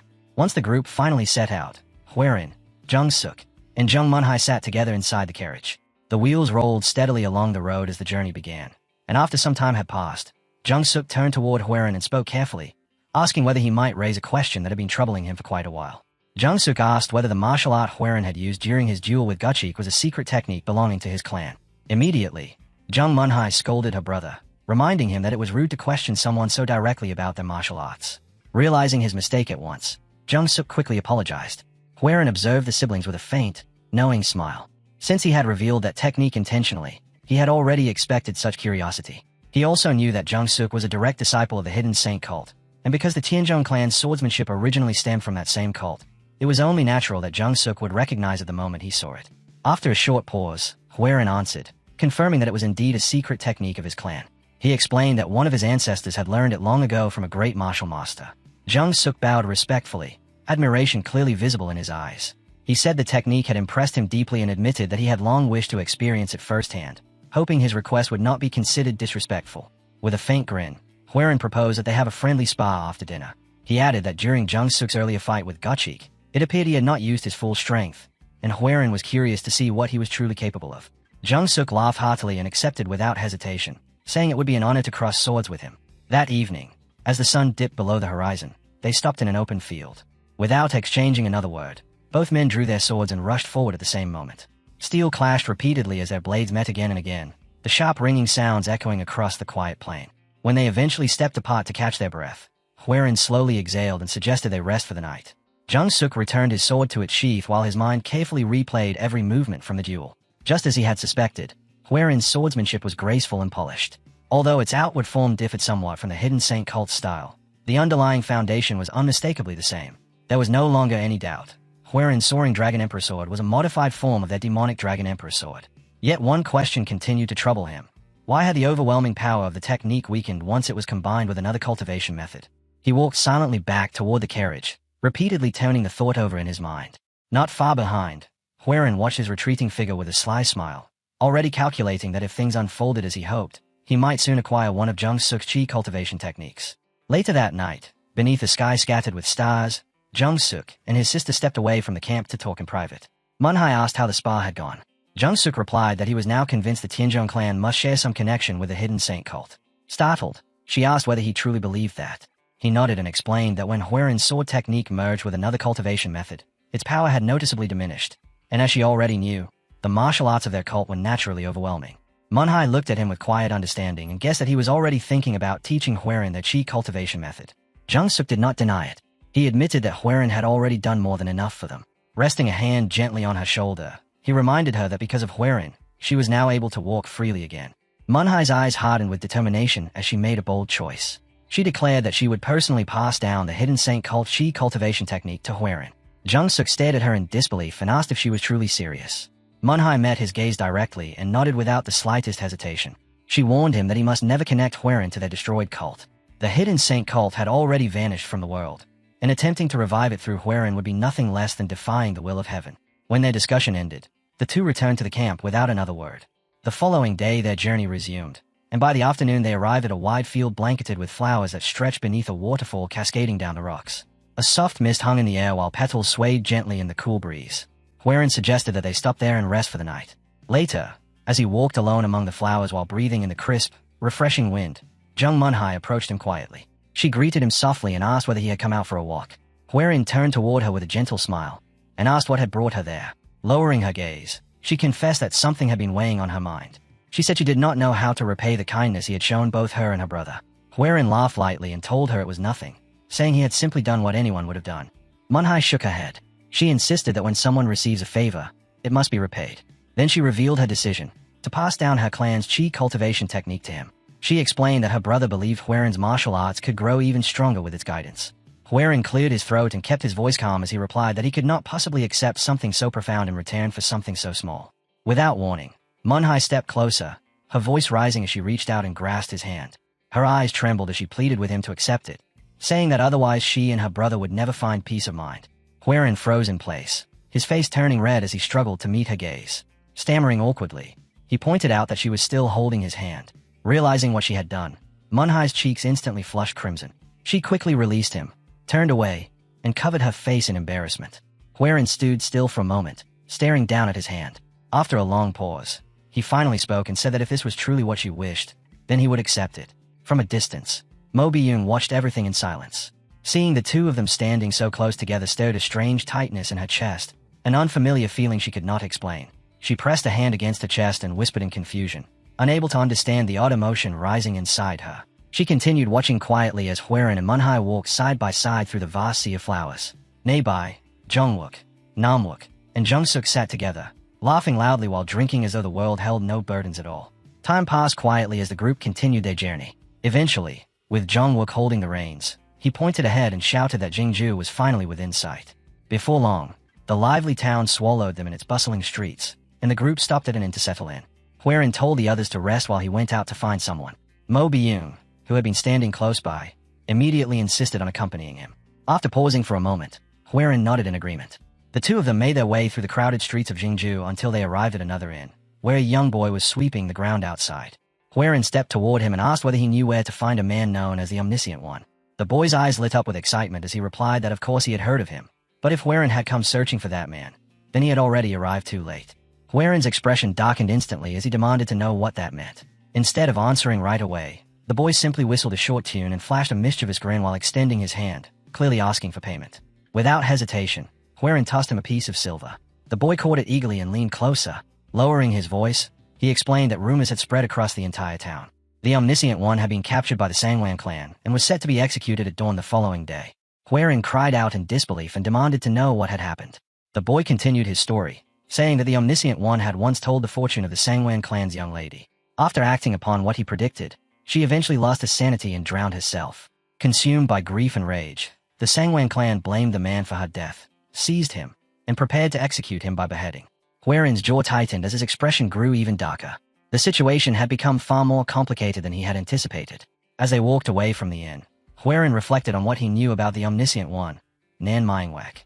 The man was widely known for fortune-telling and exorcisms, yet his true identity was far more dangerous. He was the last envoy of the destroyed Be cult. That cult had specialized in soul-based sorcery and had already fallen long before the age of the 3 demonic and 3 orthodox factions. If it truly was him, Huiran realized, then Nan might possess the ability to remove the ancient entity sealed inside his body. The thought alone sent a chill through him, but the knowledge that the man was scheduled to be executed the very next morning abruptly cut his thoughts short. Mo Byung finally broke the silence, asking whether the young lord had originally intended to have his fortune read. Huiran gave no reply. His gaze drifted toward the distant streets as his mind began racing ahead to what he would do next. Mo Byung called out to him again, addressing him as young Master Yong. At that moment, a familiar figure stepped into Huiran's line of sight. He raised his head and called out, asking if it was Lady Zhuge. As Zhuge Yohe approached, she leaned forward slightly, examined Huiran's face, and asked with a teasing smile whether she was so unwelcome that he looked that startled to see her. Huiran and Mo Byung immediately bowed. Huiran answered that it was not the case at all, explaining that he simply had not known she was in Jianghu. Yohe laughed lightly and replied that she had not known he was there either. She then gestured toward the woman standing beside her and introduced Huiran as young Huiran of the Tianzhong clan. The lady spoke softly, introducing herself as Sang Wan Yusiul. The moment he heard that name, Huiran quietly murmured to himself, the Sang Wan clan, while a faint grin curled at the corner of his lips. Later, as they walked through the busy streets of Jianghu together, Huiran asked Yohe whether she had come to the city on business. She explained that she had hurried there because Sangwan Mijong, someone who treated her like a close friend, had fallen ill. Then she asked what had brought him there. Before answering, Huiran smiled and said that the Omniscient One had been entrusted with something important by his clan, and he had come to retrieve it. Behind him, Mo Byung frowned in confusion and quietly asked what he was plotting this time. Yohe watched the two of them carefully, her eyes narrowing slightly. Suddenly, Yusiul spoke up in a shy voice, asking about the Omniscient One. After hesitating briefly, she revealed that he was currently staying at her clan's estate. Huiran kept his relaxed expression and gave a small chuckle, saying that if that was the case, he would arrive soon. Yusiul quickly shook her head and explained that he would not be coming. The man had committed a serious crime against her clan, and was scheduled to be beheaded the following day. Huiran's eyes narrowed as his entire demeanor shifted at once. He placed a hand against his head as though overwhelmed with frustration and exclaimed that because of that man, they had endured sleepless nights traveling all the way to Jianghu. Turning toward Yusiul, he muttered that this was an absolute disaster. Without warning, he suddenly grabbed Yusiul's hand. His voice softened, adopting an almost romantic tone as he asked whether there was truly no other solution. Nearby, both Mo Byung and Zhuge Yohe froze in stunned silence. Yusiul's face flushed a deep red as her eyes widened, her heart beginning to race wildly. Panic overtook her as her breathing grew uneven, and she struggled to understand what was happening. Without lifting her gaze, she answered in a trembling voice that if that was the case, then he would have to meet the Omniscient One today. She said she would go directly to speak with her father and that they needed to leave at once. Then, still flustered and blushing, she added that since he had already taken her hand, he would now have to marry her. For a moment, Huiran remained silent. Then he leaned closer with a bright, exaggerated smile and sweetly thanked her for her help, addressing her as Lady Yusiul. After witnessing his theatrical performance, Yohe burst into laughter and began teasing Yusiul while flicking her on the forehead. Huiran then turned to Mo Byung and told her to return to the inn and inform the others that they would first be stopping by the Sangwan clan, and told her to have Master Mo wait there as well. Mo Byung shot him a sideways glance, replied that she understood, and walked away with a scoff. Behind them, Zhuge Yohe watched the exchange and chuckled quietly. Not long afterward, Huiran, Yohe, and Yusiul arrived at the Sangwan clan's estate.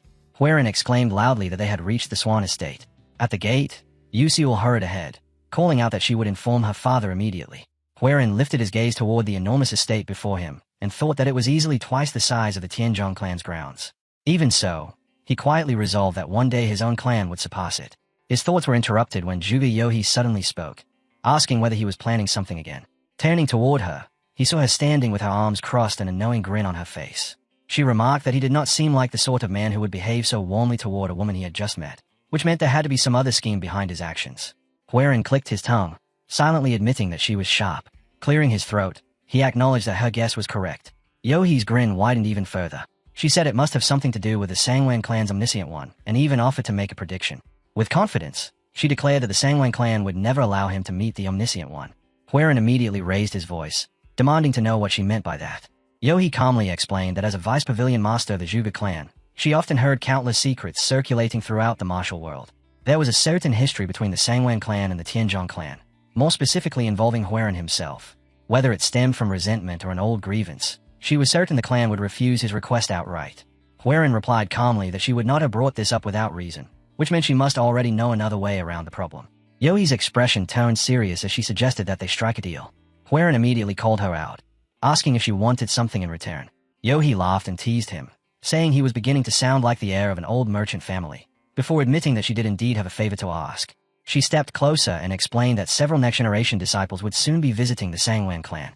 During their stay, she wanted him to pretend to be her lover.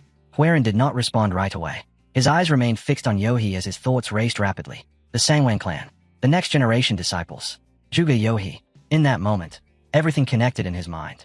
The Sangwan clan's plan had already begun, and it was unfolding faster than he had expected.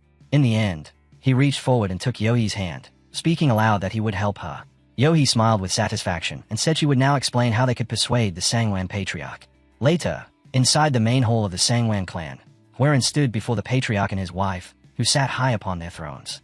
Bowing deeply, he spoke with formal respect, introducing himself as young Huaren of the Tianzhong clan while offering his greetings to the Sangwan patriarch and his wife. Sangwan Biokin showed no reaction at all, while his wife, Ha Yongyo, appeared slightly surprised. The patriarch clicked his tongue and looked at Huaren with clear disdain, remarking that he was the very image of his father. He then glanced briefly toward his wife, who seemed uneasy. The patriarch continued, saying he had heard that Huaren wished to meet Nan Mingwak. Still bowing respectfully, Huaren replied that he had learned the man was currently being held by the Sangwan clan. The refusal came immediately. Huaren fell silent, realizing that everything was unfolding exactly as Yohi had predicted. If he wanted to succeed, he would have to face the long-buried history between the Sangwan clan and the Tianzhong clan. Yet instead of directing his appeal toward the patriarch, he followed Yohi's plan and turned his gaze toward Ha Yongyo. Their eyes met. Without warning, Huaren dropped to his knees and cried out for her to hear him out. Startled by the sudden act, Ha Yongyo rose from her seat. Huaren shouted that he was possessed by a ghost. Pressing a hand against his chest, his voice softened as he explained that it had once left him gravely ill. Although he was currently suppressing it, he warned that it could erupt again at any moment. Suddenly, his body began to tremble as he broke into violent coughing, gasping for breath while crying out in apparent pain. At once, Ha Yongyo turned sharply toward her husband and exclaimed that young Master Yong's condition looked serious and that he must be allowed to meet the Omniscient One. The patriarch stiffened and tried to assert himself, saying that this was his jurisdiction and not something she should interfere with. But she stepped forward, her voice rising as she demanded to know whether he would even refuse her request. He hesitated, muttering something about that man and his former wife. Her eyes grew cold as she cut him off and demanded to know if he was venting his anger from the past on an innocent son. The accusation struck him like a blade, leaving him frozen where he stood. She reminded him that he was supposed to be the patriarch of a respected clan. Then, unable to restrain her fury, she struck him again and again. Finally, he relented, raising his hands while shouting for her to stop. He said he would allow it if she would calm herself. Turning away, he barked an order for Chief Yo to escort young Master Yong to Nan Mingwak immediately. When he faced his wife again, unease was written plainly across his face as she continued glaring at him. From the side, Huaren watched the scene unfold, a quiet smile forming in his heart. Not long afterward, Huaren arrived at the prison dungeon. Chief Yo guided him down the cold stone steps, where the air grew heavier with every level they descended. As they moved deeper underground, Huaren wondered what kind of past could bind the Sangwan patriarch and his father together in such bitter hostility. They soon stopped in front of a dark cell. Chief Yo gestured toward it and said that this was the place. Turning to the bars, he called out to the Omniscient One, announcing that a guest had come to see him. Inside the cell, Nan Mingwak lay bound, heavy chains locking both his hands and feet in place. Slowly, he lifted his head and said that he was a man destined to die the following day, asking who could possibly have come to see him now. The moment his eyes met Huaren's, his entire body began to tremble. Fear overtook his face as he staggered backward until his back struck the wall. Raising a shaking finger, he pointed at Huaren and demanded to know who he was. Huaren briefly glanced at Chief Yo, but the man merely shrugged in response. Suddenly, Nan Mingwak screamed, asking what kind of being Huaren was to carry such a thing inside his body. His gaze swept over Huaren from head to toe. To his eyes, an enormous demonic presence filled the cell, an evil spirit towering behind Huaren while its sinister aura wrapped completely around him. Trembling, Nan Mingwak demanded to know why Huaren had come looking for him. Huaren stood silently before the cell, his eyes fixed on Nan Mingwak. After a moment, he finally spoke. He explained that a ghost was bound to him, and he needed to speak with that spirit. For that purpose, he required Nan Mingwak's help. Nan Mingwak scoffed immediately, dismissing the claim as nonsense. Yet before he could continue, Huaren cut him off by addressing him directly by name and title. Stepping closer to the bars, he lowered his voice and revealed that he knew Nan Mingwak was an emissary of the BAE cult. Awakening a soul and communicating with it should fall well within his abilities. Nan Mingwak's eyes sharpened at once. In a cold voice, he remarked that Huaren was far from an ordinary youth. Not only did he carry something terrifying within his body and still remain alive, he even knew Nan Mingwak's true identity. For a moment, the two men stared at each other in silence. Finally, Nan Mingwak asked whether Huaren truly wished to converse with his soul. He said that he could help, but only if Huaren agreed to help him in return. Huaren answered that he understood what Nan Mingwak was implying, but said it was impossible. The Sangwan Patriarch had already determined his fate, and by tomorrow, Nan Mingwak cut him off, declaring that if Huaren helped him, he could live. If it was Huaren who intervened, then Sangwan Mijong could be awakened and his own life would be spared. He began explaining everything in detail. After hearing him out, Huaren slowly summarized what he had understood. Sangwan Mijong had collapsed because her mind had split in two while practicing the split body sword art. Her personality had fractured into separate selves. Fearing that rumors would spread claiming that martial art was dangerous, the Sangwan clan had imprisoned Nan Mingwak and placed the blame on him. Nan Mingwak confirmed that this was true. He added that by using the soul inside Huaren, they could eliminate Mijong's other persona. If she awakened, he would be released. In return, he would allow Huaren to communicate with the entity sealed within him. He stressed that the being inside Huaren was no ordinary spirit, and without it, such a plan would be impossible. Huaren understood the gravity of the situation. 3 lives, Mijong's, Nan Mingwak's, and his own, now depended on this single gamble. Then, wearing a bright and fearless smile, he agreed. Nan Mingwak listened, then slowly nodded with clear satisfaction, remarking that the plan itself sounded promising, yet warning that before anything could proceed they first needed to convince the Sangwan Patriarch, which he bluntly described as the most difficult obstacle they would face. Huaren turned to leave, but just before stepping through the doorway he paused and glanced back, wearing the same confident smile as before, calmly stating that he already knew how to handle the Patriarch. Mingwak remained where he stood, staring after him in puzzled silence as Huaren walked away. Sometime later, outside the Sangwan courtyard, Huaren calmly laid everything out before the Patriarch and his wife, and soon the chains were removed, the gates swung open, and almost instantly Mingwak was no longer a captive. He stepped out into the open looking stunned, still unable to fully grasp what had just taken place, and after leaning closer to Huaren he asked in disbelief how he had managed to persuade that stubborn old man. Huaren did not respond. After a brief hesitation, Mingwak reached out and grabbed his hand, asking once more for his name. Only then did Huaren answer, "I am young Huaren of the Tianzhong clan." At that exact moment, Patriarch Sangwan Biokin loudly cleared his throat, forcing both of them to turn toward him as he stepped forward with a cold stare, declaring that he had agreed to their request only because his wife had insisted, and warning that if anything went wrong then not only Huaren but the entire Tianzhong clan would pay the price. With that sharp warning delivered, he spun around and strode away, his wife following beside him. Yet Haiyangyo stopped after a few steps. She slowly turned back, letting her gaze rest on Huaren for a quiet moment.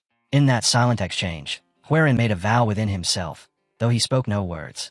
Once the couple disappeared from view, Huaren and Mingwak turned toward the quarters behind them. Mingwak simply said that the time had come, and together they pushed the door open.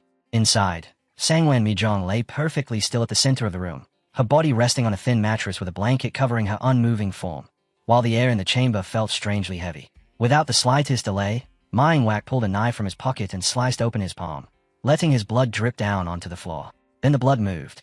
The crimson drops crept across the stone surface, twisting and spreading until they formed a ritual circle in the middle of the room.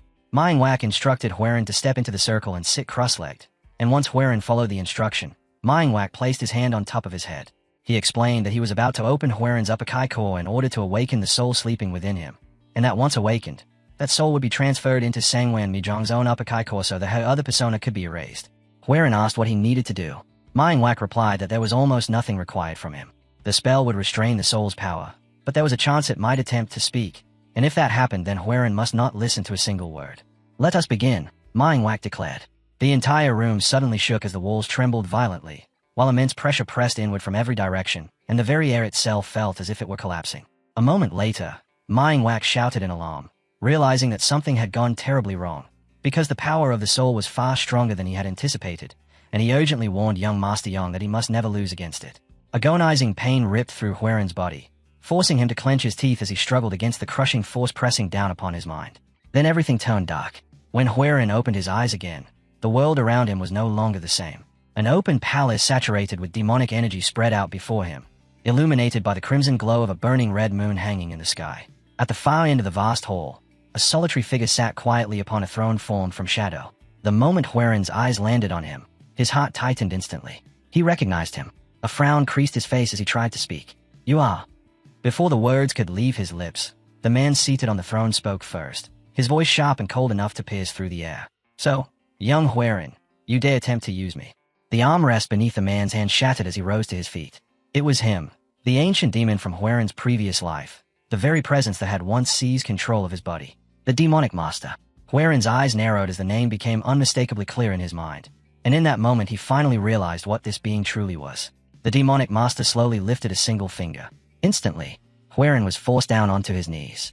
The stone floor cracked beneath the impact as his own body betrayed him, refusing to obey. He tried to move, but nothing responded. Step by step, the demonic master began descending from the throne, dense demonic chi gathering beneath his feet and solidifying with every stride, giving the impression that he was walking through the air itself. Soon he stopped directly in front of Huerin and looked down at him. He said he remembered their first encounter very clearly. Taking another step closer, his shadow swallowed Huerin completely as he recalled how weak and miserable Huerin had been back then, how he had come running while crying out, shouting, "Why are you fighting here?" Even as his entire household lay massacred around him. The demon tilted his head slightly, as though searching through his memory, before a faint smirk appeared on his face. Yunhua, was that her name? The moment that name was spoken, Huerin's expression darkened. The demonic master continued speaking, openly mocking her as he said she had been weak, untrained, and ugly. His gaze drifted downward toward Huerin, who was still straining to rise while his body trembled with anger. With a rough breath, Huerin forced himself upward until he finally stood face to face with him. Shut up. The demonic master's hand snapped forward and wrapped tightly around Huerin's throat. His eyes burned with frigid disdain as he demanded how Huerin dared speak with such arrogance. Huerin grabbed hold of the demon's wrist and, through clenched teeth, declared that he would kill him. The demonic master began to laugh, quietly at first, then louder and louder, until the sound boomed across the palace in a roaring echo that filled the entire hall. But gradually, that laughter shifted. Leaning closer, his breath brushing against Huerin's face, he asked with clear mockery whether Huerin truly believed such a thing could ever happen. Then he released his grip and said he would wait for that day. But not now, because the moment had not yet arrived. A grin slowly spread across his face as he placed a hand on Huerin's shoulder and told him that he would be watching. Suddenly, the world around them began to crack. The air fractured like shattered glass, thin breaks spreading rapidly in every direction until, in the very next instant, everything burst apart into countless pieces. As the entire realm collapsed into fragments, the demonic master's voice echoed through the empty void. "I'll be watching you, young Huerin." With a sharp gasp, Huerin snapped back to awareness, finding himself still seated inside the ritual circle. He pulled in breath after breath, his chest burning as though the air itself scraped his lungs. After a moment, he glanced over his shoulder, realizing that he had returned once again, and immediately wondered what had happened to Nair Mangwak. Behind him, Mangwak was bent over, coughing violently as blood spilled from his mouth. Yet even in that state he forced the words out between ragged breaths, saying that he had been certain young Master Young's soul had been completely devoured and that returning from such a state should have been impossible. Alarmed, Huerin hurried toward him and called out, asking if he was alright. But before he could get close, Mangwak suddenly shouted for him to stop. He must not step out. Narrowing his eyes, Mangwak declared that the ordeal was still far from finished because the technique had only just begun, and now they had to enter Sangwan Mijong's consciousness. Huerin hesitated, his voice heavy with concern as he asked what they were supposed to do when Mangwak's condition was deteriorating with every passing second. Mangwak shouted again, insisting there was no other choice, because both his own life and Huerin's future were resting on what happened right now. After a short silence, Huerin turned his gaze toward Sangwan Mijong and asked how they should proceed. Mangwak instructed him to place his hand on her head. Huerin followed the instruction without delay. The moment his palm rested against her head, Mangwak said that was good and told him to slowly guide his inner energy into her upper kai core. Huerin began circulating his chi as directed. Only seconds passed before a violent eruption of dark energy burst from Mijong's body. Huerin groaned inwardly, realizing at once that the old man's power had begun running wild again. From behind him, Mangwak urgently called out, telling young Master Yang to use the energy just as he had done before, but explaining that this time he would not be entering her soul. Instead, he would enter her mind. The dark kai surged even more fiercely, shaking the entire chamber as Mangwak continued shouting instructions. Huerin had to locate the real Sangwan Mijong inside her consciousness, identify the false one, and erase it completely. Then everything fell silent. When Huerin opened his eyes again, he found himself standing in an entirely different place.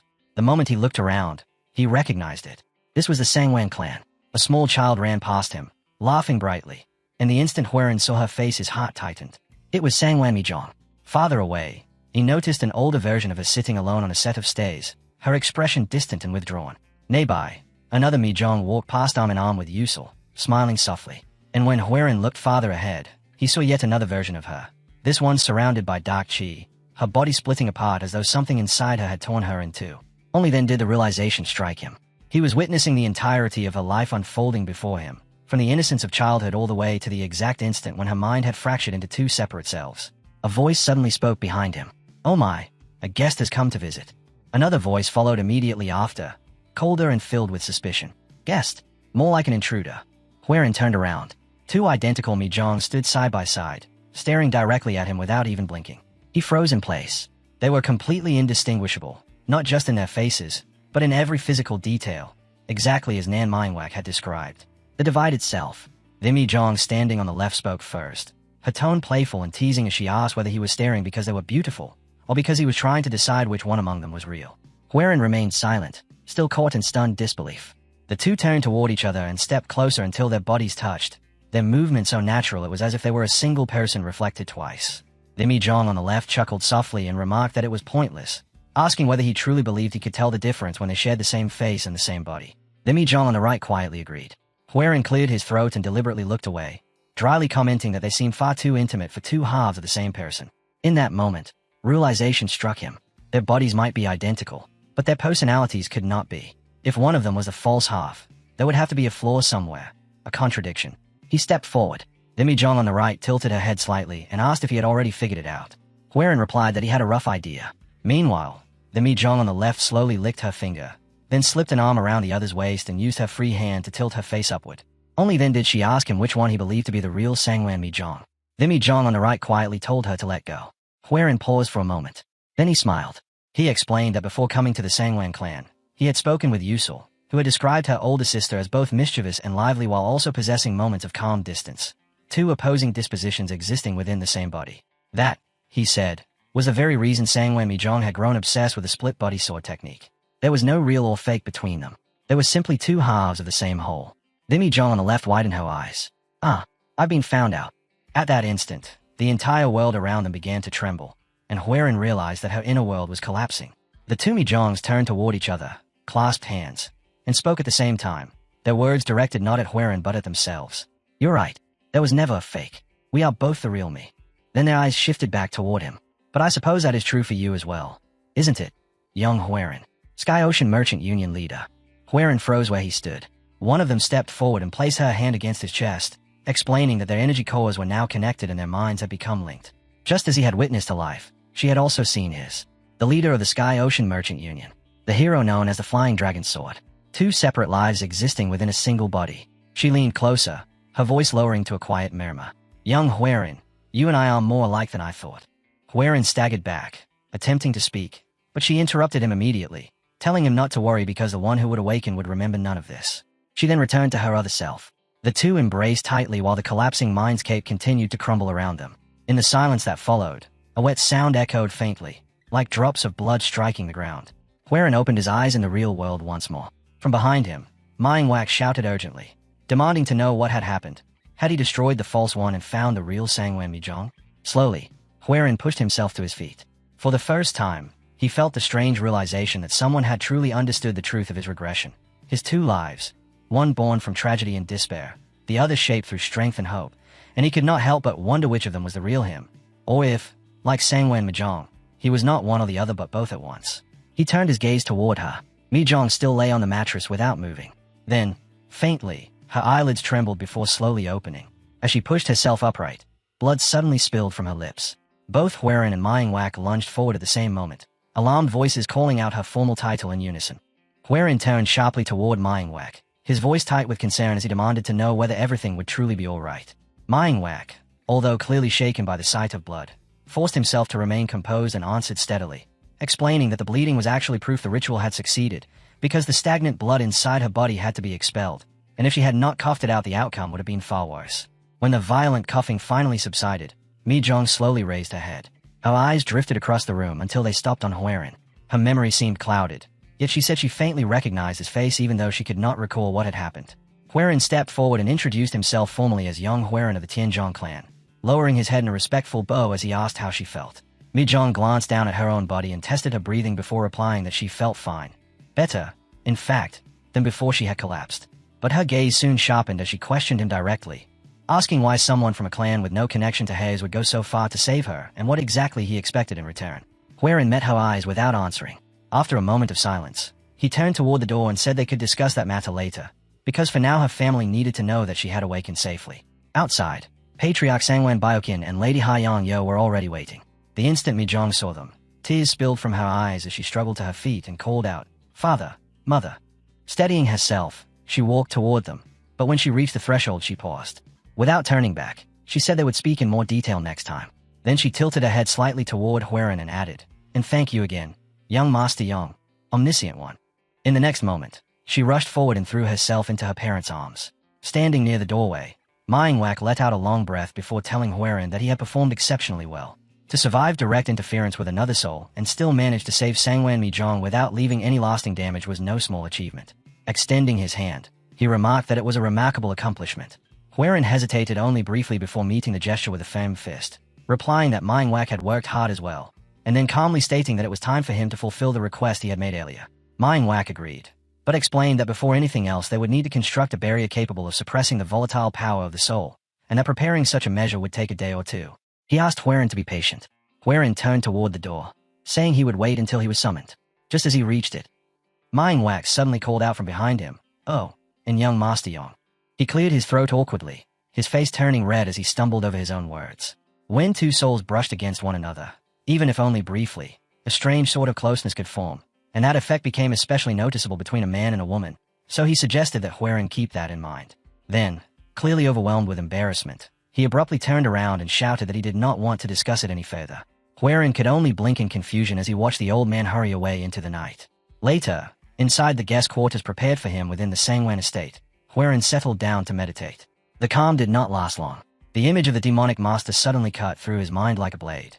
He jolted awake with a sharp gasp, clutching his chest while his pulse thundered, as the memory of everything that had occurred replayed in his thoughts, the clash against that monstrous being and the mind-tearing force of the split-body sword technique. Then, in a flash, clarity struck him. Sangwan Mi Zhong, her divided consciousness. Huaren immediately jumped to his feet, grabbed a pen and sheet of paper, and began writing at frantic speed. The Sangwan clan, Brilliant Mana, Soul Origin Sect, Ocean Luna Temple, Immortal Paradise House. As the names filled the page, his hand trembled when the pattern finally revealed itself. Every one of these places had been visited by Holy Yang during Huaren's previous life, and every one of them practiced martial arts originating from the same lineage. Sangwan Clan, Split Buddy Sword Art, Li Wang Jiang, Phantom Mind and Soul, Soul Origins Sect, Harmony Fusion Art, Ocean Luna Temple, Split Energy Mind Art, Immortal Paradise House, Left-Right Split Mind Art. Each of them had divided the mind for the same reason. The two opposing energies within the Tide Depth Heaven Tome could not coexist. Hakio Ryang had shattered his own psyche in order to prevent energy deviation. Huaren straightened, a surge of exhilaration rushing through him as laughter escaped his lips. Incredible. Truly incredible. Kyo Ryang. Stepping outside beneath the cold glow of the moon, he made his decision. First, he would ask Mi Zhong for assistance in stabilizing the demonic master's soul. After that, he would travel to the Immortal Paradise House and obtain the left-right split mind art, using the golden plaque that still remained in Cho Wuhi's possession. Not far away, Yohei and Yusul noticed him pacing beneath the moonlight. Yohei muttered that she wondered what could possibly keep him so restless at such a late hour. Then she turned toward Yusul with a sly grin and teased that perhaps he felt uncomfortable staying within the Sangwan clan's estate. Yusul's cheeks flushed red. She murmured that even when he seemed lost in thought he carried such dignity, and she was certain he must be planning something significant, perhaps even thinking about when he would marry her. With a dreamy expression, she added that any timing would be fine with her. Yohei grimaced, then smacked Yusul on the arm and reminded her that young Master Parang will be arriving the next day, which meant they might not see young Master Young for quite some time. Yohei shivered slightly and turned away. "I'll go ahead. Just thinking about that Parang guy's stare gives me goosebumps." Only then did Yusul notice that Huaren was standing not far away. She flinched in surprise before quickly hurrying after Yohei. "Wait for me." Left alone again, Huaren drew his sword. Beneath the pale silver of the moonlight, he began moving through a rapid sequence of motions, leaping high. Huaren leapt upward, slicing through the air before descending in a smooth arc and guiding the blade back into its sheath. A slow breath escaped him as he steadied his body. Ever since facing the demonic master, he had gained the ability to consciously draw upon a fragment of that being's strength, roughly equal to 30 years of cultivation. Yet every time he did so the power tore violently through his body. Clutching his chest, he muttered that true control would only be possible once Nan Mindwhack helped him stabilize it. He removed his shirt and let out a tired sigh. "My head's a mess." From the darkness nearby, a soft voice drifted out. "So beautiful." Without thinking, he replied, "I agree. Beautiful." The words had barely left his lips before he froze in place. Spinning around in alarm, He hurriedly tried to cover himself. "Ooh, who's there?" Sangwan Mi-jong stepped forward from the shadows, a quiet laugh escaping her as her eyes lingered on him. She remarked on his impressive physique, and Huiran immediately grew flustered, stumbling over his words as he addressed her nervously as Lady Sangwan. She walked closer and extended her hand, her fingers brushing lightly against him while saying she wanted to see more of the man who had saved her life. Huiran instinctively stepped back, trying to explain himself, but she interrupted him before he could finish. She said that after today it would likely be difficult for them to meet again, because she would become very busy starting tomorrow. The realization struck him instantly. Tomorrow, the day they would arrive at the Sangwan clan. He asked if that was the information she was offering in return for saving her. Mi-jong only laughed softly and shook her head, saying that was not the case. The life of Sangwan Mi-jong was not so cheap. With that, she bowed and promised that someday she would repay him many times over. Huiran remained silent for a moment before bowing in return and telling her to take care of herself. Noticing how late it had become, she turned to leave. After taking a few steps, she paused and glanced back at him. She told him that he should take more pride in himself, because risking one's life to save another was never easy. Even if he had his own motives, that truth remained unchanged. He had saved her life. Flying Dragon Sword Hero. In the next instant, she leapt upward and vanished into the night sky. Silence slowly settled over the courtyard. Huiran pressed a hand against his chest and quietly repeated the word hero while a faint breeze stirred the leaves beneath the moonlit sky. The following day, he stood with Manhwa on a quiet bridge. Manhwa shook his head in disbelief, commenting that Huiran had somehow encountered an old man and lost his memory. Huiran confirmed it without hesitation. Manhwa then admitted that he had suspected something from the very moment he first saw him. The overwhelming surge of chi surrounding Huiran, the lingering traces of corruption, and the strange intent that clung to him all suggested a single possibility: the spirit possession technique of the Maoan sect.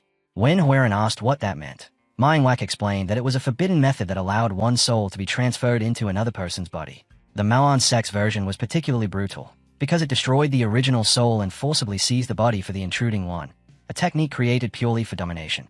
Huiran stepped forward at once, firmly insisting that he was completely fine, but Manhwa stumbled backward before revealing the truth. Huiran had not yet lost himself, though the corruption inside him was still slowly consuming him. Hearing this, Huiran lowered his head and quietly asked whether there was any possible way to stop it. Manhwa replied that there was indeed a method, yet among all the techniques he knew, it was both the most dangerous and the one least likely to succeed. When Huiran asked what would happen if the attempt failed, Manhwa rested a hand on his shoulder and said that such a risk was nothing compared to the act of risking one's life for a stranger. Huiran's eyes widened as the memory of their very first meeting suddenly resurfaced, and noticing the reaction, Manhwa smirked and remarked that he had a trick prepared. Lowering his head once more, Huiran tried to bring up both Mi-jong and someone else. Yet before he could finish, a loud voice suddenly called out his title from behind. The next moment, Yohi rushed forward and wrapped her arms around him. Startled by the sudden embrace, Huiran asked what she was doing, and with her face flushed bright red, Yohi reminded him of the promise he had made.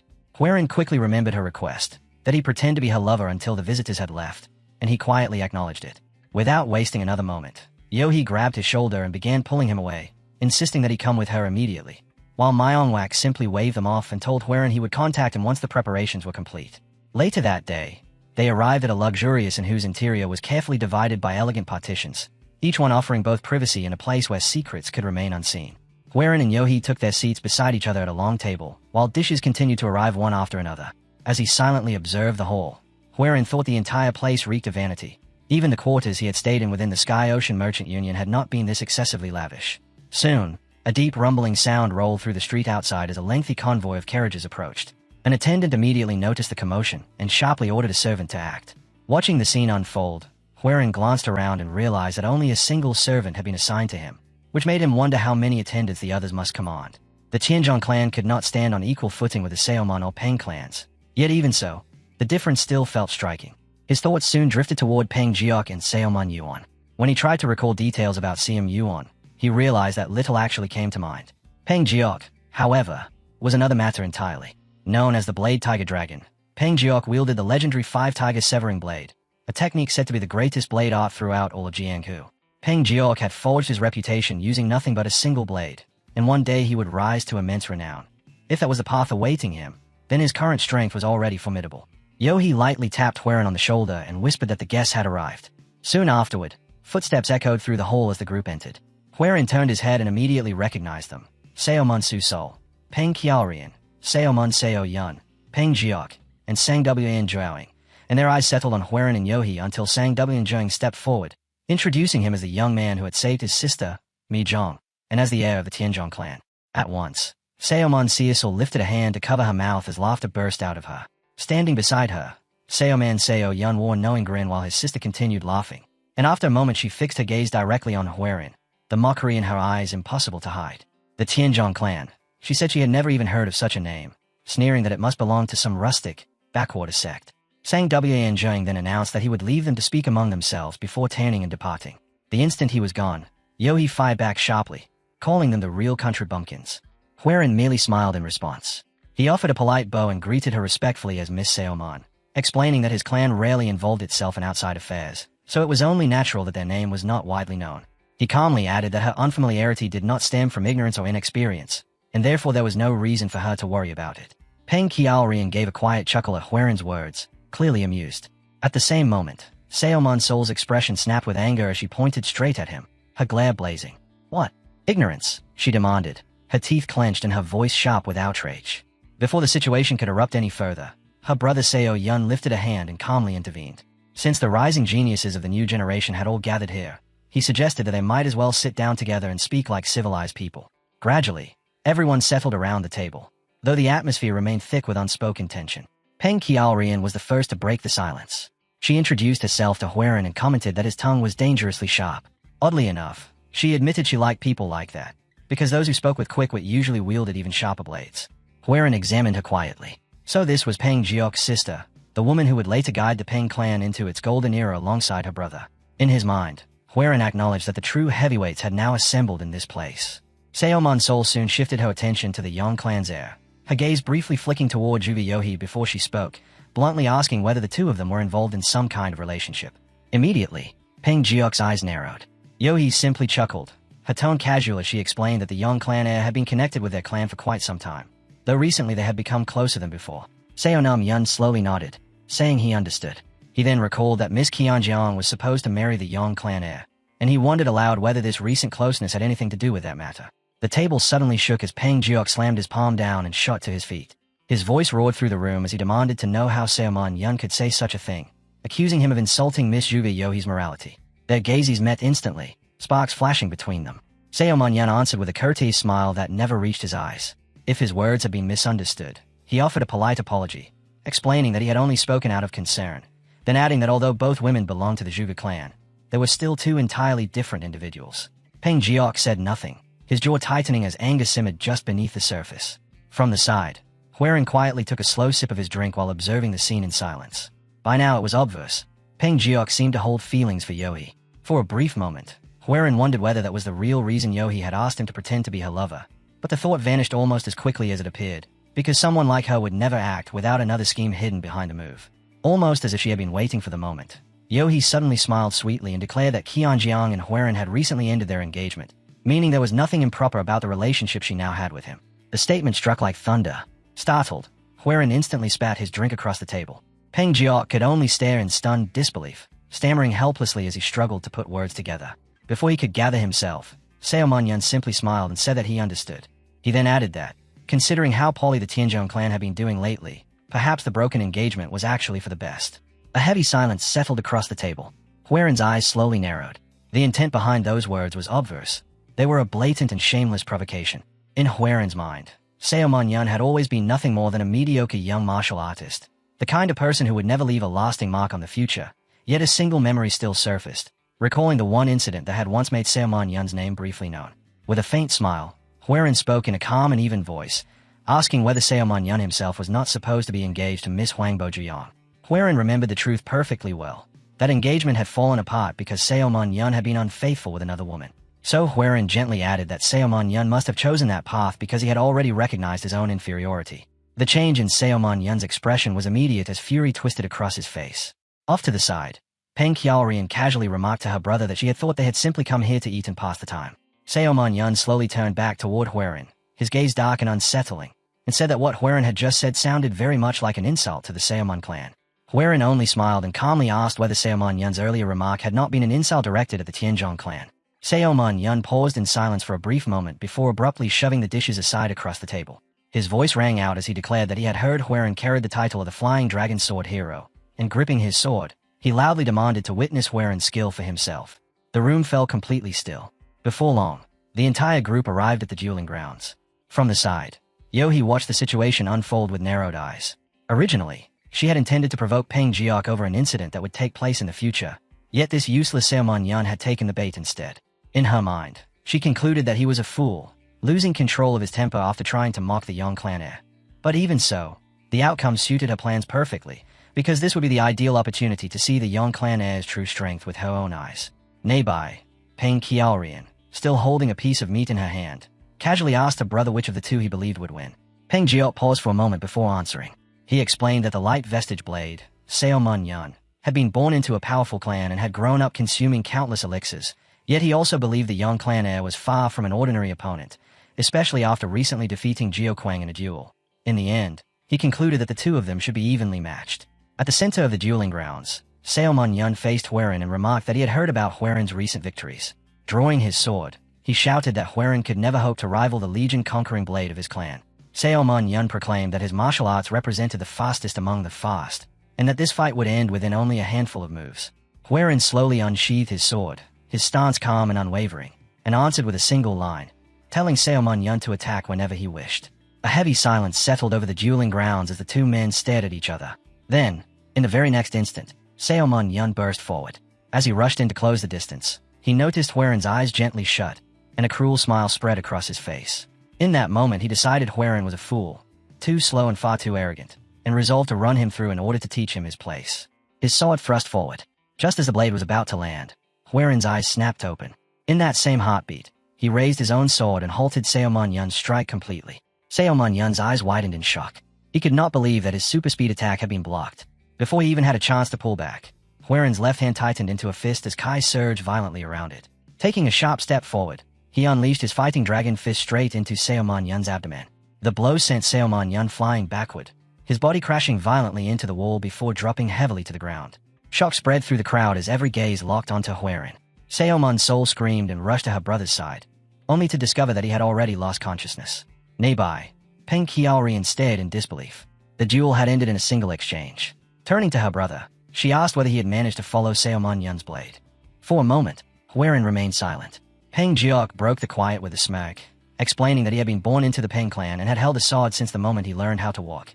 Even so, he admitted that he had only barely been able to track the Seomon sword style, while Huaren had seen through it completely. He admitted that challenging someone who had just completed a fight was improper, yet despite that, he sincerely asked for the chance to cross blades. As Huaren looked at him, he could feel it clearly. Peng Jiok was different. His heart was straightforward, and his pursuit of martial arts was completely genuine. And men like that were the ones who eventually carved their names into the world. A faint smile appeared on Huaren's face as he finally answered. Accepting the challenge, he said that he also wished to see the blade of the Hebei Peng clan for himself. As news of another duel spread, more people hurried toward the training grounds, forming a growing crowd around the arena. One spectator shouted in disbelief, astonished that Peng Jiok intended to face the Flying Dragon Sword hero immediately after the latter's battle with the Light Vestige Blade, and the gathering audience erupted with excitement, voices rising together in thunderous cheers. After a brief pause, Peng Jiok reached for his weapon. Slowly pulling the sword from its sheath, he declared that the blade of the Peng clan followed the path of pure dominance, and in this match he would demonstrate a technique his clan had been researching for many years, the Five-Tiger Severing Blade. Huaren answered in the same spirit, drawing his own weapon while naming it the Soaring Dragon Emperor Sword of the Tianzhong clan. Peng Jiok nodded at the name, remarking that it was a good one before announcing that he would begin.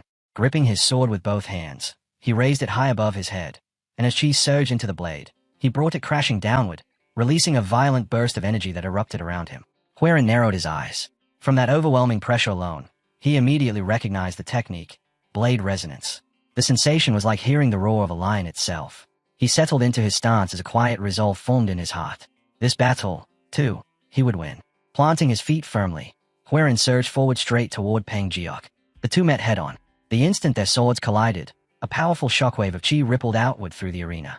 As their blades pressed against one another, Huaren realized just how overwhelming the force behind Peng Jiok's strike truly was. If not for the heart method he had obtained from the Zhang siblings, that very first clash would already have decided the battle. Clenching his teeth, Huaren forced Peng Jiok's sword upward. A flash of surprise crossed Peng Jiok's eyes before he broke into a smirk and shouted, "Good." Immediately afterward, he swung again, slamming his blade down against Huaren's sword with crushing strength. At the edge of the arena, Peng Qiaorian watched the exchange with shining eyes, declaring that it was truly a clash between a tiger and a dragon. and at the sight of such a battle made her blood boil with excitement.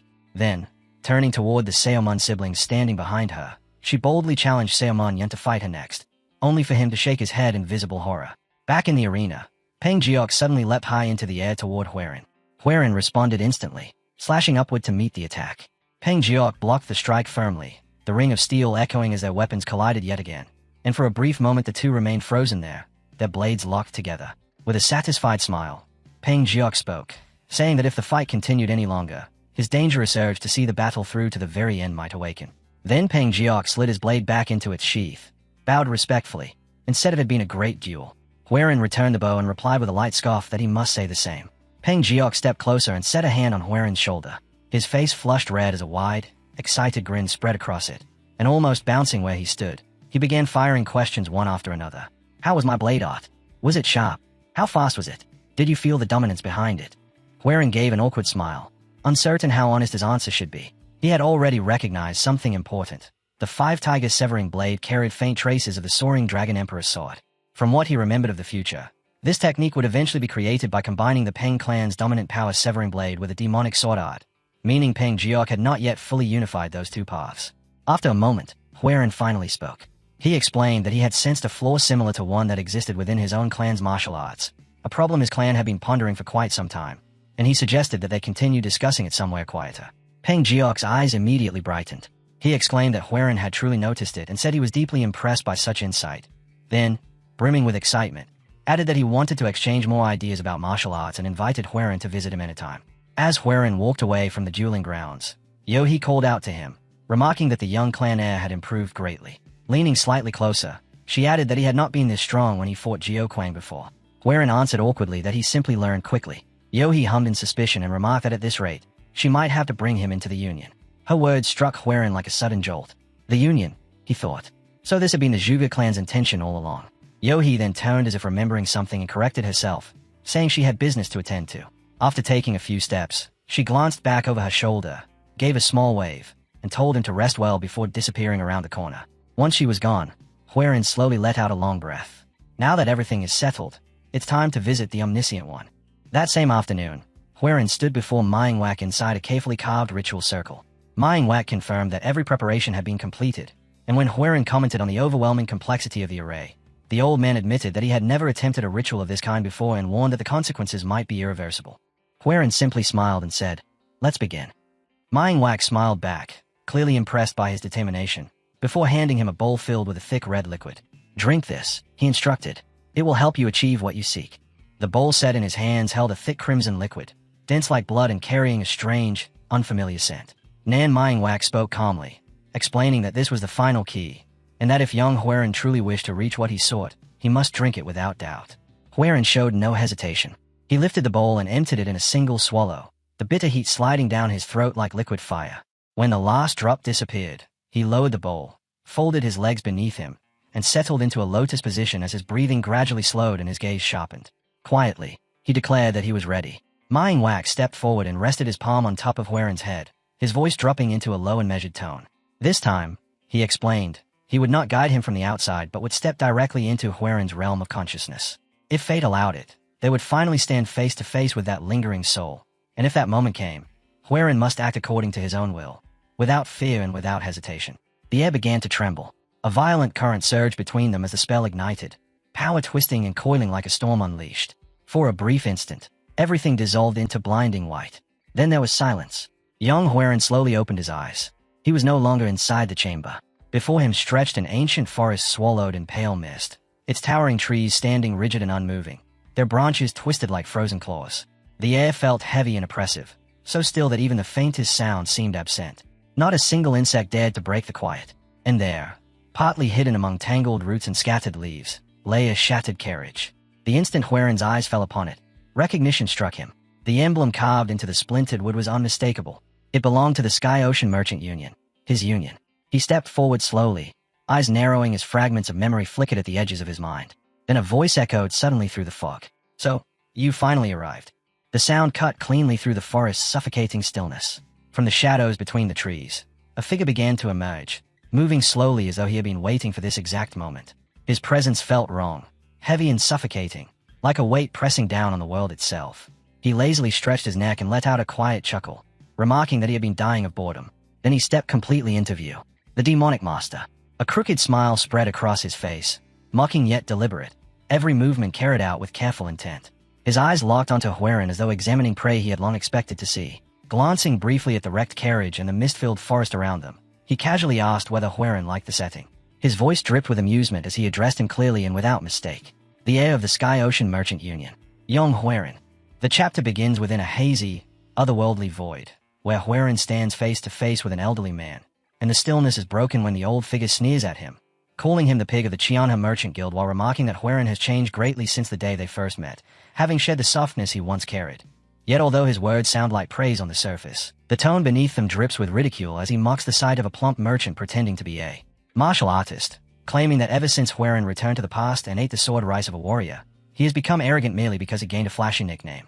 The old man reveals himself as Suk Jamyang, but Huaren remains unmoved by the insults and answers with a cold, cutting response, remarking that the old man talks far too much while questioning whether this frail figure is truly the same person whose name once made the martial world tremble.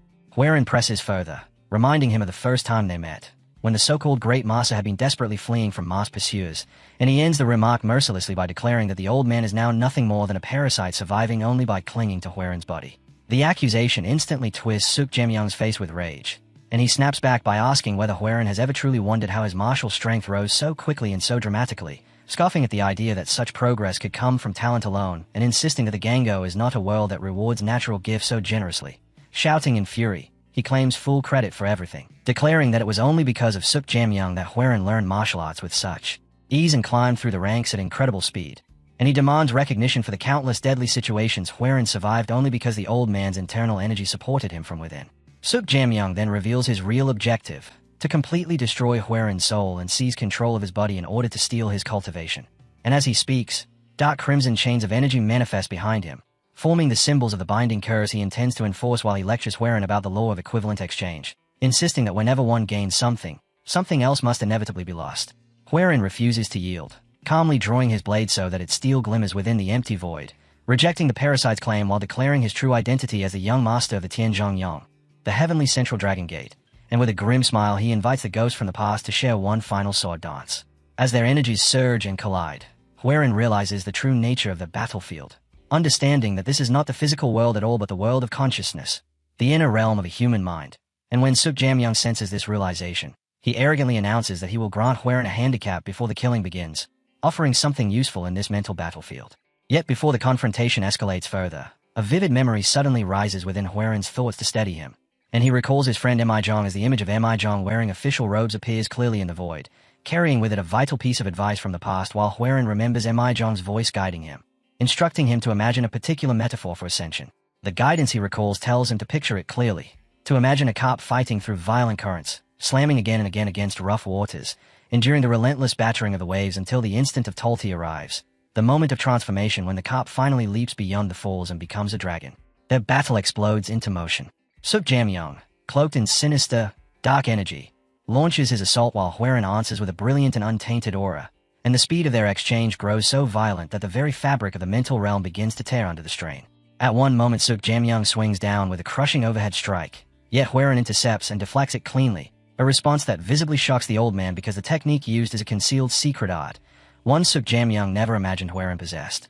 Determined to finish the struggle immediately, Suk Jamyang gathers a violent storm of crimson energy before unleashing a devastating barrage that floods the entire space with crushing pressure, a force powerful enough to threaten the complete destruction of Huaren's consciousness. Yet within that overwhelming torrent of hostile power, Huaren finds a brief instant of perfect clarity. Turning his focus inward, he recalls the philosophy that shaped his growth, picturing in his mind the image of a carp battling against brutal currents, repeatedly smashing against the rushing water while refusing to yield. He meditates on the instant of Telti, the transformation when the carp leaps beyond the waterfall and rises as a dragon. Huaren pours that vision directly into his blade, stepping forward toward the edge of his own limits, advancing toward what could be his end as he walks a path of golden light that slices through Suk Jamyang's darkness. The chapter closes with Huaren surrounded by a radiant golden aura as he launches his counterattack, a moment marking his ascent from a mere merchant into a true dragon of the martial world. The chapter opens in the chaotic aftermath of a massive red-hued explosion. Suk Jamyang stands alone within the swirling debris, his chest rising and falling heavily as exhaustion grips him. He surveys the devastation and convinces himself that no one could possibly survive such a blast unharmed. Yet as the dust lingers in the air, unease begins to creep in. Suk Jamyung looks down at his trembling hand and realizes how much energy he has already spent, grimly calculating that if he drains his inner Kai here he will leave himself completely exposed, and he resolves to move forward with extreme caution. Without warning, the drifting dust is split apart by a brilliant golden light as Werin launches an attack from inside the haze, his blade summoning an enormous golden dragon made entirely of pure Kai, the majestic creature twisting through the air with terrifying presence. As the dragon descends, the scene briefly shifts into Suk Jamyung's memory, stirred by the sheer intensity of the moment. In the vision, a younger Suk Jamyung appears battered and bleeding, his clothes torn yet his sword still raised as he refuses to fall. The memory continues, showing him standing atop a traditional rooftop beneath a pale full moon while a legion of assassins surrounds him on all sides. The scene returns to the present, where the overwhelming pressure of Huerin's golden dragon manifests before Suk Jamyung's eyes as a looming vision of the word death.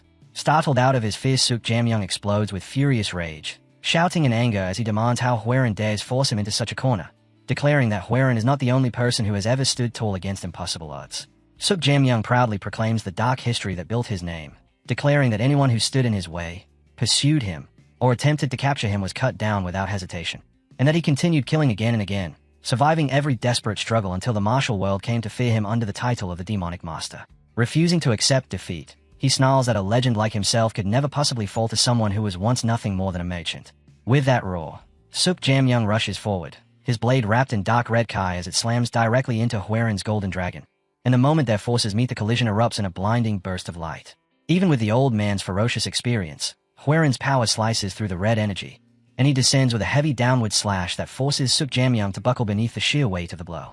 Suk Jamyung groans in pain, realizing that Huerin is overwhelming him through raw physical strength alone. As Huerin rotates his sword, an intricate glowing symbol appears upon his forehead, prompting Suk Jamyung to respond with a final decisive move. He unleashes the momentum strike, a martial technique that converts the force of motion into amplified destructive power, shouting that their long-drawn fate ends at this very moment. But just as Suk Jamyung delivers the attack, a massive monochrome yin-yang symbol, Tai, appears behind Huerin. The sight horrifies Suk Jamyung instantly, because he recognizes the technique at once and realizes that Huerin is using the Tai Depth Heaven Tome. In a sudden flash of understanding, Suk Jamyung analyzes Huerin's strength and concludes that the realm of consciousness within the upper Dantian represents the total sum of a human's limitless potential, and he deduces that this connection to such power must be the real reason Huerin can learn martial arts with such terrifying speed. The struggle continues, turning into a brutal exchange of blows as Suk Jamyung feels his energy draining faster and faster against his will. He understands that the fight has transformed into a war of consumption, a battle of attrition that will end only when one of them completely exhausts their strength. At last, completely spent, Suk Jamyung collapses onto his knees. He reflects bitterly that no matter how powerful a warrior's will might be, they are still human, and when faced with cruel violence that tears flesh and breaks bones, no human mind should be able to remain whole. Yet despite that reasoning, Huerin slowly rises to his feet again. Completely bewildered, Suk Jamyung demands to know why he keeps standing back up. Desperate to understand, Suk Jamyung begins projecting his own past onto Huerin, seeing the image of his younger, battered self standing where Huerin now stands. He asks if it is rage that drives him to kill, and then wonders if it is some lingering attachment to the past that forces him to rise each time he falls. Huerin looks down at the kneeling old man, and calmly replies that both guesses are wrong. He explains that neither anger nor the past is what fuels him, and as he speaks, a vision appears behind him showing the people he treasures, his father, his mother, his younger sibling, Yunhua, and the martial artists who stand with him. Huerin declares that the reason he rises again and again is the future itself, and that he stands back up not because of hatred or regret, but because he must continue moving forward. Huerin stands within a hazy spiritual landscape, staring down at his own hands with a solemn expression as he declares with firm resolve that the only reason he rises back to his feet is so that he can keep moving forward. The mental realm reveals its full form as rays of sunlight pierce through drifting clouds, lighting up rolling green hills that reflect across dark, mirror-like water where Huerin stands dressed in white robes, facing the spectral figure of the old man who kneels upon the water surface with his back turned. Power pulses outward from the spirit, cracking and splintering the ground beneath him, and when the scene closes in on his face, his fierce eyes burn with a threatening red glow as he questions the very idea of the future. Huerin says nothing, simply watching as the wind moves through his hair, while the old man hunches forward and begins coughing violently, the cough soon twisting into rhythmic, manic laughter that shakes his shoulders and causes his white hair to bristle. He declares the entire situation utterly ridiculous and claims it is the funniest thing he has ever heard, his eye gradually shifting from red to a sharp, amused Blue as he remarks on the logic of deliberately choosing to change only what can actually be changed, calling such thinking a rational and pragmatic decision. Settling down casually as though sitting on invisible ground, the spirit speaks with clear disdain, saying that Huerin is a merchant to the core and cursing him as a bastard. Across from him, however, Huerin remains standing upright, addressing the spirit as young before casually spitting to the side in open dismissal. Ignoring the disrespect, the old man clenches his fist and announces that he has an offer to make, and when Huerin demands that he speak, the spirit quickly concludes that Huerin wants his inner energy, proposing a temporary agreement that would allow him to remain inside Huerin's body to assist him. Suddenly he shouts an added condition, that Huerin must eventually locate a body for him to transfer into, and as he stretches out his open palm, the old man promises that he will leave behind 1/3 of his inner energy once he departs. Huerin's expression remains completely unmoved as he simply turns his face away and bluntly refuses the offer. The old man leaps up in shock, veins bulging with rage as he screams about having already yielded the first concession, his robe whipping violently around him. Yet Huerin only answers with a sly smile while extending his own palm, calmly suggesting that perhaps half the energy might make the deal worth considering for someone known as the demonic master. Grinding his teeth and clenching his fist in barely restrained fury, the old man calls him a vicious bastard, then finally shouts in frustration as he agrees to stake half of his energy. After forcing himself to calm down, he repeats the condition that Huerin must find a young body with strong bones, further specifying that the person must be a lunatic with a broken mind so domination will be easy, a requirement illustrated through warped silhouettes. From above, Huerin accepts the arrangement and states that if he encounters someone like that he will wake the master, adding coldly that he will simply choose some worthless trash whose loss will not matter. As Huerin turns away, his hair flowing behind him, the old man clicks his tongue and mocks the theatrics of their negotiation before dismissively telling him to get lost and closing his eyes. The spiritual realm begins to tremble, and a beam of golden light descends to envelop Huerin before his figure fades from the realm entirely, leaving the old man alone as he calculates that the energy he surrendered amounts to 180 years, grumbling that it is a complete waste. Yet a sly grin slowly spreads beneath his mustache as he reveals his true thought, that the more Huerin uses that energy, the stronger he himself will grow, and he lifts his gaze upward while saying that he looks forward to the next time they meet. The scene abruptly returns to reality with a sharp sound, settling in a quiet courtyard washed in blue moonlight where Huerin sits cross-legged in meditation. His hands shake violently where they rest on his knees, and a painful groan escapes him as sweat runs down his face, an overwhelming sensation of loss sweeping through his body while his tightly constricted pupil reveals his suspicion that the clash between the two realms may have caused this reaction. Even so, he quietly vows to return to that place. The silence suddenly shatters when Mahjong rushes in, alarmed, demanding to know what happened, and Huerin lifts his head with clear exhaustion before explaining that he was forced to make a deal with the powerful soul because he could not erase it. Hearing this, Mahjong reacts with worry, saying he is lucky to still be alive.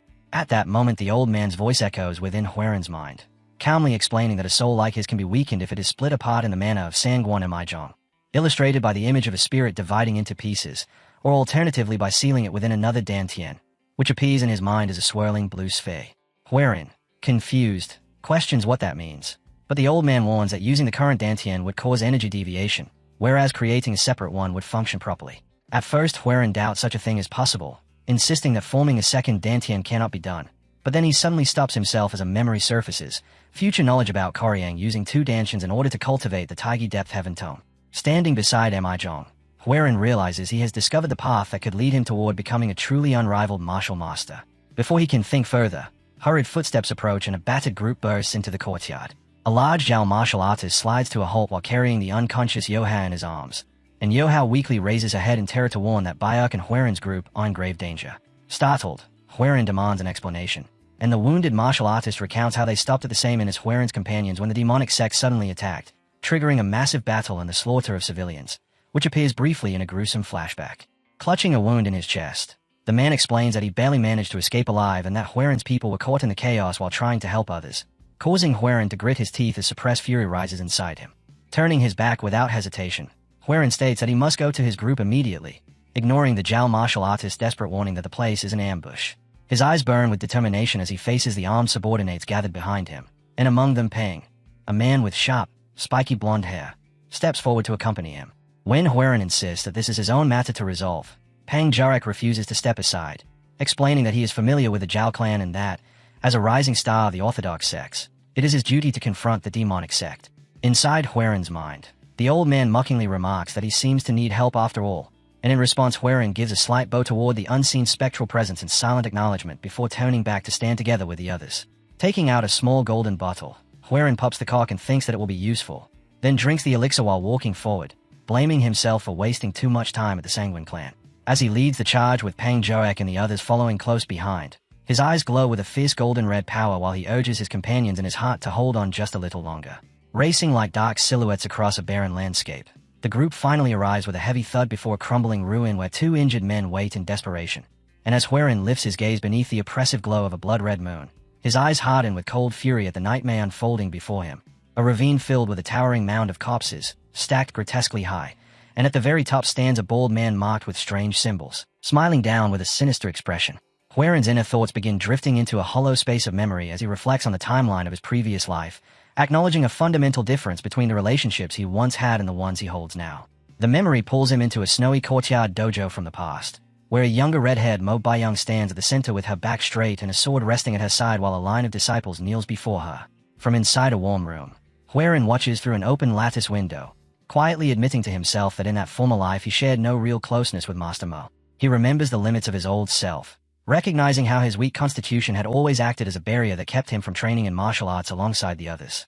At that moment Mo Baiyang suddenly turns her head, her gaze sharp and cold as it lands on the observer behind the window, and the memory forces Huiran to confront the twisted mindset he carried back then, admitting that his own bitterness led him to deliberately distance himself from the martial artists of his own clan.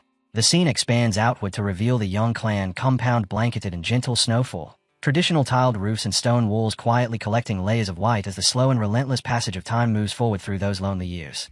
Eventually the season changes, and the compound is bathed in warm golden light that spreads across the grounds like amber, marking how time continued to pass while he remained detached from everything around him.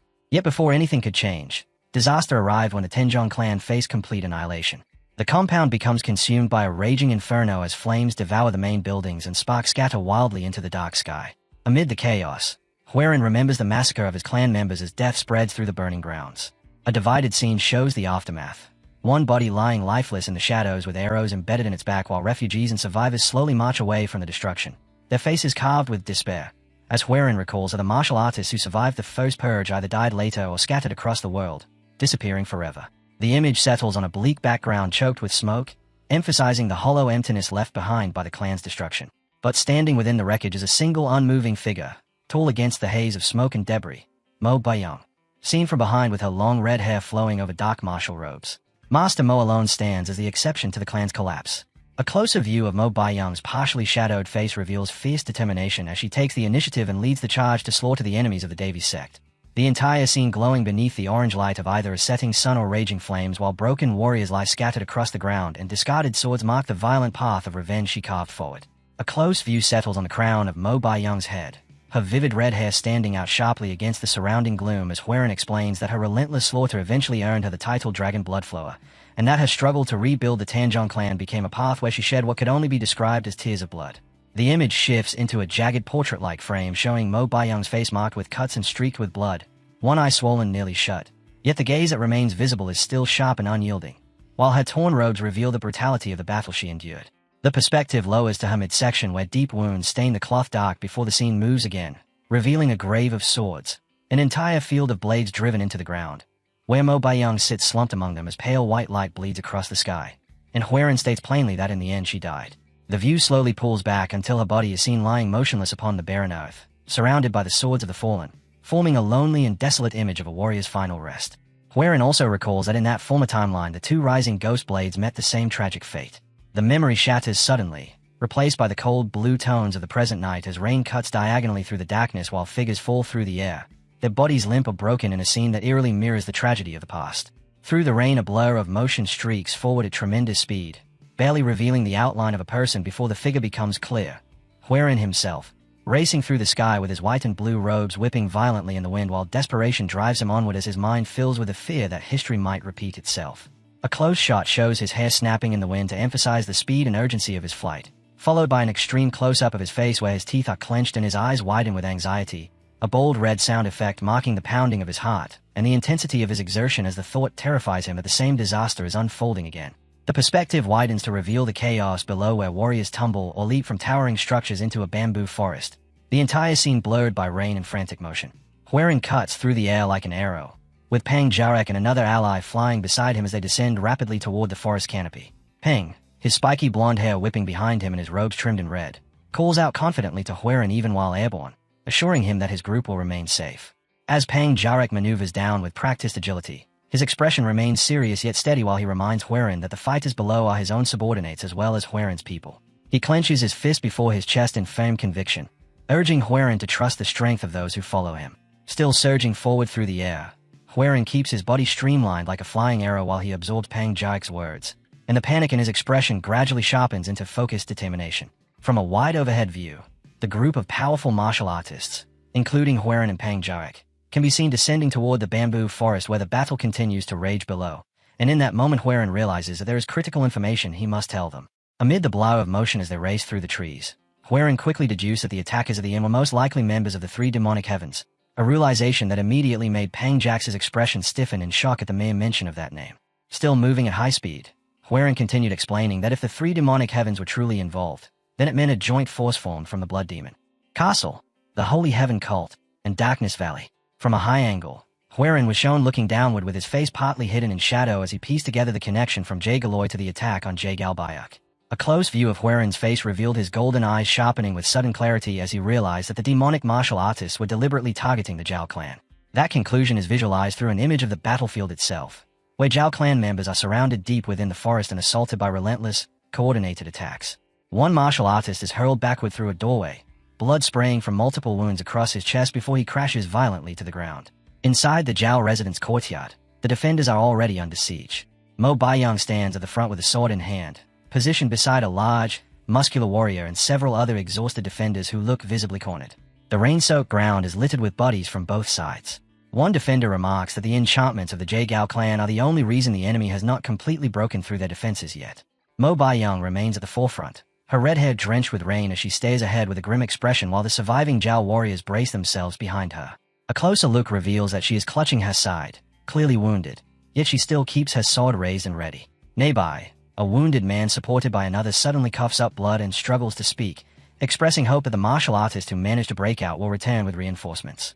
Mo Baiyang is shown in profile as rain and sweat run down her face, her expression filled with concern as she fully understands how dire their situation has become. Looking out into the darkness, she admits to herself that with so many injured, their ability to continue holding the line is fading rapidly. The view shifts outward to the surrounding forest, dark and dense, the looming threat of hidden enemies pressing in from every side. Mo Baiyang stands with her back to the camera, facing the scattered bodies and the creeping darkness as she senses that the clan's protective enchantment is finally collapsing. From above, the camera focuses on Mo Baiyang and the remaining defenders as the unmistakable sound of approaching footsteps echoes through the courtyard. Several Zhao warriors bow deeply toward Mo Baiyang and the other guests, acknowledging what they believe to be their inevitable end. Soon the enemy steps forward into the courtyard, the heavy footsteps echoing ominously. The Zhao warriors speak with gratitude toward the guests, admitting that without their help they would never have lasted this long. 3 Zhao warriors step forward, saluting with fists and palms and wearing resolute expressions as they vow to repay the kindness shown to them. Their leader speaks with grim resolve, asking that if they fall here, the guests must ensure the safety of young Master Jay Galbayak. A close shot shows the hardened face of one warrior ready to die. Mo Baiyang and the large warrior standing beside her listen to the request, and Mo Baiyang's expression gradually hardens with determination before she suddenly raises her voice, shouting an order for everyone to take their positions within the sword formation. The defenders reacted instantly, moving into formation with their weapons raised as they established a tight defensive perimeter around the courtyard. Suddenly, brilliant green streaks of energy tore through the dark bamboo forest, slicing cleanly through tall stalks and sending fragments flying as the night lit up under the force of the bamboo forest flying dragon strike technique. Mo Baiyang and the remaining defenders lifted their heads in surprise at the sudden disturbance and the unmistakable signature of that energy, and Mo Baiyang's eyes widened in recognition as she murmured to herself, wondering if it was the young clan heir. A tremendous shockwave ripped open a path through the forest, scattering shadows with a surge of green light as Huaren burst into view, flying low across the ground with overwhelming speed while shouting for them to hold on just a little longer. He moved like a streak of motion with his sword already drawn, his mind rapidly counting the familiar faces he could see. Master Emo, the Ghost Blades, Suk, and Mai.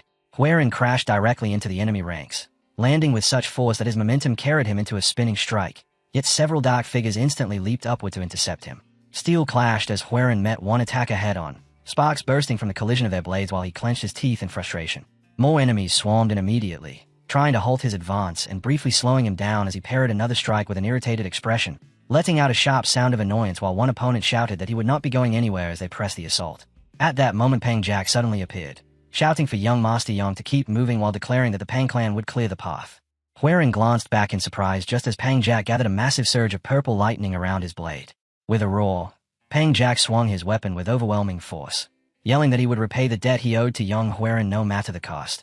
And the swing unleashed a devastating wave of crackling purple energy that erupted outward and blasted away the enemies blocking the way. Seizing the opening, Huaren launched himself high into the air while calling out his thanks to Pang Jack, then twisted his body mid-E to focus entirely on reaching Mo Baiyang.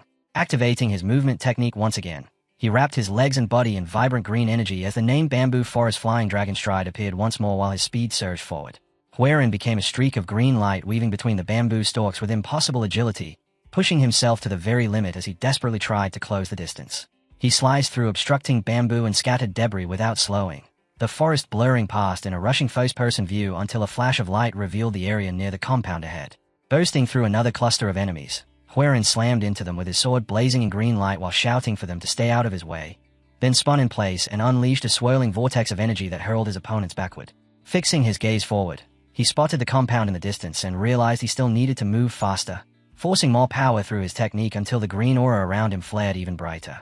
Cutting through the enemy lines like a scythe, the green energy carved a devastating path as an aerial view revealed the spiraling trail of destruction he left behind while tearing through the forest toward the illuminated building where the defenders waited.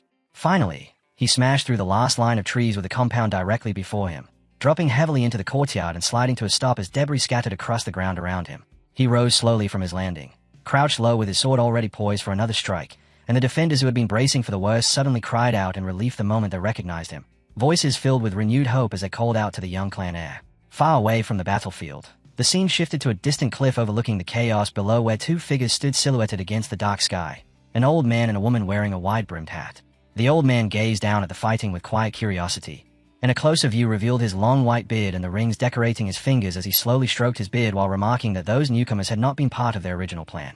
Beside him stood the woman, her face partly concealed beneath bandages and shadow, who calmly identified the intruders as rising talents from the Pang, Sanguine, and Soman clans, her gaze narrowing toward the exact point where Huaren had landed as she deduced that the final arrival must belong to the group that had previously assisted the Zhao clan at the inn. The old man dismissed the concern with a faint smile, saying that in that case they could simply ignore them, his expression twisting into something more sinister as he remarked that a spider's web does not only capture the prey it intends to catch. His eyes brightened with excitement as he declared that it was good and suggested they begin. The view widened to reveal an enormous army of demonic practitioners waiting silently in the darkness behind them, and with calm authority the old man issued the command to release the blood dragon. Core. Immediately the demonic army surged forward like a dark tide of malice rolling across the land while the old man watched the unfolding battle with eager anticipation. The final image revealed him fully, gaunt, smiling cruelly, and radiating an oppressive aura as he clenched his fist and remarked that the coming spectacle would be quite interesting, the narration identifying him as a blood demon. As Huaren rushed fully into the scene and landed on the ground, the defenders shouted his name in astonishment. Yet the moment he looked around he realized with shock that nearly all of his allies were seriously injured. Mo Baiyang hurried toward him immediately, asking what he was doing there and warning that the situation was extremely dangerous. But before she could say anything more, Huaren suddenly pulled her into a tight embrace and said with relief that he was glad she was safe. She became slightly shy at first, then quickly steadied herself and quietly admitted that she had missed him. Namwook soon ran over as well, greeting Huaren with visible relief but explaining that the situation had already turned grim. Hearing this, Huaren simply laughed and replied that he had not come alone.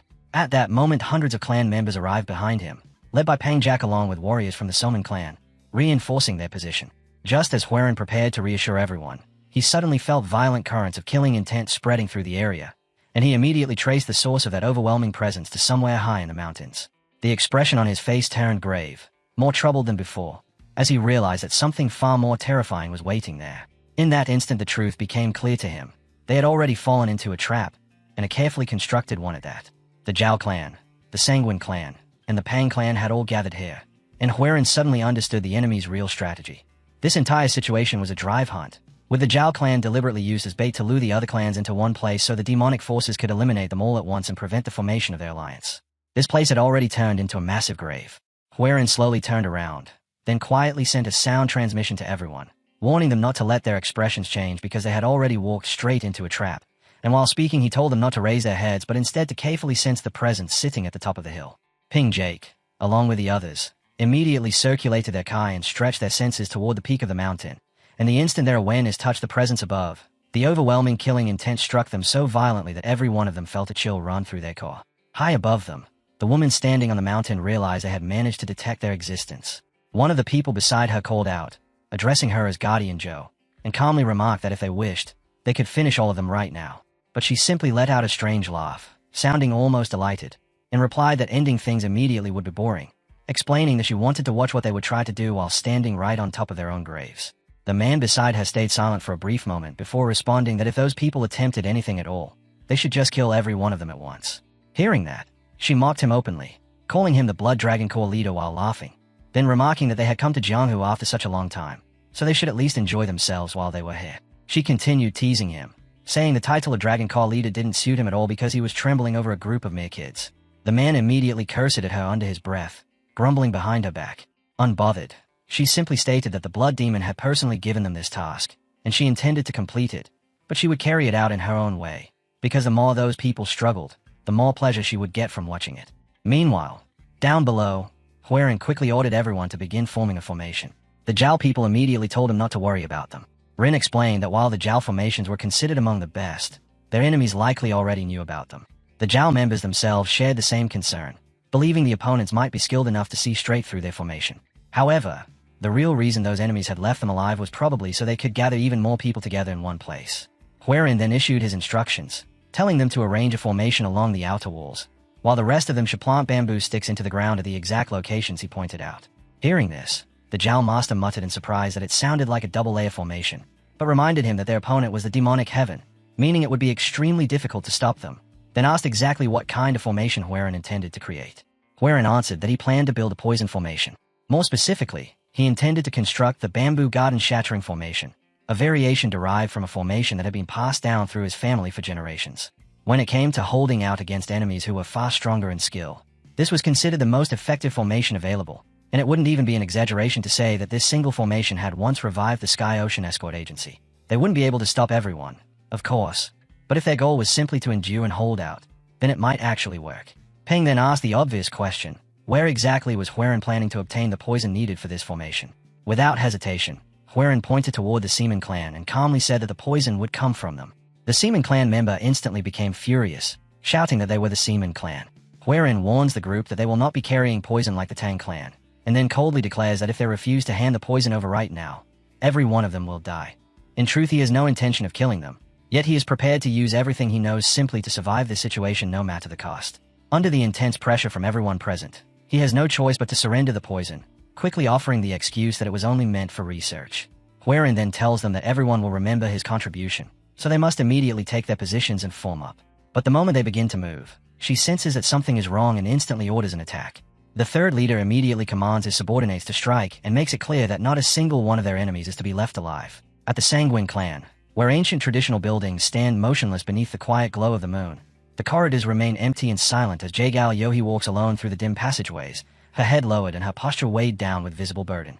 Her brow tightens while she bites her lip in frustration, her thoughts spiraling into harsh self-criticism over her lack of martial ability, repeatedly telling herself that if she were stronger she could actually help instead of standing by in helplessness. Suddenly she stops in place, squeezing her eyes tightly shut while shaking her head sharply as if scolding herself, silently shouting that she needs to pull herself together before finally opening her eyes again with a trace of renewed resolve, pressing a hand against her chest and deciding that she must focus on whatever she is still capable of doing.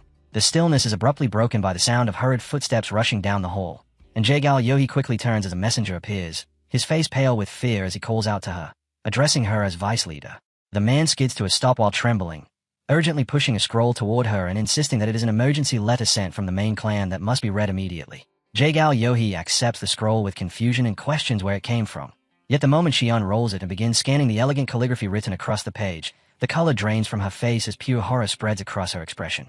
Her hands begin to shake uncontrollably, and she struggles to even form words, clearly unable to process the scale of the catastrophe described inside. Shock rapidly turns into anger as she crushes the letter in her fist and demands to know why this information arrived so late, shouting at the messenger in fury before letting out a raw scream of frustration and grabbing him harshly, reminding him that the first report had claimed the attackers were nothing more than demonic path followers. She demands to know the enemy's true identity, and the terrified messenger stammers that, to his knowledge, the forces belong to the Blood Demon Castle and are being led by one of the infamous three demons. The answer hits Jagal Yohi like a physical blow, and she lashes out at him for his stupidity and for withholding such crucial information. While he hurriedly apologizes, she turns away and clutches her head, cursing her own lack of foresight as the contents of the letter echo in her mind, especially the report that the Blood Dragon Corps had already mobilized. In that instant, the truth crashes down on her like lightning. Back's location was nothing but bait, a carefully prepared trap, and furious at herself for not realizing sooner, she strikes her own head in self-reproach. Forcing herself to think, she suddenly breaks into a run, racing through the night with her robes whipping behind her and the scenery blurring as she sprints forward. Teeth clench while tears of desperation gather in her eyes as she silently begs fate to allow her to arrive before it is too late. The scene shifts to a forest clearing where the Alliance forces stand prepared in an eerie calm. Long rows of armed martial artists holding drawn weapons as Huaren stands at the very front, staring into the darkness of the forest before raising his voice to command everyone to take their positions. The warriors respond instantly, their discipline almost mesmerizing, and Moin watches the scene with quiet amazement, inwardly marveling that veteran martial artists are willing to entrust their lives to someone so young. When a young warrior steps forward to volunteer for a task, Huaren gives his instructions without hesitation, telling him and Brother John that their priority is preservation, meaning they must assist anyone who is on the verge of collapsing during the battle. A sudden gust of wind sweeps through the clearing, and Huaren's eyes narrow as he senses the approaching enemy. He draws his weapon and shouts for everyone to prepare themselves just as the sound of heavy movement rolls through the tree line and hundreds of blades are unsheathed at once. The enemy vanguard bursts from the forest with terrifying speed, crashing toward them, and over the roar of the charge Huaren shouts to his soldiers, asking if they remember his instructions. As they hold the line exactly as ordered, the strategy unfolds precisely as he intended. The forest terrain forces the enemy through a single narrow entrance where the Pang and Sanguine clans wait hidden along the flanks, while the Tangent and Soman clans form the central line, and the Zhao clan remains positioned at the rear. As the enemy pushes deeper into the center, Huaren observes everything with a calm, calculating gaze, feeling a quiet wave of relief and gratitude that he studied military strategy in his previous life, grimly thinking that he never expected that knowledge to become useful like this. Once the enemy has advanced fully into the kill zone, Huaren lifts his hand and shouts for the Zhao clan to activate it, and one of their commanders answers confidently before triggering a massive surge of energy from the rear that detonates across the battlefield and disrupts the enemy ranks. In an instant, the battlefield descends into a storm of controlled chaos that favors the Alliance, the enemy vanguard being torn apart as the flanking clans strike from both sides and their formation collapses under the assault. All of it watched from a high ridge where Zhou stands beside the third commander. The commander trembles with fury as he watches his soldiers being slaughtered, snapping angrily at his companions for their laziness before declaring that he will handle the battle himself, then leaping down from the ridge with explosive force. Zhou merely clicks her tongue in irritation, mocking his blind faith in brute strength and coldly remarking that he is nothing more than an idiot chosen to serve as a sacrifice. The commander charges into the battlefield like a madman, cutting down soldiers as he storms forward. Yet his rampage is quickly halted when the Alliance formation shifts and adapts, surrounding him with coordinated spears and swords that block his movement from every direction until he is trapped in place, panic beginning to creep into his expression. Then, without warning, a blur of motion tears into the battlefield from the edge of the fight, a dense and overwhelming presence rushing between hunter and prey. A thunderous collision erupts in the next instant as Huaren's sword, just moments from claiming the commander's life, suddenly stops dead against another force, the impact releasing a shockwave of air and dust that bursts outward and sends the commander's hair and robes whipping violently backward.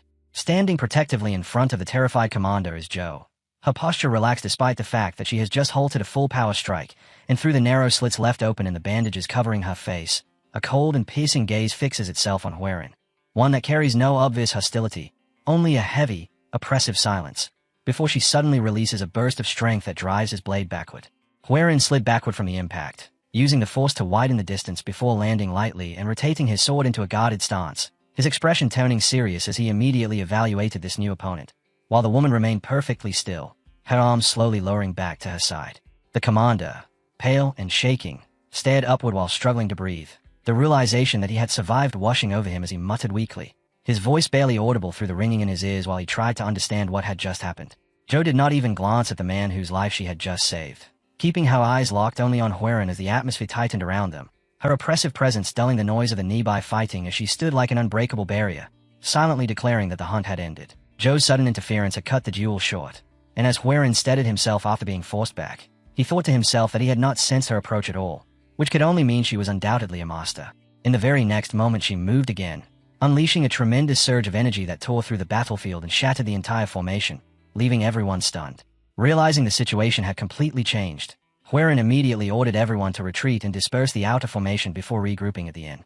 As the Alliance fighters hurried toward the inn, the scene shifts back to the commander, who shakily thanked Zhou for saving his life. Zhou answered coldly that he should not misunderstand her actions because she only saved him since she needed him for her own plans in the future. A brief silence followed before she suddenly released a wave of killing intent, and ordered him to gather his remaining men and head inside. Inside the inn, Huiran and Pang Jack tried to make sense of the situation, wondering who those people outside actually were. Meanwhile, the third member of the Seaman clan burned with anger, telling himself that he was about to die a dog's death as he stepped forward in frustration, blaming himself for everything and shouting that all of this had happened simply because he wanted to save a group of idiots. Before he could continue, Mo Baiyang stopped him, fixing him with a sharp, focused stare. Mo Baiyang demanded to know how he could even think about laying a hand on Huiran, and seeing the argument escalating, Huiran himself grew angry and snapped at them, asking if they truly wanted to die here. His words finally forced them to pause, and he continued by saying that he personally had no intention of dying in this place, because there were still many things he needed to accomplish, which meant he absolutely could not allow himself to die here. For that reason, he told everyone to pull themselves together since the enemy would soon attack again. Just as he predicted, the enemy forces began charging toward them once more, and Huiran immediately commanded them to activate the Bamboo Garden Soul-Shattering Formation. According to the plan, they would release the poison at the same time. Pang Jack nodded firmly and prepared to throw the poison, declaring to himself that he could not die before completing his blade arts. The moment Pang Jack released the poison, the others followed without hesitation, and within seconds the entire area became filled with spreading clouds of poison. As the fumes spread through the battlefield, Huiran ordered everyone to stomp the ground with their kai, and when they did, the force pushed the poison outward and scattered it across a wide area. Meanwhile, the commander continued moving forward, but as he advanced he muttered that something about his body had begun to feel strange. The commander pushes forward, yet no matter how hard he advances he cannot get any closer to Huiran, and as he stays ahead the realization slowly dawns on him that Huiran has tricked him again. Only then does he notice the soldiers around him beginning to choke, collapsing one after another as they fall lifeless to the ground. As his subordinates continue dropping, it finally becomes clear that they have been poisoned. In panic he shouts for the remaining men to hold their breath and retreat immediately. But even as he gives the order his own breathing begins to slow, his vision turning hazy as the poison takes hold, until his body weakens and he collapses, dying where he stands. The battlefield suddenly falls silent as the survivors stare in disbelief before erupting with relieved shouts, realizing they have actually managed to win.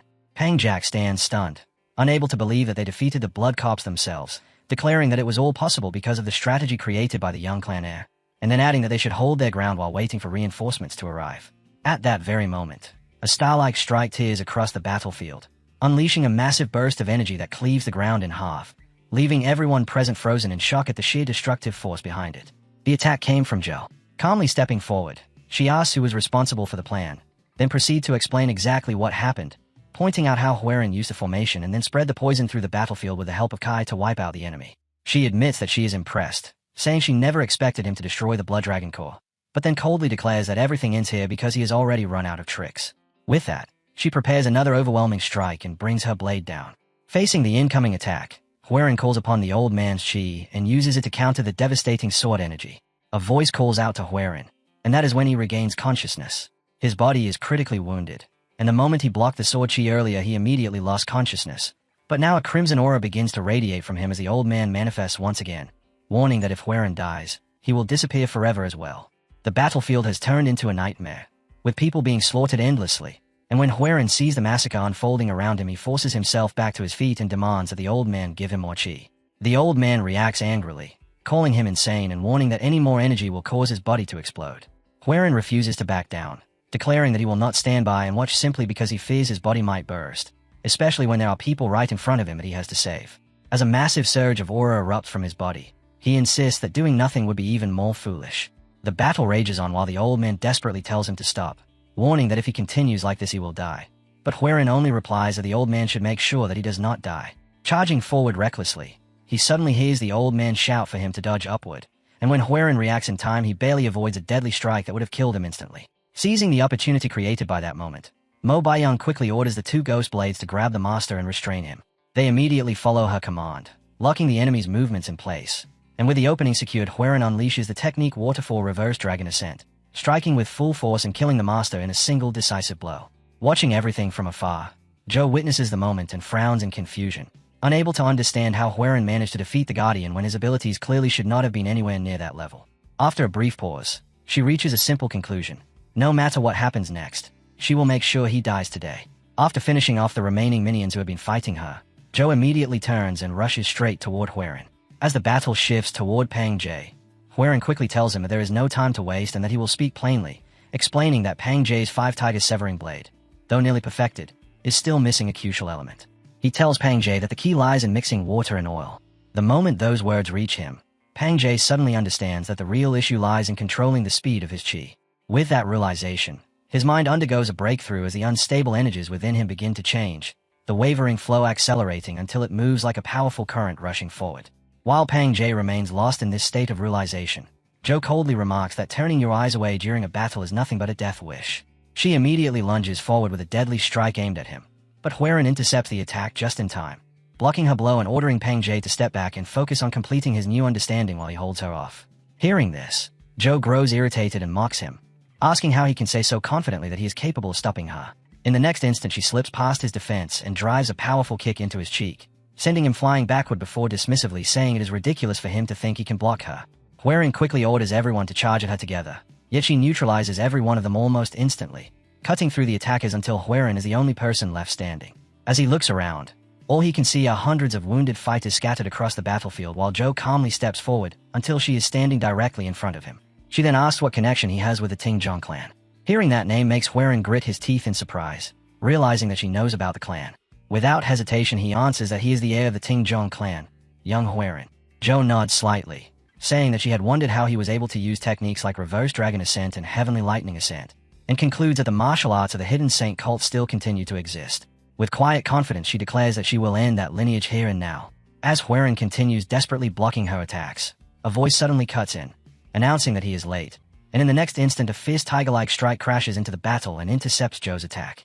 The one who stepped in is none other than Pang Jie. He declares that he has finally completed his blade technique and therefore has no regrets, even if he dies today. Zhou is forced to defend against the strike, but the impact still injures her and tears away the mask covering her face. Furious, she lashes out at them with angry curses. Pang Jie moves to stand beside Huaren and tells him that if death comes, then he will face it as his friend. Huaren immediately rejects that idea, saying that it is far too early for either of them to die. At that moment reinforcements finally arrive with Mo Baiyang and the others, bringing a wave of relief to the exhausted fighters. Seeing that the situation has turned against her while she is momentarily pinned down, Zhou glares at Huaren and curses him, promising that they will meet again before quickly retreating from battlefield. Once she disappears, the old man orders everyone to focus on treating the wounded. As Huaren watches the injured finally receiving help, the backlash from the power he used begins to take effect, and the moment the tension fades he collapses and loses consciousness. The events of that night resulted in many orthodox martial artists losing their lives while others suffered severe injuries. Yet the battle also achieved the destruction of the Blood Dragon Car. Later, this confrontation would be remembered as the Eclipsed Bamboo Bloodbath, and on that day two heroes emerged from the chaos, young Huaren and Pang Jie.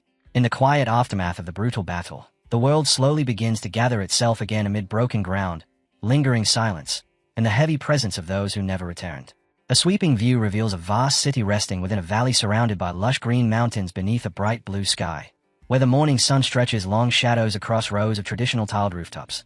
The perspective drifts across the architectural style of the Sangwon clan's territory before settling into a stone-paved courtyard, the atmosphere calm yet weighed down by the memory of recent bloodshed, eventually leading toward a row of wooden buildings. Inside one of these buildings stands a man with his arms tightly folded across his chest, a blue-gray scarf wrapped around his neck as he waits quietly beside shelves stacked with medicinal herbs. The room is revealed to be an infirmary where several wounded warriors lie on raised mats beneath white sheets. Nearby, Mo Baiyang sits at the edge of one of the mats, her long red hair falling over her shoulders while she holds a small white bowl and carefully watches over the injured with unwavering focus. A close look at his sharp features and golden brown eyes shows Rin lost in thought, silently examining the condition of his own body before finally rising to move. Later he is seen from behind, seated along the edge of a raised porch while gazing out across a central courtyard, his hair tied neatly back and his pale robe secured with a dark belt. Down in the courtyard two men dressed in simple gray tunics carry out manual labor, one shoveling soil while the other pauses to wipe sweat from his forehead. Elsewhere a heavily built man with a thick mustache listens attentively while a shorter woman dressed in white robes gestures as she delivers a report. Rin lifts a small ceramic bottle to his lips and drinks from it with deliberate focus before releasing a quiet breath of relief, his expression easing slightly even though his eyes remain vigilant. Holding the bottle against his knee, he reflects with gratitude that the medicine given to him by the Omniscient One prevented any severe internal damage, although a close look at his dark robe still reveals the physical strain the battle left behind. As he gazes toward the bright horizon, a somber realization passes through his mind. The victory came at a heavy cost, and far too many lives were lost to achieve it. He remains seated there in silence until the sound of approaching footsteps breaks the stillness, and Jianghu suddenly drops down beside him. Greeting him casually as a friend, Jock asks what he is drinking, prompting Rin to repeat the question back with mild skepticism. Jock simply keeps grinning and remarks that good things should always be shared. When Rin questions where this sudden friendliness is coming from, Jock shrugs and explains that after surviving a life-or-death battle together, there is really no reason for them to be anything other than friends. Accepting the comment with quiet understanding, Huiran explains that the drink is medicine meant to treat his internal injuries before asking how the Peng clan is doing. At that question, Jock's eye briefly flickers with sorrow as both of them look toward the distant mountains. He admits that many of his clansmen lost their lives during the battle, yet he also says he is proud of them because they died with honor as martial artists. Rin replies that the Peng fighters battled as if they had no fear of death at all, something he finds deeply impressive. Jock's eyes narrow slightly as he corrects Rin, telling him that everyone is afraid of dying. He explains that the difference is simply that they believed something existed that mattered more than death itself, and because of that belief they were able to step forward and lead the charge. Then he adds that Rin is no different from them. Caught off guard, Rin asks what he means by that. Jock responds by placing a hand on his shoulder and explaining that Rin's formations, his martial ability, and his determination to protect others were the very reasons they managed to survive the battle at all. With a small chuckle he adds that even Monin would certainly agree with that statement. Rin lowers his gaze for a moment before admitting that, at least regarding that final point, he cannot disagree. Jock suddenly bursts into loud laughter, the mood lightening as he promises that he will send Rin several carrier pigeons from his clan. With a mischievous smirk he also warns him that a terrifying woman might come looking for him soon, suggesting that they share a drink the next time they meet. Jock stands up, glances back once more, and then walks away across the courtyard before disappearing through a large wooden gate. Left alone again, Huiran lifts his eyes toward the sky while the wind moves through his hair. Thinking about the uncertainty of the future and how another crisis could happen at any time, he concludes that completing the Tai Depth's Heaven Tome must become his priority. While considering what is required for that task, he holds a glowing golden object attached to an ornate tassel, its light softly illuminating his hand. The scene then shifts to an interior room where Huin sits with several of his subordinates, all of them wrapped in bandages from the recent battle. One of them respectfully addresses him as the Clan A and asks why they were called together. Huiran first asks about the Zhongs and teacher Mo, learning that the Zhongs have gone out to purchase medicine for a young lady who is currently unwell. After hearing this, he announces with a firm expression that he plans to take a leave of absence and travel to Qiang today. His subordinates react immediately with shock, protesting that they have only just survived a battle and that everyone is still seriously injured. At that moment Mo Baiyang enters through the sliding doors and asks what is happening, only to be informed of the young sect leader's sudden plan. After a brief silence, Mo Baiyang lets out a sigh and acknowledges that Huiran must have his own reasons, though she admits she is worried because they cannot properly guard him in their current condition. Her expression then shifts into suspicion when she mentions that Qiang is the location of the Immortal Paradise House, which prompts one of the subordinates to bluntly ask if Huiran intends to visit the famous beauty Cho Wuhi. Standing under Mo Baiyang's intimidating closeness, Huiran begins to sweat slightly as he remembers that he recently obtained her plaque, privately noting that Mo Baiyang notices things far too quickly, even though he knows that her martial arts are crucial for completing his tome. Deciding that there is no way around the situation, Huin turns toward instructor Mo and guard Yong, calmly explaining that after enduring such a brutal battle where many lives were lost, those who survived should return home for a while, reflect on what happened, and deliver news to their families. He bows respectfully while giving this explanation, and although his subordinates remain reluctant, they ultimately accept his reasoning. Mo Baiyang then insists that he at least take guard Nam with him, since Nam's injuries are relatively minor, and before allowing him to leave she gives him one last stern warning about visiting any pleasure houses. In response, Huin quickly raises a fist with an awkward but bright smile and swears that he will absolutely stay far away from such places. Soon afterward, Huin and guard Nam are seen standing beneath the glowing lanterns of the Immortal Paradise House in Qiang. At the same time, far away inside a dark cult hall, the white-haired Zhou kneels before her leader, an old man dressed in red robes who sits upon a throne and coldly demands the results of a mission. Zhou admits that she failed, explaining that despite tracking the enemy's presence, the situation changed completely because of an unpredictable opponent named Yang Rin who disrupted everything. As the leader's eyes begin to glow with a terrifying light, the chapter closes on a chilling close-up of Zhou's blood-smeared face, her expression almost manic as she fixates on the man who ruined her plans. Beneath the shadowed eaves of the Immortal Paradise House, rows of lanterns glow warmly in the fading evening light while Han, Namwook, and Mijong stand before the enormous studded wooden doors of the lavish establishment. Namwook suddenly freezes in disbelief, his brow tightening as a bead of sweat slides down his temple while he asks if this truly is the Immortal Paradise House. Turning sharply toward Rin, he demands to know why he has been brought here, gesturing emphatically while Miji Jiang quietly observes the argument from beneath the brim of his tall black cap. Namwook's frustration finally spills over as he clenches his fist and shouts that Huin had made a promise to a woman. Meanwhile, Heron stands calm and unreadable, which only makes Namwook squeeze his eyes shut in irritation as he asks whether Heron came here simply to meet Cho Wuhi. Heron's mouth tightens slightly when Namwook suggests that he is just like any other young man. But Huin answers firmly with a single word, no. Standing straight before the towering doors, he clarifies that although he did come to see Cho Wuhi, It has nothing to do with her beauty and everything to do with her martial arts. Turning his head back toward Namwook, Hwin challenges him directly to look into his eyes and see if there is even the slightest trace of vulgar desire. Namwook's expression softens into awkward embarrassment as he admits that he can clearly see Hwin's gaze, prompting Hwin to state plainly that if there is any desire in his eyes at all, it is solely for martial arts. Seeing the tension rising, Mi-jung steps between them and raises his hands in a calming gesture, explaining that the plaque they possess is only the most basic requirement. Crossing his arms afterward, Mi-jung continues by informing them that anyone wishing to meet Cho Woo-hee must first pass either the 5 knowledge trials or the 5 martial trials. Namwook quietly repeats the phrase under his breath as he considers it. These trials are famous throughout the region. Anyone who hopes for even a brief meeting with Cho Woo-hee, depicted as a mysterious red-veiled figure seated within a golden pavilion, must successfully complete 5 tests. The martial trials examine pure combat ability, while the knowledge trials measure intelligence and wisdom. Miji Jiang adds that countless people have attempted these incredibly difficult challenges, yet he has never once heard of anyone actually succeeding. Namwook asks if that means no one has ever passed them at all. As the question lingers, Hwin's eye reflects deep concentration while he recalls how, in his previous life, he failed during the 4th knowledge trial. Determined to change that fate, Hwin makes a decision. This time, he will challenge the martial trials. With that resolve, he tells the others to follow him and begins walking straight toward the ornate inner doors. The scene shifts into the luxurious interior of the Immortal Paradise House, where polished wooden floors gleam beneath rows of hanging red lanterns and the wide hall buzzes quietly as patrons sit at their tables enjoying drinks.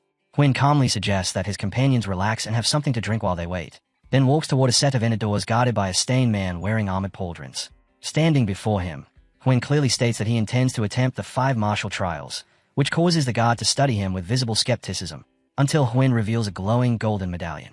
The guard's attitude immediately changes to formal professionalism, and he gestures for Hwin to follow before leading him along a long covered walkway that eventually opens into an elegant outdoor pavilion where soft musical notes drift gently through the air. As Hwin steps forward, he quickly realizes that the figure seated upon the raised platform ahead is Cho Woo-hee, who sits gracefully behind a zither while her entire face remains concealed beneath a heavy red veil.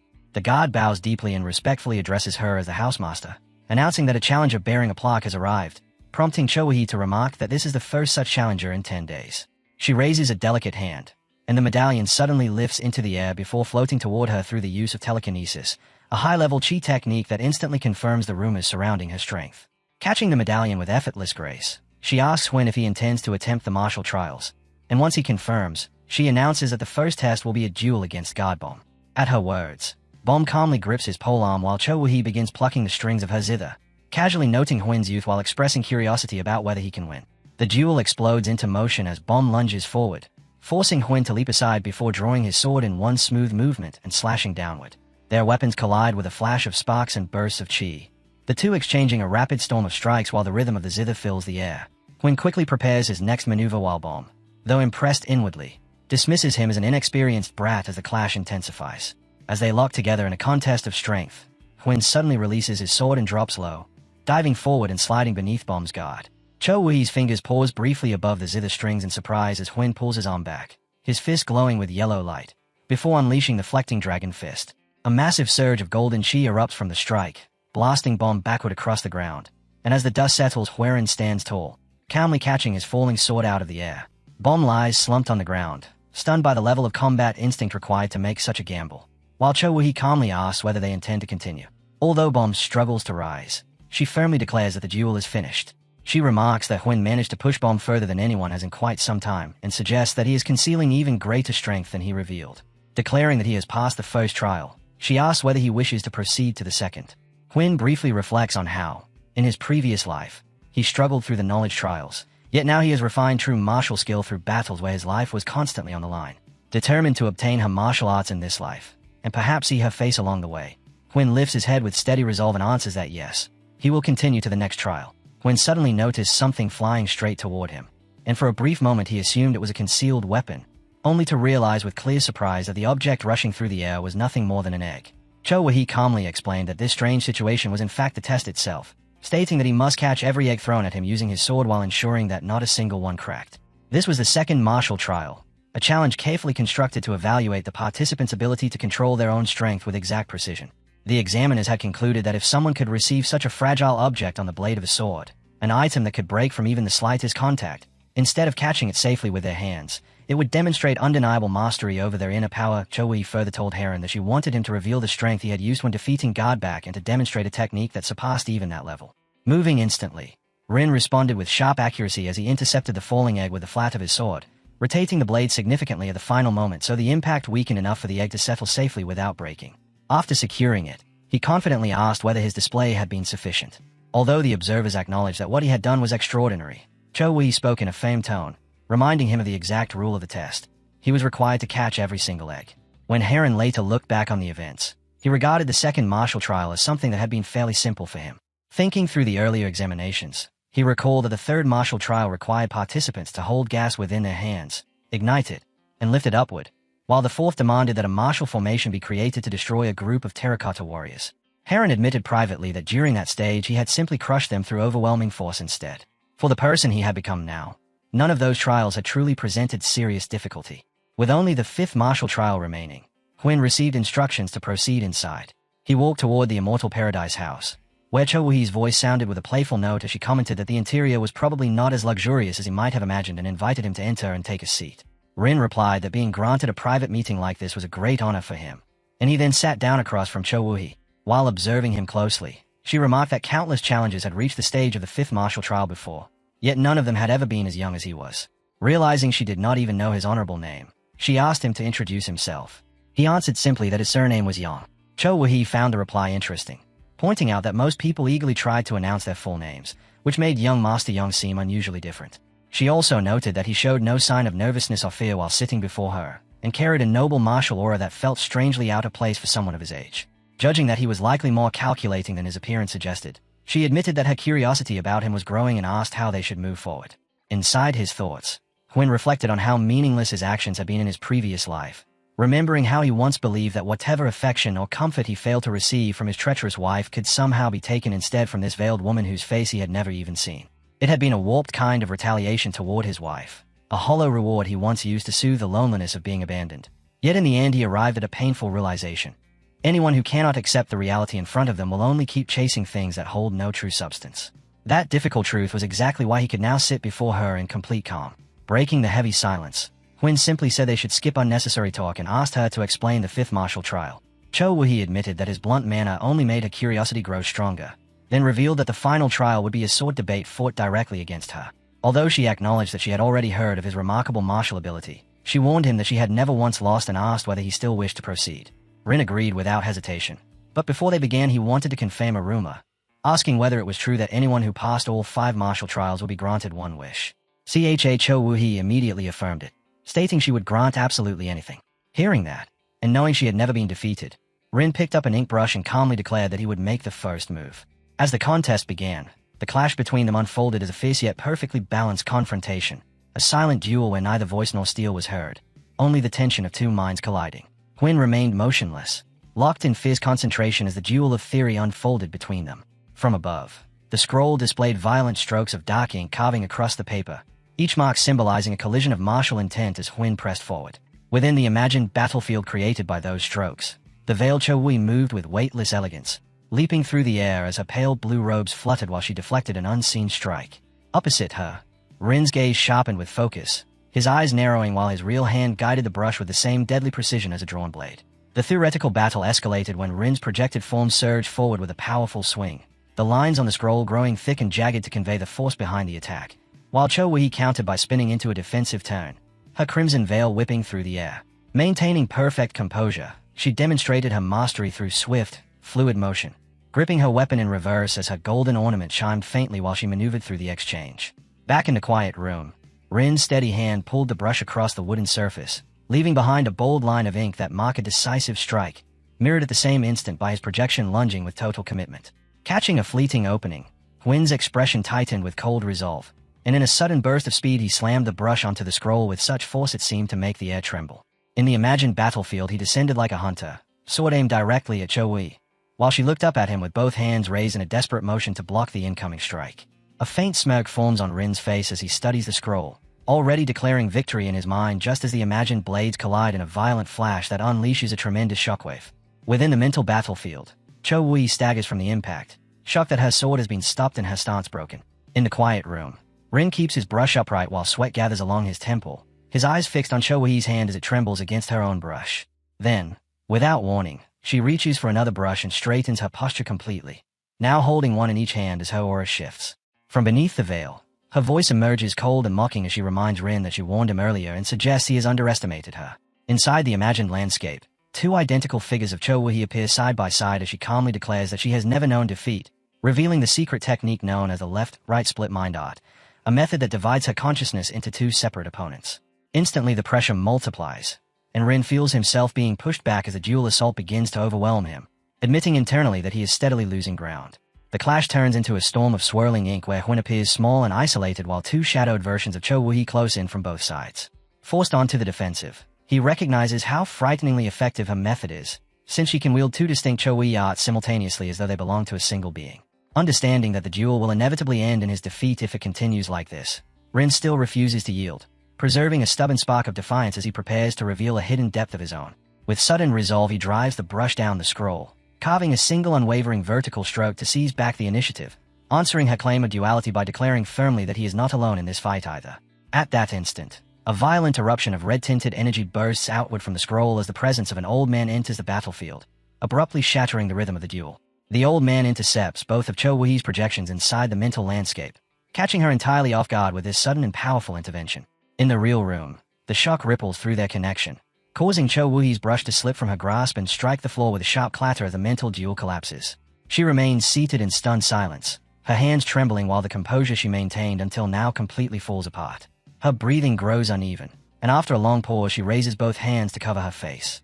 Eventually she lowers them back to the table and quietly concedes the match, acknowledging that the contest has reached its end and formally declaring his victory. She then reflects on the long history of the 5 trials, mentioning that many years have passed since she last opened them, and that until this moment no one had succeeded in passing them all.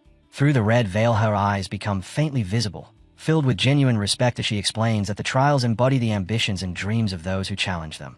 Addressing him properly as the heir of the Yang clan, she confirms that he has reached the final step, introducing herself as Cho Wuhi of the Immortal Paradise House while openly admitting defeat. As the scene shifts outward to a wide view of the house at night, its lanterns glowing softly in the darkness, she offers him sincere congratulations.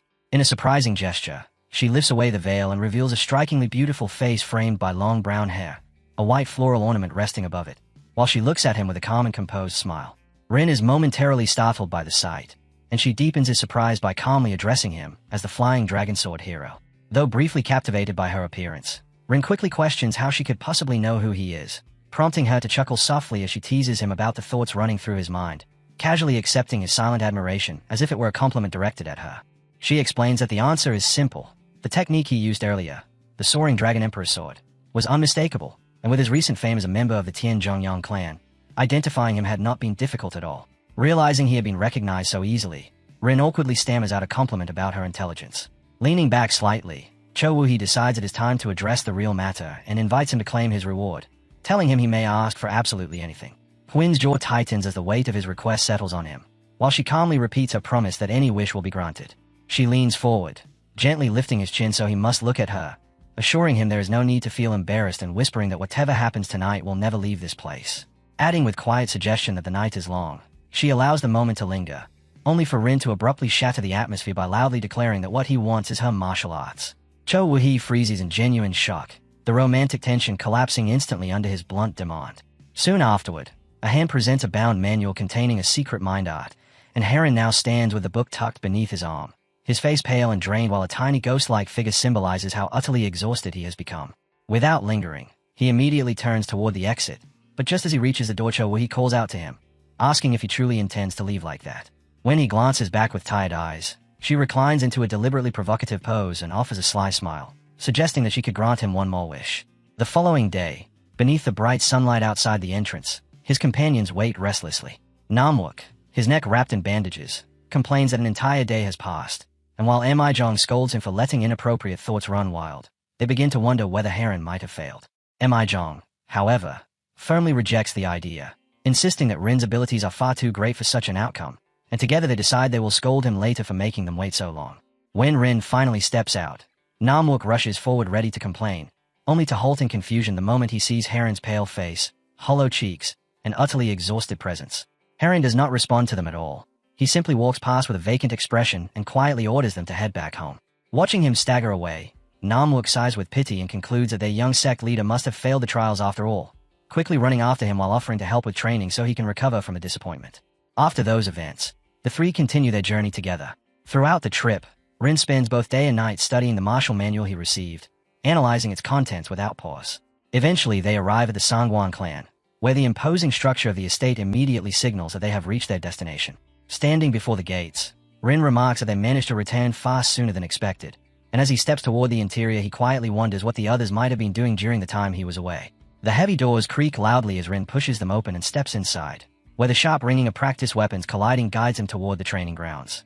There, he notices Mo Yang engaged in a focused sparring session, and he pauses at the edge of the field to watch, quietly impressed by the smooth precision of her movements while noting that her martial ability has improved considerably. The match soon stops as the fighters sense his presence, and for a brief moment silence hangs in the air while they adjust their stances to acknowledge his return. From where he stands, Rin notices Mo Yang and his guard speaking together in low, serious tones, which makes him wonder what matter has captured their full attention, until the soft sound of his approaching footsteps causes both of them to look his way. As he steps fully into the training area, Mo Baiyang turns and greets him respectfully as the young sect leader, asking whether he managed to settle the matter he left to handle, and Hien calmly confirms that everything was resolved. Yet the mood abruptly changes when Mo Baiyang's expression stiffens. She lifts her nose slightly as if catching something unusual in the air and asks about the strange scent clinging to him. In a blur of motion she closes the distance to inspect him more closely, startling Huin and forcing him to recoil while asking what she is doing.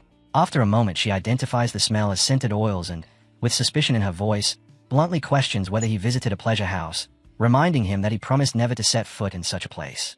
Rin immediately panics and begins stammering that she is mistaken, raising both hands as he desperately asks her to listen before jumping to conclusions. Namwook steps forward at that moment to intervene, explaining that the young sect leader did not actually go into a pleasure house, but then he calmly adds that Rin merely lost during the 5 trials. Rin coughs awkwardly, realizing that Namwook's attempt to help has somehow made the situation sound even worse.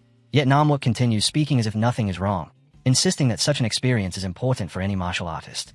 Addressing Mo Yang formally as a dragonflower sword, he tells her there is no need to worry about trivial matters, leaving her standing there in baffled silence. Meanwhile, Rin leans toward Namwook with a frustrated expression and whispers urgently that mentioning his loss was completely unnecessary. As the two of them exchange hushed complaints in an almost comedic side moment, Huirin eventually turns back toward Mo Yang wearing a slightly strained smile, telling her she has misunderstood the situation while still thanking her for caring about him. Moon quietly reflects that if Namwook considers the experience important, then it must be the sort of thing a man would never forget. Trying to shift the conversation elsewhere, Huin praises Mo Baiyang's skill and comments on how much progress she has made recently, which he credits to the battle they fought in the bamboo forest, though she also mentions that his guard has been distracted because Ms. Zhang's illness keeps returning.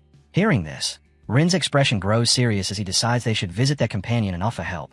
But before he can act, a messenger arrives carrying a formal letter sent by his father.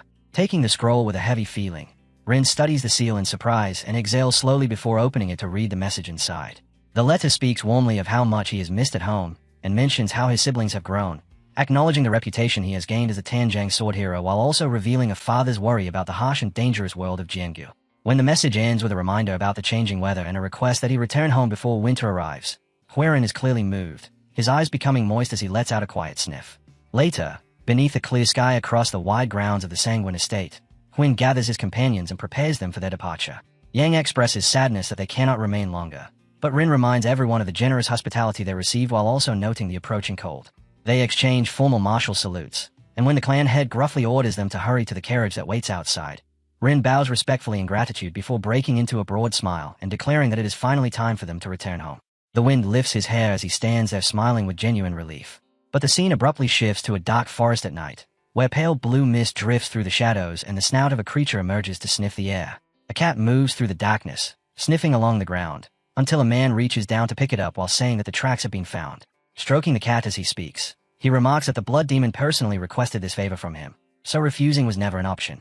Then, while walking through the forest where multiple bodies lie scattered along the way, he states that he will steal the treasure. This concludes the video. Make sure to like and subscribe for another. As the carriage rolled through the quiet countryside, Yon Werin let out a tired sigh and admitted that he could not even remember how long it had been since they last returned to the Tianzhong clan. After everything they had gone through, the journey felt far longer than it really was, as if several exhausting months had passed in the blink of an eye. Sitting inside the carriage as the fields slowly passed by outside, Yon Werin quietly remarked that their long journey was finally coming to an end. After everything they had endured together, he He sincerely thanked everyone for following him this far, without a single complaint, while Mo Baiyang sat beside him in silence, calmly listening as the atmosphere inside the cart finally began to ease. Outside the carriage window, endless golden fields stretched beneath the towering mountains, and for the first time in a long while, the peaceful scenery made the exhausting journey finally feel like it was truly over. Master Nin leaned back with a satisfied grin and casually remarked that it was truly a perfect day. The peaceful mood inside the carriage quickly shifted when Mo Baiyang looked directly at Master Nan and asked why he was here. Master Nan calmly replied that he had already decided to follow young Master Yong from now on. Mo Baiyang was left completely stunned by Master Nan's sudden declaration, while Young Waren simply looked away as if he already expected something ridiculous like this to happen. Mo Baiyang immediately shut him down, pointing out that following young Master Yong was not a decision Master Nin could make on his own. Master Nin stubbornly argued that since young Master Yong had saved his life, he now had to take responsibility for him, whether he liked it or not. The carriage turned quiet after Master Nan's shameless declaration, while the man sitting in the center simply crossed his arms and watched the awkward situation unfold in silence. Young Waren quietly mentioned hearing that Miss Zhang's health had worsened again before asking if she was doing all right now. He hesitated for a moment before finally speaking, his expression turning serious as he prepared to explain the real situation. Brother Zhang explained that Manhai's condition was not an actual illness, but a side effect caused by the purple lightning chi. Mo Baiyang and Young Waren were shocked the moment they heard the words purple lightning chi. Manhai explained that purple lightning chi was the lingering internal energy left behind inside the body of anyone struck by the purple lightning demonic arts. She continues, the purple lightning chi was both persistent and destructive, constantly eating away at the victim's body from the inside. Young Waren's expression immediately hardened as he slowly asked if they were talking about the infamous purple lightning demonic arts. Before Young Waren could continue, Manhai suddenly coughed up blood, instantly alarming everyone inside the carriage. Brother Zhang immediately rushed to her side in panic and called out her while the others inside the carriage were left stunned by her worsening condition. Brother Zhang hurriedly supported her and desperately called for the medicine as panic spread through the carriage. He quickly opened the medicine pouch, only to realize in horror that it was completely empty. Brother Zhang was shocked to learn that Manhai had already taken all of the pills, and he angrily asked why she never told anyone sooner. Manhai weakly admitted that the seizures had been happening more and more often lately, and she honestly believed the medicine would at least keep her stable for another day. Young Waren quickly tried to calm the situation, saying they would reach a nearby village soon and could find medicine for Manhai there. Realizing Manhai's condition was getting worse by the second, Young Waren immediately shouted for Namwook and Jungwook to move the carriage faster toward the nearest village. With a sharp crack of the whip, the carriage suddenly surged forward at full speed, racing across the open road as everyone desperately tried to get Manhai to the village in time. The scene shifted as the group finally arrived at the nearby village after their desperate rush through the countryside. After asking around the village, Young Waren learned from the innkeeper that there was an apothecary located at the base of a nearby mountain, giving the group a small glimmer of hope for Manhai's condition.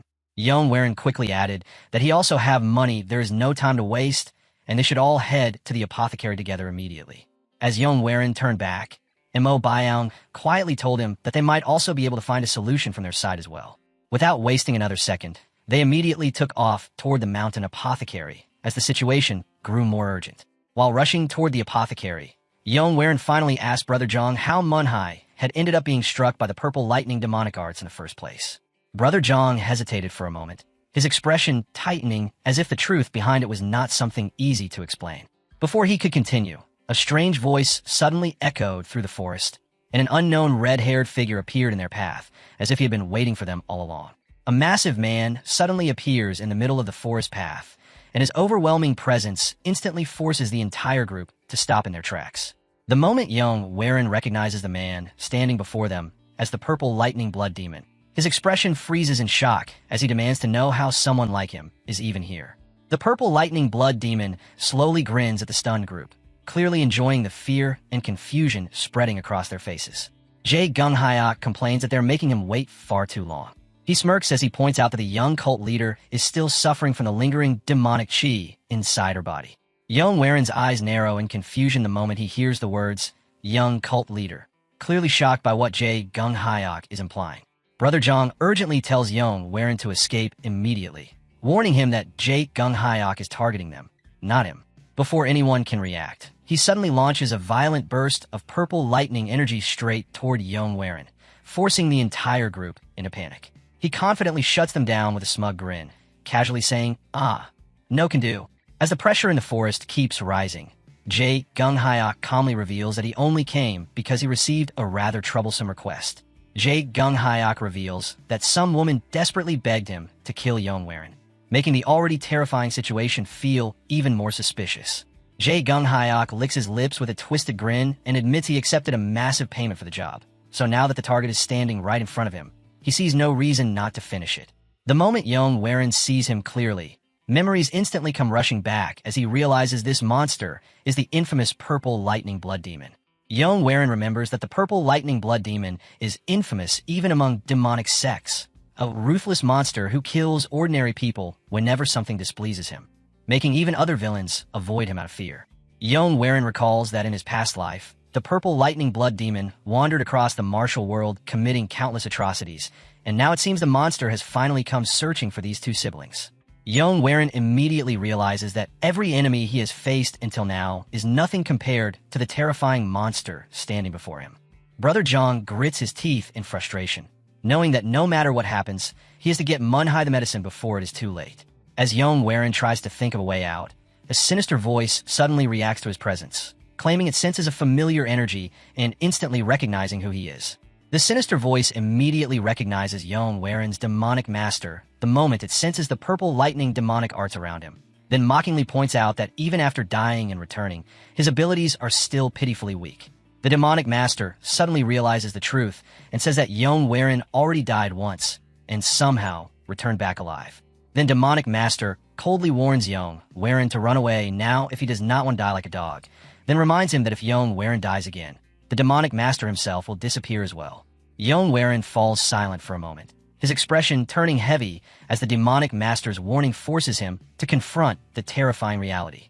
Yongwaron suddenly remembers how Brother Zhang always protected Manhwa in his previous life, no matter the danger. Back in reality, Yongwaron tightens his grip on his weapon and firmly decides that he cannot run away. He steps forward with unwavering resolve and declares that no matter how terrifying the enemy before him is, he refuses to run away. The demonic master slowly looks up at Yongwaron before grinning in amusement and telling him that if he insists on fighting, he should at least try not to die in a single hit. The forest path instantly turns into a battlefield as Yongwaron steps forward with his blade ready, while Brother Zhang stays behind him protecting the weakened Manhwa from Jae Gung-hyuk. Just as Yongwaron prepares himself for battle, Brother Zhang suddenly steps forward and calls out to him with a serious expression.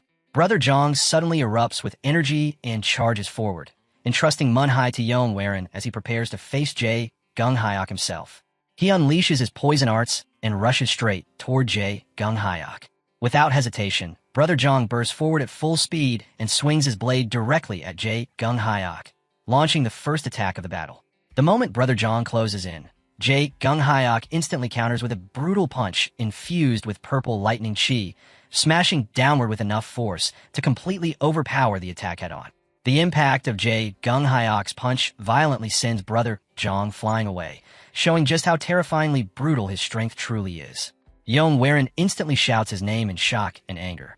Jae Gung-hyuk clenches his fist while mocking Brother Zhang for being this weak despite using the Black Death Divine Poison Arts. Jae Gung-hyuk lowers his fist and calmly stands his ground, not even looking remotely threatened after crushing Brother Zhang's attack so easily. Realizing how hopeless the situation is becoming, Yongwaron urgently calls out to the demonic master and desperately asks him for a strategy. Without warning, Jae Gung-hyuk suddenly leaps forward while covering his fist in violent purple lightning chi, launching a devastating attack straight at Yongwaron. Yongwaron barely manages to block the attack, but the overwhelming force of Jae Gung-hyuk's purple lightning chi still crashes through his defense. Overwhelmed by the sheer power of the purple lightning chi, Yongwaron's sword shatters, and Jae Gung-hyuk's punch drives straight through his defense, crashing into his chest with devastating force. Jae Gung-hyuk's purple lightning chi explodes on impact as Yongwaron is blasted backward. Yongwaron crashes into the ground, and the moment he makes impact, the purple lightning chi erupts violently around him. Jae Gung-hyuk turns his attention away from Yongwaron and begins walking toward Manhwa. As he walks toward her, he states her identity, confirming she is the young cult leader of the Hidden Saint cult while closing in with deadly intent. Jae Gung-hyuk reaches Manhwa and declares in satisfaction that she has finally fallen into his hands, while Young Warin watches helplessly from a distance. Young Warin's rage erupts, flames of killing intent flaring from his eyes and mouth as his power begins to surge uncontrollably. As Jae Gung-hyuk moves in to catch her, in an instant, Young Warin flashes forward and grabs Jae Gung-hyuk's arm, stopping him just before he reaches Manhwa. Jae Gung-hyuk freezes in shock as Young Warin suddenly appears and grips his arm, unable to process how he moved so fast. With a faint grin, Young Warin says he has finally seized his body, gripping Jae Gung-hyuk's arm and stopping his movement completely. Possessed by the old man, Young Warin effortlessly restrains the demon while crimson energy pours from him in waves. The muscular demon stays in disbelief, unable to understand how Young Warin is still standing after taking a direct hit from the purple lightning demonic art, especially when his entire aura and presence now feel completely different from before. Young Warin then calmly calls the demon by name and remarks that he happens to be in an extremely good mood right now, before smirking and casually telling him that if he disappears immediately, he might generously spare his life. Hearing those words, the demon's expression twists into visible discomfort as he instinctively creates distance between himself and Young Warin. In response, he unleashes Purple Thunder once more and coldly asks who Young Warin thinks he is to speak about mercy, then charges straight toward him while declaring that mercy is something the strong grant to the weak. As the demon's punch closes in, Young Warin suddenly becomes furious, instantly catching the incoming arm while an enormous surge of crimson aura erupts violently around him. The moment the strike connects, the old man clicks his tongue in irritation and remarks that if he still possessed his original body, he would have already torn the demon apart in 3 moves, bitterly thinking about how unfortunate it is that he is currently trapped inside Young Warin's body instead. Even so, the battle continues relentlessly as he drives multiple crushing blows into the demon, battering him so severely that he nearly loses consciousness on the spot. Driven into desperation, the demon suddenly unleashes a strange streak of purple thunder, and for a brief instant the attack actually halts Young Warin's movements. The moment he realizes the lightning is becoming troublesome, Young Warin immediately responds by driving a brutal kick into the demon's stomach, launching him away before coldly turning his back and dismissing him as a weakling. Suddenly, however, his gaze drops toward his own chest, where a massive wound has appeared. Purple lightning crackles violently from the injury, revealing that the earlier punch had secretly implanted the purple lightning inside his body. The demon immediately bursts into laughter, smugly declaring that once someone is struck by the purple lightning, defeating him becomes impossible. He continues mocking Young Warin, confidently claiming that before long the purple lightning will completely tear apart his dantian. Before he can continue rambling any further, however, Young Warin suddenly appears behind him in an instant, shocking him completely. The old man coldly remarks that it is disgraceful that someone like him was ever counted among the 4 great demons alongside himself, then follows the statement with a devastating kick that slams the demon violently into the ground. Without giving him time to recover, he stomps down onto him and immediately flies into a frenzy of arrogant self-praise while proclaiming Jamyoung's name and boasting that he stands as the pinnacle of all demons. Meanwhile, Manhwa barely regains consciousness as Young Warin slowly approaches her with completely lifeless eyes. Weakly, she asks how her brother is doing, but just as he prepares to kick her down, an enormous wave of lightning energy suddenly explodes out from his body. Instantly, everything spirals out of control as the purple lightning begins raging wildly inside him, rapidly advancing toward his dantian while threatening to awaken Young Warin completely. Tearing at his own clothes in frustration, the old man raves madly that he refuses to let go because the body belongs to him. But in the next moment realization strikes him hard as he understands that he has failed and that Hen has already awakened. Young Warin immediately denounces him for trying to steal his body, angrily insulting him as a thief and ordering him to return to where he belongs. Gathering his chi, Young Warin forcibly drags the old man into the vortex, sending him flying away before collapsing heavily onto the ground himself. Regaining full consciousness at last, Young Warin realizes that his body can barely move because of the martial arts the old man used. Yet despite that condition, he still insists that he has to get Manhwa to the infirmary immediately. The dense curtain of night remains completely undisturbed until the heavy silence is finally broken by the sound of footsteps echoing through the darkness. Far below, a vast valley covered in thick mist stretches into view, where the sprawling structures of a grand estate rest quietly beneath the shadows. Young Warin stands motionless, his entire figure displaying absolute stillness while his unwavering gaze remains fixed on the distant horizon. The perspective abruptly shifts to the top of another figure's head as the old man, his face still hidden from view, bitterly questions whether Young Warin truly came all this way simply to mock him.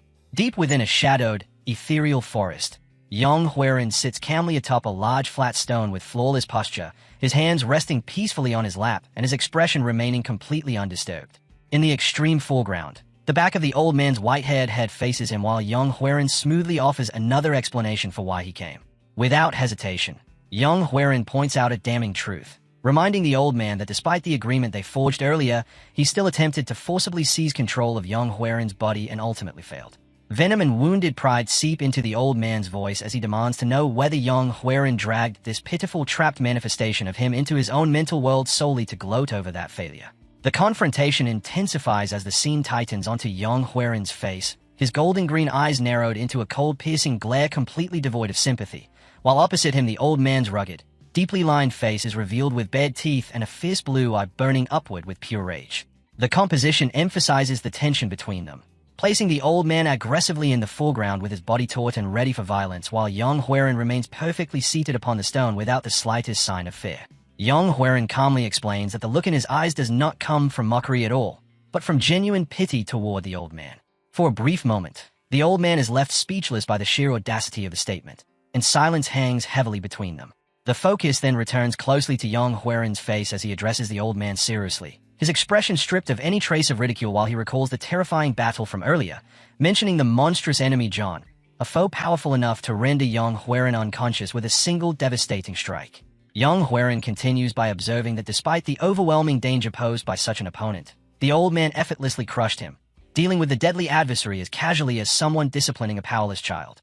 After a thoughtful pause, Yang Huiran finally voices the contradiction that has been bothering him from the start, questioning what kind of existence could possibly inspire fear in someone possessing such absurdly godlike strength. The old man is shown from behind once again, his posture stiffening as a dark blood-red aura slowly leaks from his body while he dismisses Yang Huiran's observations with a low growl, bitterly asking what a naive young man could possibly understand about the burdens he carries.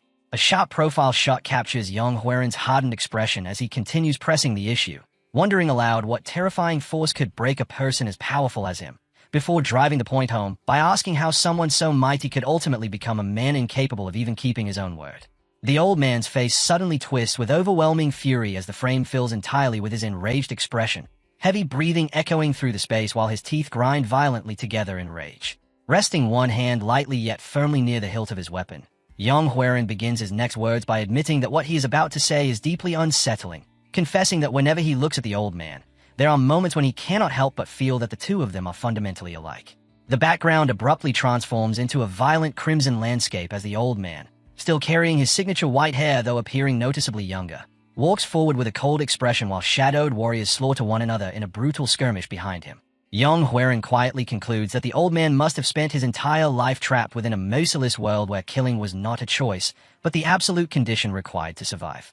A close-up suddenly captures the old man's widened eye trembling faintly, revealing that Yang Huiran's words have struck directly at a deeply buried nerve.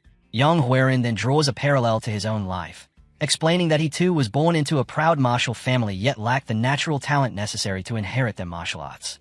The scene shifts into a calm, hazy morning where Yang Huiran sits alone on the grassy edge of a mountain cliff, quietly isolated from the world as he explains that his repeated failures eventually forced him to abandon the prestigious path of his lineage and instead live as a humble merchant. From there, he arrives at the unavoidable conclusion tying both of their lives together beneath the same tragedy, stating with complete certainty that neither of them was ever truly capable of escaping the paths fate had laid before them.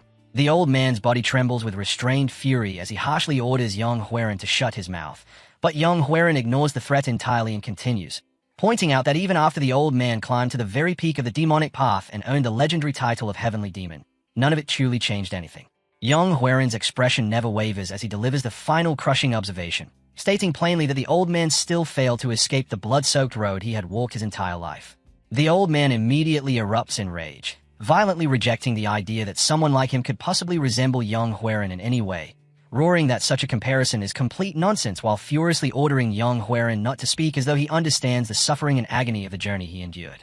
His face twists into pure wrath, fangs fully exposed as he spits out another insult and degrades Yang Huiran as nothing more than a worthless, insignificant merchant. Yang Huiran, however, remains calm and simply asks whether the old man truly still sees him as only a merchant after everything that has happened, revealing how much he has changed by declaring that he has finally learned the martial arts that completely eluded him in his previous life. Yang Huiran then extends his hand outward in a natural gesture of leadership while three imposing figures stand behind him as his comrades, demonstrating that he now possesses loyal allies willing to follow his command. The scene emphasizes the reality that he has already risked his life against enemies vastly stronger than himself, while the focus lowers briefly to his waist where his hands rest casually near the sword belt hanging against the flowing blue fabric of his robe. Standing proudly within that image, Yang Huiran establishes the position he now holds by announcing himself as the vice-sect leader of the Shojong sect before boldly declaring that he is no longer merely a merchant, but a true martial artist named Yang Huiran. He delivers a stern and deeply meaningful warning to the old man, telling him not to walk back down the same path that had already been irreversibly stained by countless mistakes. Yang Huiran then proposes a far greater idea, suggesting that perhaps the very reason both of them were sent back through time was to correct the failures of their previous lives. The old man is left completely frozen by those words, the fury that had consumed him vanishing instantly and giving way to a wide-eyed, slack-jawed expression of genuine shock as the full weight of Yang Huiran's realization crashes into him.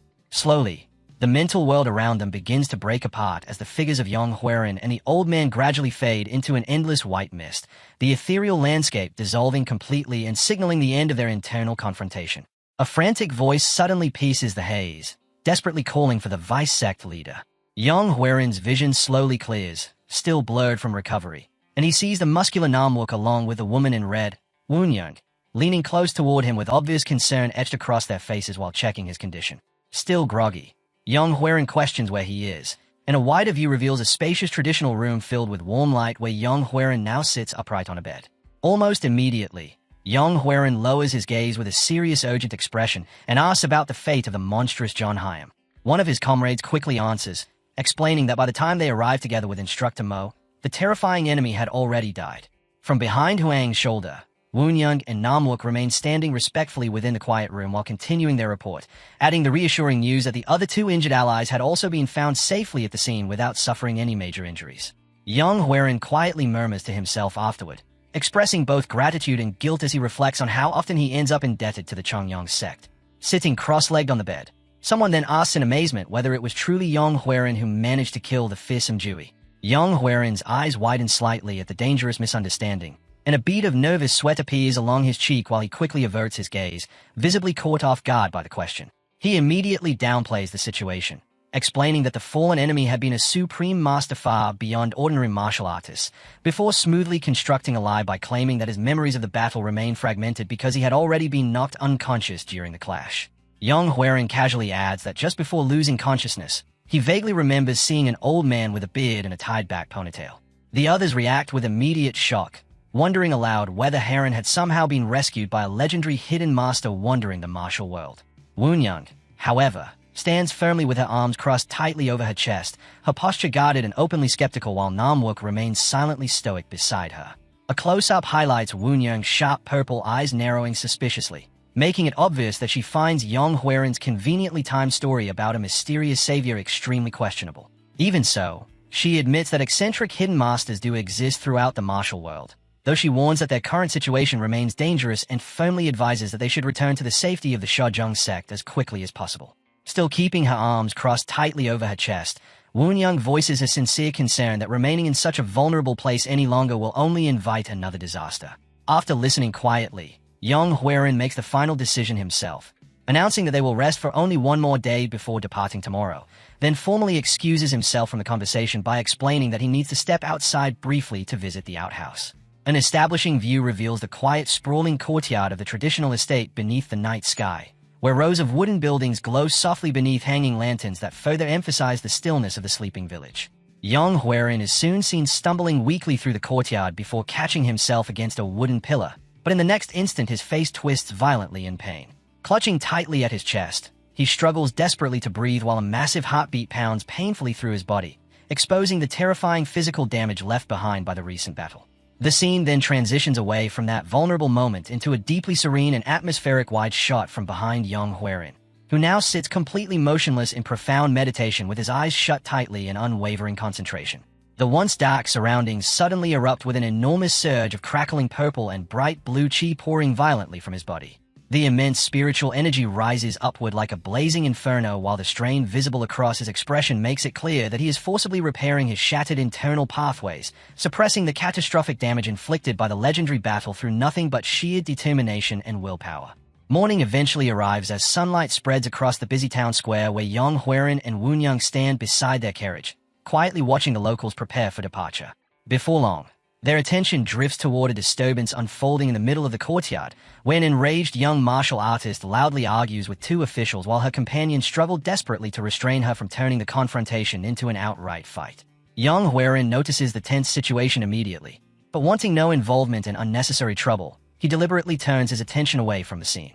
Beside him, Wu Nyang observed the commotion with clear disapproval written across her face. Then, without warning, the atmosphere suddenly changes. Wu Nyang's eyes widen slightly in surprise as she finally breaks her usual stoic demeanor to direct Yang Huiran's attention towards someone approaching from the edge of the courtyard. Turning back, Yang Huiran immediately falls silent as he recognizes the newcomer standing before them. A sharp sense of unease instantly washes over him, and he awkwardly tries to hide his nervousness behind a strained smile, only for Wu Nyang to answer the gesture with an utterly unimpressed stare. Realizing the act is pointless, Yang Huiran drops the facade altogether, his posture hardening as he cautiously demands to know the figure's purpose for approaching them. Stepping fully into the light, a graceful and exceptionally refined woman calmly greets the group while holding a closed folding fan near her waist, her entire presence radiating serenity and elegance. Yet as Yang Huiran stares at her arrival in stunned disbelief, the woman's harmless appearance subtly shifts for the briefest moment. From behind the edge of a now-opened fan, she fixes him with a sharp calculating gaze and a faint knowing smirk, one that immediately promises unavoidable trouble ahead. Beneath an enormous glowing full moon that dominates the dark night sky, a grand multi-tiered oriental palace stands brightly illuminated by countless warm lanterns, its sharp architectural silhouette cutting through the hazy clouds while casting a serene yet overwhelming presence across the vast walled compound.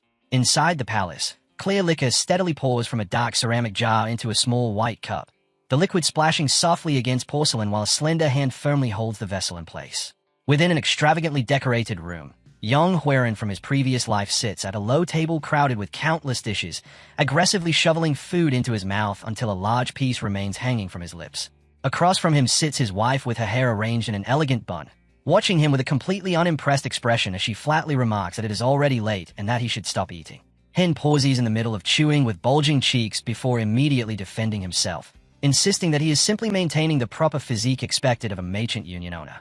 Completely ignoring her criticism, he tilts his head back and drains his drink in one long swallow. Leaning forward, the woman suddenly places her hand against his face while mockingly remarking that she originally married him because of his handsome appearance, yet now he has grown fat.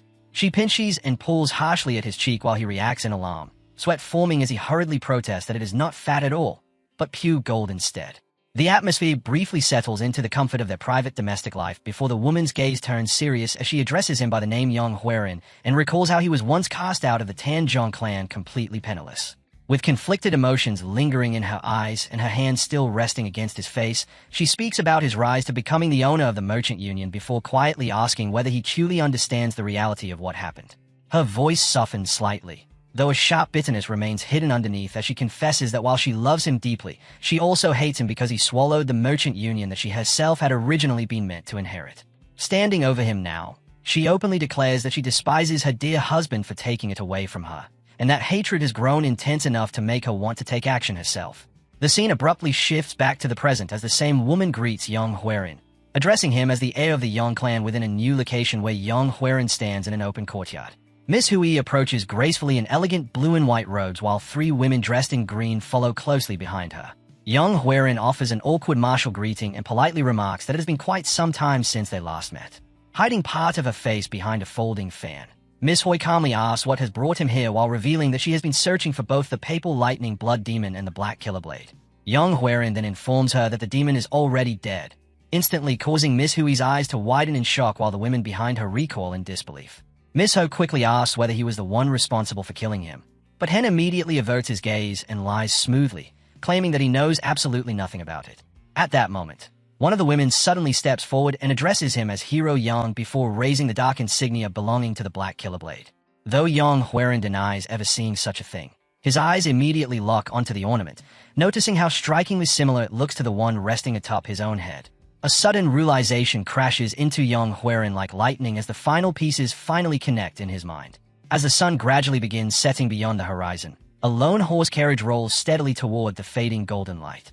Inside, Yang Huiran sits with his arms crossed and a dark troubled expression while the red-haired Wunyang quietly studies him before asking whether his mood is related to the insignia. Yang Huiran's thoughts drift toward memories he has never been able to forget, even after returning to the past, especially memories connected to the Sky Ocean Merchant Union and one particularly painful incident. His expression hardens with fierce cold intent as he realizes that the insignia is identical to the one worn by his father's assassin. Quietly, he begins questioning whether the Black Killer Blade was truly responsible for his father's death, or whether the assassin merely belonged to the same organization. Sensing his emotions beginning to rise, Wunyang urges him to calm himself because there are too many people nearby, and Huan quickly apologizes for losing control for a moment. Yi and Wunyang then offer him a formal bow while requesting that he inform them immediately if he ever encounters the Black Killer Blade again, explaining their request by revealing that they share a long history with that individual. Inside the carriage once more, Yang Huiran quietly mutters that it is nothing before concluding that they must return to the Tanzhong clan as soon as possible. At the same time, he recalls the warning that the wife of the Purple Lightning Blood Demon was somewhere nearby. Just when they begin believing they have successfully avoided danger, a deafening crash suddenly erupts outside as the carriage is violently shaken apart. The horse rears up in terror while debris scatters everywhere, and an urgent voice from outside commands the young leader to come out immediately.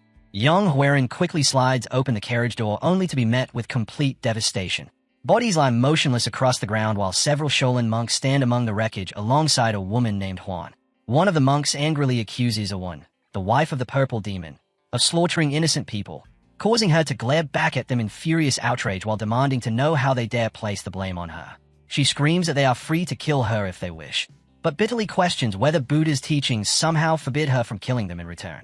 The Shaolin monks immediately charge toward her while denouncing her as a demonic monster, leaping forward with glowing golden staves raised high. Jan refuses to retreat and remains standing her ground while Yang Huiran watches the battle unfold, only for an enormous explosion of crimson energy to suddenly erupt across the battlefield. A figure completely wrapped in black and blood-red energy moves with terrifying speed before landing heavily amidst the chaos, dark flames spiraling violently around the newcomer's body. The masked attacker effortlessly deflects the incoming staves and shields Yang Huiran from the assault before unleashing a massive wave of crimson fire that instantly incinerates everything in its path. Yang Huiran is left utterly speechless as he immediately recognizes both the martial arts being used and the terrifying quality of the chi surrounding the figure. Terror grips Yang Huiran the moment he identifies the glowing masked figure as the demonic master. Completely engulfed in a swirling, violent crimson aura, the dark and ominous figure radiates such overwhelming pressure that Yang Huiran instantly realizes beyond doubt that the entity standing before them truly is the legendary demonic master. Seen from behind beneath a brilliant orange sunset sky, Yang Huiran stands with his long black hair flowing down his back while staring across the dust-covered battlefield where distant figures continue clashing violently against shadowy enemies. The impossible sight leaves him questioning internally how a situation like this could even exist. A close profile shot finally reveals the face of the demonic master, showing a rugged man with spiked brown hair while a thick black mask conceals the lower half of his face. He watches with growing suspicion because, even beneath the concealing mask, the man fighting the monks is clearly far younger than the infamous version he once knew, yet looming directly behind that younger body is the massive blood-red silhouette of his oldest self.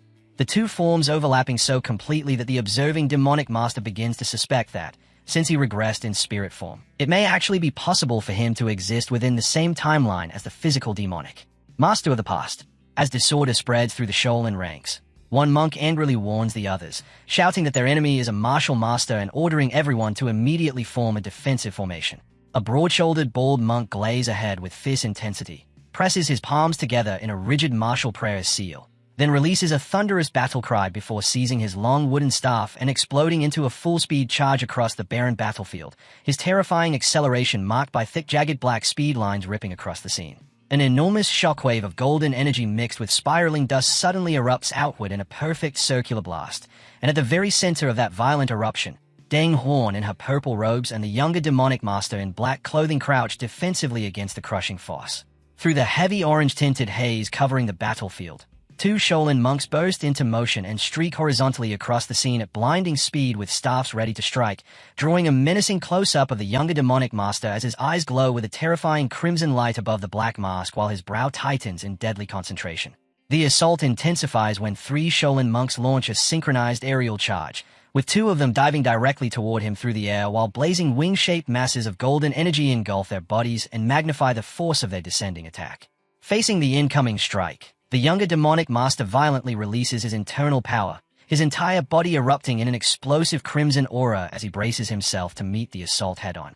A massive collision of yellow and red energy detonates between both sides the instant he intercepts the diving monks, and the overwhelming impact force blasts the two Shaolin attackers backward through the air in complete loss of control, while at the center of the crater the younger demonic master remains firmly rooted in place. Surrounded by a roaring dome of crimson energy, he stands protectively in the foreground with Deng Horn slightly cowering behind him, while overhead two more Shaolin monks descend with staffs raised, screaming accusations and condemning him as an evil criminal. The younger demonic master responds without hesitation, spinning into a devastating high kick whose leg carves a deadly crimson arc through the air before striking both monks squarely in the chest at the same time. The savage impact sends both monks flying away in a burst of light as cries of pain echo across the battlefield. Deng Horn is thrown helplessly backward toward the dusty ground, her face twisted with distress, while behind her the younger demonic master clicks his tongue in open frustration as the fight continues spiraling further out of control. A tense close-up centers on his chest and hand, his fingers twitching for an instant before a sharp sound effect signals a swift and decisive movement. In the next moment, he bursts into action with explosive speed, grabbing Deng Horn and launching himself straight into the sky, long sweeping trails of white kinetic energy streaming behind them as they rapidly retreat from the monks below. The remaining Shaolin monks are left on the ground pointing furiously upward while one urgently shouts for the others not to lose sight of the escaping targets and orders an immediate pursuit. Nearby, Yang Huiren stands firmly with his back facing the camera, silently observing the escape amid towering vertical streaks of white energy before turning toward a parked palanquin. Wunyang, dressed in red, slides the palanquin door open and leans outside while urgently calling to the young leader, the scene drawing attention to Yang Huiren's immaculate purple robes and the intricate circular silver medallion attached to his dark belt, with Wunyang positioned just behind his shoulder. Sweat rolls down Yang Huiren's tense face as he asks in genuine confusion why the Shaolin monks are present in this place, then gradually pieces the situation together and concludes that the Shaolin must currently be hunting the purple lightning blood demon's wife, Deng Horn, along with the demonic master. Yang Huiren and Wunyang stand side by side on the wooden porch before the focus narrows dramatically onto Yang Huiren's amber eye as he corrects himself mid-thought, deciding it is safer to refer to the demonic master merely as an evil criminal rather than by title, warning that they could become entangled in a violent conflict and firmly insisting they should return at once. Wunyang can only repeat Deng Horn's name with complete confusion written across her face, but before she can fully react, Yang Huiren forcefully pushes her back inside the safety of the wooden palanquin and raises his voice, urgently ordering her to get inside immediately. He exhales a faint visible breath afterward, appearing slightly relieved to no longer be standing exposed outside even though lingering tension still remains on his face as he moves toward the carriage. From a distant view, Yang Huiren calmly steps up into the wooden palanquin, but dark aura lines suddenly gather around his head, signaling a sharp shift in atmosphere, and the arrival of an unseen presence just before a mysterious disembodied voice breaks the silence and addresses him simply as child. The unseen speaker continues, stating that it has a request for him, while the scene shifts to the forest floor near the park palanquin, revealing several individuals wrapped tightly in sleeping bags and blankets lying unconscious on the dirt ground in a deep sleep. A wide establishing shot highlights the quiet isolation of the makeshift campsite deep within the vast dark forest, where everyone remains asleep except for Yang Huiren, who sits upright on his sleeping mat fully awake and staring into the darkness around him. Now wearing a black mask over the lower half of his face, he suddenly turns his head to the side the instant a visual sound effect signals that he has sensed a faint but rapid movement nearby. Using his martial arts, Yang Huiren propels himself high into the night sky, soaring far above the dense canopy while a sharp straight trail of kinetic energy cuts through the darkness behind his ascent. His rapid descent is visualized through heavily blurred tree trunks rushing past in distorted motion as he scans the forest below with sharp predatory focus. A profile close-up reveals his masked face partly concealed in shadow, and as he moves, the memories shift to the motionless feet of two figures while a distinct swirling ring of red energy forms overhead within the mindscape. Yang Huiren now stands face-to-face with the imposing spectral form of the original demonic master, an older man with wild white hair, a thick beard, and a body overflowing with a powerful crimson aura. Yang Huiren calmly acknowledges the entity's presence with a simple affirmative response. The demonic master questions whether Yang Huiren is truly asking him to pursue his own past self, but Yang Huiren remains composed and plainly explains that such a course is impossible because he has no way of knowing how the past version would react, nor can he guarantee that the former self would not immediately betray him. ending his reasoning by firmly declaring that his current decision is necessary. The demonic master then reveals a shocking truth, stating that in his original past he never saved Deng Huan, a revelation that completely alters the established timeline. Young Huerin's eyes widen in disbelief as his calm demeanor finally breaks and he openly voices his shock. The demonic master leans closer with stern intensity etched across his face and orders young Huerin to listen carefully, explaining that just as young Huerin has already altered the future through his actions, the demonic master's own future is also continuously changing because of what young Huerin has done. He adds that discovering exactly what has changed will prove useful as well. A tight close-up frames the entity's glowing eyes and deeply furrowed brow, emphasizing the crushing intensity of his perspective, before the demonic master asks a pointed question about whether young Huerin himself is not curious about his own future. A close-up of young Huerin's unwavering eyes follows as he finalizes the arrangement, stating that once this incident is over, the demonic master will owe him a significant favor. Young Huerin then closes his eyes and exhales a faint breath, reluctantly accepting the task while the demonic master stands firmly behind him and instructs him to depart alone during the night, explaining that he can sense where their targets are heading and offering to teach young Huerin a highly useful martial art to assist him during the mission. The demonic master lets his stern expression fall away and sincerely thanks young Huerin for agreeing to help him. After a brief transition, a close-up shows young Huerin crouched within the dark forest as the night breeze gently stays his dark hair while he reflects on their conversation, ultimately admitting to himself that the demonic master's reasoning is flawless, because if the actions of his past self have truly changed, then witnessing that altered state personally could become extremely valuable to his own future plans. Young Huerin then launches himself through the night air in a swift bound as the scene shifts toward his destination. A massive multi-story traditional estate comes into view, and young Huerin lands gracefully atop the stone wall surrounding the property with absolute silence, displaying flawless stealth through the precision of his landing. Remaining crouched low against the wall, he peers into the brightly illuminated courtyard below, his amber eyes sharp and vigilant as he carefully studies everything before him. Internally, young Huerin repeats the martial arts passage taught to him by the demonic master, recognizing it as the supreme stealth technique the man used until the very end and understanding that it guarantees he will remain undetected. A tight close-up frames his masked face as he shuts his eyes and perfectly regulates both his breathing and internal energy according to the technique before silently leaping down into the courtyard. He lands completely unnoticed behind two shadowed figures standing near the brightly lit sliding doors of the main building, where the light fully reveals them to be the demonic master and the purple thunder demon's wife. Hidden within the darkness beside the wall, young Huerin listens carefully as the purple thunder demon's wife aggressively confronts the demonic master and demands to know how he allowed himself to be tracked by the Shaolin monks. She glazes at him in fury and sharply asks whether he truly expects her to believe she could have predicted they would encounter those monks there. The demonic master argues back that it was not as though he wanted to be discovered, but she immediately cuts him off and blames the entire situation on the fact that his trail had been far too obvious. The demonic master exhales a heavy sigh of irritation, his expression twisting with frustration under her relentless accusations.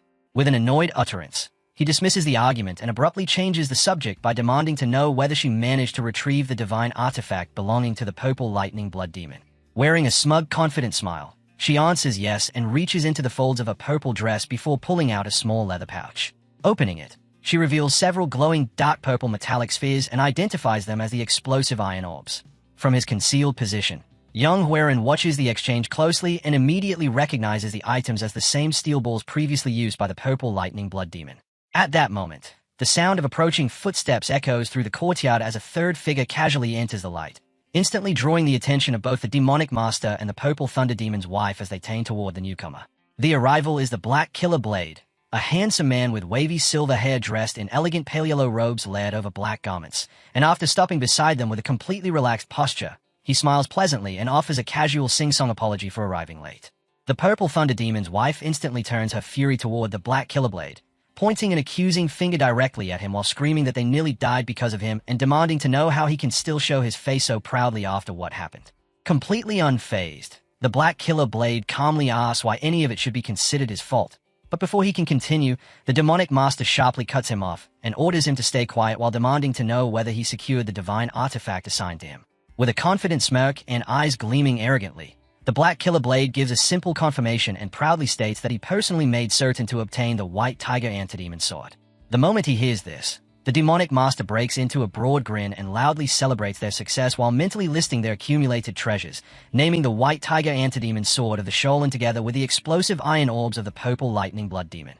An extreme close-up captures his face as his malicious grin widens and his crazed eyes open fully with excitement while he declares that only one final item remains before their collection is complete, the Phoenix Blood Chalice of the Tianzhong clan. Hidden within the shadows, Yang Huaren's eye widens in immediate shock and alarm the instant the Tianzhong clan is mentioned, the name striking deeply enough to visibly shake him. Concealed in darkness with a dark blue mask covering the lower half of his face, Yang Huaren narrows his golden eye and inhales sharply while listening even more carefully, his brow tightening in disbelief as he internally questions why the Tianzhong clan has suddenly become involved. Against the dark backdrop, he silently processes the mention of another divine relic and realizes he knows absolutely nothing about this artifact. An unseen speaker arrogantly declares that their mission is already complete and boasts that, since they successfully smuggled out the Shaolin's divine relic, the Tianzhong clan no longer poses any threat. The perspective shifts toward an older man with a stern expression, gray mustache, and thick beard as he warns his subordinate not to underestimate the enemy. He explains that a Tianzhong clan faction is currently traveling along the route where the purple lightning blood demon died and reveals that the group is being led by the clan's newly rising young master, the Tianzhong sword hero. From his hidden vantage point, Yang Huaren watches the gathering below as the old man addresses the group that includes both the purple thunder demon's wife and the black killer blade. Although the old man suspects this young master possesses tremendous strength, the Black Killer Blade casually dismisses him as nothing more than an inexperienced boy while smiling confidently with his eyes closed. The Black Killer Blade lazily taps a folded fan against his palm as a tense silence settles beneath the ceiling beams, but the atmosphere violently changes when the old man suddenly erupts in a jagged blaze of blue aura. His glowing red eyes lock onto the Black Killer Blade as he towers over him and threatens deadly consequences if he is ever forced to unleash his full strength. Veins bulge across the old man's enraged face while crackling blue energy surrounds him, and with overwhelming pressure in his voice, he warns that failure caused by arrogance will only result in death. Faced with the crushing threat, the Black Killer Blade immediately abandons his arrogant demeanor and bows deeply with clasped hands in complete submission. Beside the Black Killer Blade, the Purple Thunder Demon's wife watches everything unfold with crossed arms and a stern glare fixed on him. The blazing blue aura gradually fades away, leaving the old man standing calmly once again with his arms folded and eyes closed as he logically explains that, since they already possess the other relics, there is no reason to rush recklessly. A nervous bead of sweat slides down Yang Huaren's cheek while he listens carefully to the old man recommend forming a meticulous plan before taking further action. As the conversation continues, Yang Huaren begins piecing everything together in his mind, envisioning blazing Shaolin monks above and Rodawi warriors below while realizing the recent movements of the monks were all connected to a search for the relic. He further concludes that the pursuit carried out by the three killer heroes against the Black Killer Sword was also driven by the relic, and from there arrives at one final staggering realization. The missing relic is currently with the Tianzhong clan. The scene fades into the heavy silence of the night as Yang Huaren stands before the dark forest with faint moonlight tracing his sharp features while he resolves that he no longer has time to waste. In the next instant, he leaps into the canopy and shoots through the darkness like a streak of white motion, racing back toward the Tianzhong clan at blinding speed through the night. The scene then shifts to daytime, where a wooden carriage pulled by two horses moves steadily along a dirt road beside a golden field with green mountains stretching into the distance. Inside the carriage, Yang Huaren sleeps against the wooden wall beside a red-haired woman quietly observing the passing scenery. Within his subconscious thoughts, images of the Black Killer's sword, Wanho, the demonic master, and the Tianzhong clan's relic overlap through his dreams while his inner monologue conveys deep exhaustion. The red-haired woman softly asks whether the young sect leader has been unable to sleep and gently advises him to rest because they are nearly at their destination. Yang Huaren slowly opens his golden eyes and sluggishly shakes his head as he struggles against the exhaustion overtaking him. Looking out the window with a hardened expression, he explains that he carries an urgent message for the clan head and therefore cannot allow himself to sleep. Leaning outward into the warm sunlight, he calls to the drivers, Jianghu and Namwook, and offers to take over driving in order to keep himself awake, an offer they immediately accept. Sitting on the front bench, Namwook turns back with a grin while holding the reins beside the resting Jianghu as Yang Huaren exhales another tired breath. Soon afterward, Yang Huaren sits alone at the driver's bench and skillfully guides the horses down the bright road, though his overwhelming fatigue is obvious from the way his half-closed eyes stare downward. Suddenly, his golden eyes snap wide open as a realization abruptly strikes him. The carriage continues onward beneath a glowing sunset before the scene cuts to black, accompanied only by the rhythmic rattling of the carriage wheels. That darkness slowly gives way to the image of a massive traditional estate illuminated by floating golden lanterns. Then a sudden thought appears, questioning whether he accidentally fell asleep, leading into a first-person view of a large, unfamiliar hand touching a thick neck while an internal voice panics in horror and wonders if he was always this fat. The perspective finally shifts and reveals Yang Huiran trapped inside the body of an older, heavier man with graying hair and a mustache, clutching his own face in complete shock. Staring blankly ahead, he realizes that something major has happened even though his memories remain fragmented. Yang Huiran exhales a long, heavy sigh in an attempt to steady himself. And after a calm transition across rows of tiled rooftops, a young woman in a yellow dress suddenly comes sprinting frantically through the courtyard toward the carriage while calling out for the young master. Sitting frozen in place, the older Yang Huiran furrows his brow in confusion as the woman stops before him. And after a moment of hesitation, he correctly identifies her as Yunhua. Throwing her arms down in frustration, Yunhua immediately scolds him for arriving late on such an important day. But instead of responding to the reprimand, Yang Huiran remains rooted in place and quietly asks in stunned disbelief how she has been doing, leaving her completely bewildered just as he suddenly clutches his forehead from a sharp burst of pain. After a tense silence, Yunhua presses her palm against his forehead and remarks that he does not appear to have a fever despite his pain groans, then grabs his hand and forcefully pulls him away while insisting that the guests are already arriving. Yang Huiran stumbles awkwardly behind her, his panicked expression sharply contrasting the tiny woman dragging his heavier body across the vast glowing courtyard of the Sky Ocean Merchant Union beneath the shadow of an enormous pavilion. His attention is suddenly drawn toward a tall, red-haired woman standing triumphantly with a wooden sword while two exhausted, defeated men remain before her. One muscular man grins despite his loss while the other respectfully bows and praises the red-haired woman's ever-growing strength. Watching the scene, Yang Huiran is internally stunned when he realizes these two men are the famous two rising ghost blades. The victorious red-haired woman turns toward him, allowing Yang Huiran to recognize her at the same moment she casually calls him young leader. Sweat instantly forms across his face as he stammers out her name. Master Mo turning fully with her wooden sword resting at her side. She lightly apologizes for using such an informal title and explains that it simply feels natural because she personally taught him martial arts. Without hesitation, she then criticizes his poorly conditioned physique and bluntly states that his exhaustion clearly proves he has been skipping his training before leaning closer and demanding an answer in an authoritative tone. Flinching under the pressure, Yang Huiran hurriedly waves his hands defensively and stammers that he has simply been too busy, prompting Yunhua to step in front of him and proudly defend him by explaining how overwhelming his workload has been. Yunhua then shoves Yang Huiran toward the pavilion so he can change clothes while Master Mo watches the scene with visible amusement. Beneath a twilight sky filled with glowing lanterns, Yang Huiran stands inside a cluttered room in complete bewilderment, recognizing the union around him while still feeling entirely out of place within it. As Yunhua sorts through clothing and urges him to wear a rust-colored robe for the arrival of the young master and young lady, Yang Huiran quietly ties the golden sash around himself, murmurs his thanks, then suddenly blurts out in confusion to ask who exactly is arriving. His thoughts spiral into complete panic just before the doors suddenly burst open and a smiling young man and woman rush inside while loudly calling for their brother. Paralyzed in place, Yang Huiran whispers the names Xiaolin and Qijun in overwhelming disbelief, but the panic quickly gives way to deep emotional longing. Xiaolin immediately crashes into him with a tight embrace while tearfully saying that she missed him, and Yang Huiran gently places a hand against her back in response.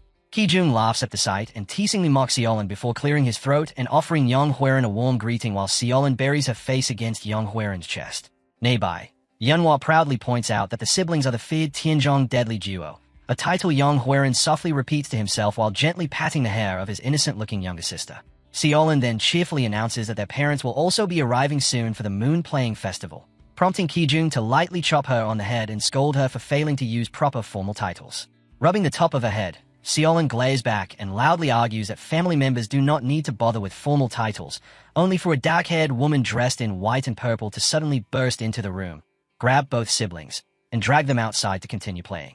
Yang Huiran watches the scene in silence until the woman hurriedly calls back over her shoulder and reminds him to bring Qiongayang as well. Left completely bewildered, Yang Huiran wonders aloud whether she means the legendary Jegal, Qiongayang, which Yunhua immediately confirms. Stepping out onto the lantern-lit exterior deck, Yang Huiran questions why a shaman would be present here while his attention drifts toward a solitary figure standing in the glowing courtyard below, her sword carving a brilliant arc of blue energy through the night. He watches in fascination as the swordswoman spins gracefully through the air beneath the moonlight before landing lightly on the ground. And from the shadows, Yang Huiran quietly whispers the word shaman after recognizing the cold, focused face of Yoel Qiongayang. Yang Huiran then steps out into the light, offers her a hesitant greeting, and politely asks what has brought her to the union. Without the slightest change in expression, Qiongayang looks directly at him and responds with a single word. Husband. Yang Huiran's eyes immediately bulge while his jaw drops completely, his face frozen in absolute disbelief. Zhang, a young woman dressed in a purple martial arts uniform with dark hair tied into a ponytail, calmly stands before the man she loves and openly calls him her husband. Young Huiran remains motionless in shock as sweat begins forming beneath his top knot, and the more the reality settles into his mind, the more his mustache twitches while fresh sweat rolls down his face. He simply cannot comprehend that he and Zhang are apparently married. In his memories, she was always a shaman devoted entirely to martial arts with no interest whatsoever in romance or marriage, and still struggling to process it, he directly questions her about the situation. Zhang exhales softly and lifts her gaze toward the night sky before calmly replying that, although a great deal of time has passed since their wedding, some things have never changed. Standing nearby, young Huiran frowns in confusion while internally wondering whether he somehow forgot their shared life together, or if this entire situation is some kind of elaborate joke. Raising one hand as the sleeve of a purple robe shifts gently in the wind, Zhang admits that she still loves martial arts deeply, but explains that she eventually found something even more precious than that. Beneath the night sky, a faint blush spreads across her face while a soft smile appears, and with her eyes closed and hand raised, she quietly enjoys the cool evening air. Under the full moon and countless floating lanterns, Zhang stands beside young Huiran while distant drumbeats echo through the festival grounds and softly announces that the festival is beginning. Her flowing purple skirts sway as she turns toward him and extends her hand, smiling brightly while calling his name and asking whether he is ready to go. Festival lights shimmer behind her as young Huiran stays back in silent or mixed with profound sadness, feeling as though she is a vision too impossible to believe. Slowly, their hands move closer together until he silently accepts her gesture. The festival overflows with life as couples walk beneath glowing lanterns while carrying sparklers through the traditional streets. Hundreds of lanterns rising into the night sky above, children playing and families gathering together throughout the stone courtyard. Xiaolin, the freckled young girl, stares upward with wide sparkling eyes before excitedly shouting about how beautiful the lights are, then grabs young Huiran by the arm and enthusiastically tells her brother to hurry before racing ahead with her long dark hair flying behind her. Xiaolin laughs brightly and announces that the fireworks are about to begin, and young Huiran watches her with a painful smile while quietly wondering when exactly this reality first began before the entire scene slowly fades into white. As Xiaolin pulls him forward into the endless white void, young Huiran begins to realize that this piece of the world may truly have been nothing more than a dream. He thinks that perhaps seeing Yanhua alive again, noticing his own Tian robes and heavier face, or remembering Qijun and Xiaolin together should have made the illusion obvious from the beginning. But then he understands the greatest proof of all. The scene changes to Zhang standing alone within a deserted, snow-covered festival ground as she turns back toward him with a cold expression, and in that instant young Huiran fully understands the truth. The real Zhang could never truly love anyone because she remained unmarried and devoted entirely to martial arts until the very end. Standing alone with his back facing the endless snowy void, young Huiran quietly wonders whether any of that happiness was ever real at all. One by one, he lists the impossible details before him. Yanhua being alive, the Sky Ocean Merchant Union thriving successfully, and his allies Qijun and Xiaolin remaining together with the Tianzhong clan. Overcome with sadness, he asks the empty void whether there truly exists no future where everyone can be happy, then bitterly regrets that if he had treasured those things earlier, perhaps he really could have lived such a peaceful life. Tears begin running down young Huiran's face as he cries openly, trembling while desperately clinging to the fading vision. In a broken whisper, he begs the dream not to end, insists that he does not want to leave, and calls out for his brother. Xiaolin's voice suddenly cuts through his grief as she excitedly tells him to open his eyes because the main event is starting. A deafening boom follows, and brilliant white fireworks explode across the sky above the dark towers while lanterns drift downward through the glowing night. Seen from behind, young Huiran silently watches the lights while beside him Qijun clasps his hands together and smiles warmly at the beautiful fireworks. Young Huiran slowly turns his head and sees Zhang standing behind him with a calm, gentle smile, and despite the thunderous noise surrounding them, they share a quiet, unspoken moment. From far away, the group appears as tiny figures gathered near the festival path while an old man with a long white beard and an older woman with neatly pinned hair stand watching the younger generation with warm smiles. Young Huiran's voice trembles as he asks the old man whether he is truly his father, and the man turns toward him with a kind but puzzled expression. Young Huiran then looks toward the older woman and softly asks whether she is his mother. Desperate to reach them, young Huiran suddenly runs across the vast empty plaza while Zhang calls out his name in a voice that echoes endlessly behind him. Then his eyes abruptly snap open.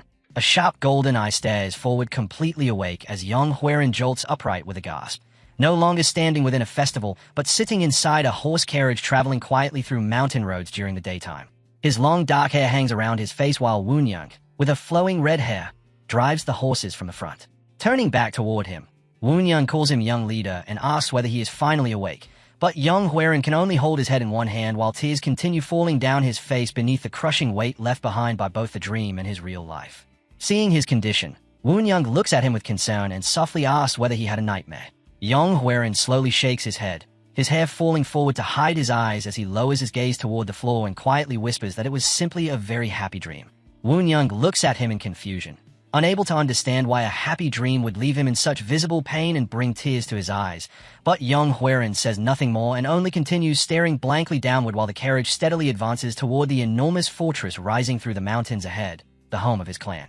Speaking in a flat, exhausted voice to the woman he calls Master Mo, young Huaren finally explains the source of his pain, admitting that the joyful future he witnessed inside the dream was impossible and could never truly happen. Woon Young calls out to him again with concern, but young Huaren's golden eye suddenly narrows as a sharp, focused resolve replaces the sadness lingering on his face. Inside the fortress courtyard, a freckled young girl with a small top knot, Yunhua, freezes in shock and relief the moment she sees the arriving carriage. The broom slips from her hands and clatters loudly against the stone floor before she immediately breaks into a sprint toward him, loudly shouting for her young master. The instant young Huaren steps down from the carriage, Yunhua throws herself against him and clings tightly to him while sobbing uncontrollably with tears of joy streaming down her face. She cries out that she waited so long for him to return, and young Huaren looks down at her with a far gentler expression before slowly reaching out a trembling hand to comfort her. At that moment, he realizes his earlier conclusion was wrong. That dream was not impossible after all. He now possesses the power to make it become reality. Young Huaren kneels down and embraces the crying girl while silently promising himself that he will create that bright and peaceful future for everyone. Looking up toward the towering clan fortress, he finally understands why he was sent back into the past. He rises to his feet once more, accepting the crushing burden resting upon his shoulders along with the second chance at life he has been given. Around him, more clan members begin running toward him with joyful smiles, including a young man and woman eager to welcome him home. And as young Huaren watches them approach, he understands clearly that an enormous amount of work still lies ahead. Standing beside Yunhua while looking across the clan buildings, young Huaren begins planning his next moves, thinking about the demonic master, the divine relic, and the dangerous power struggles threatening the Tianzhong clan. Yet despite all those looming dangers, a small confident smirk slowly forms across his lips because he already knows what his first step must be. Looking toward the gathered faces of his family and allies, young Huaren finally smiles warmly and broadly before speaking in a clear, unwavering voice to tell them that he is finally home.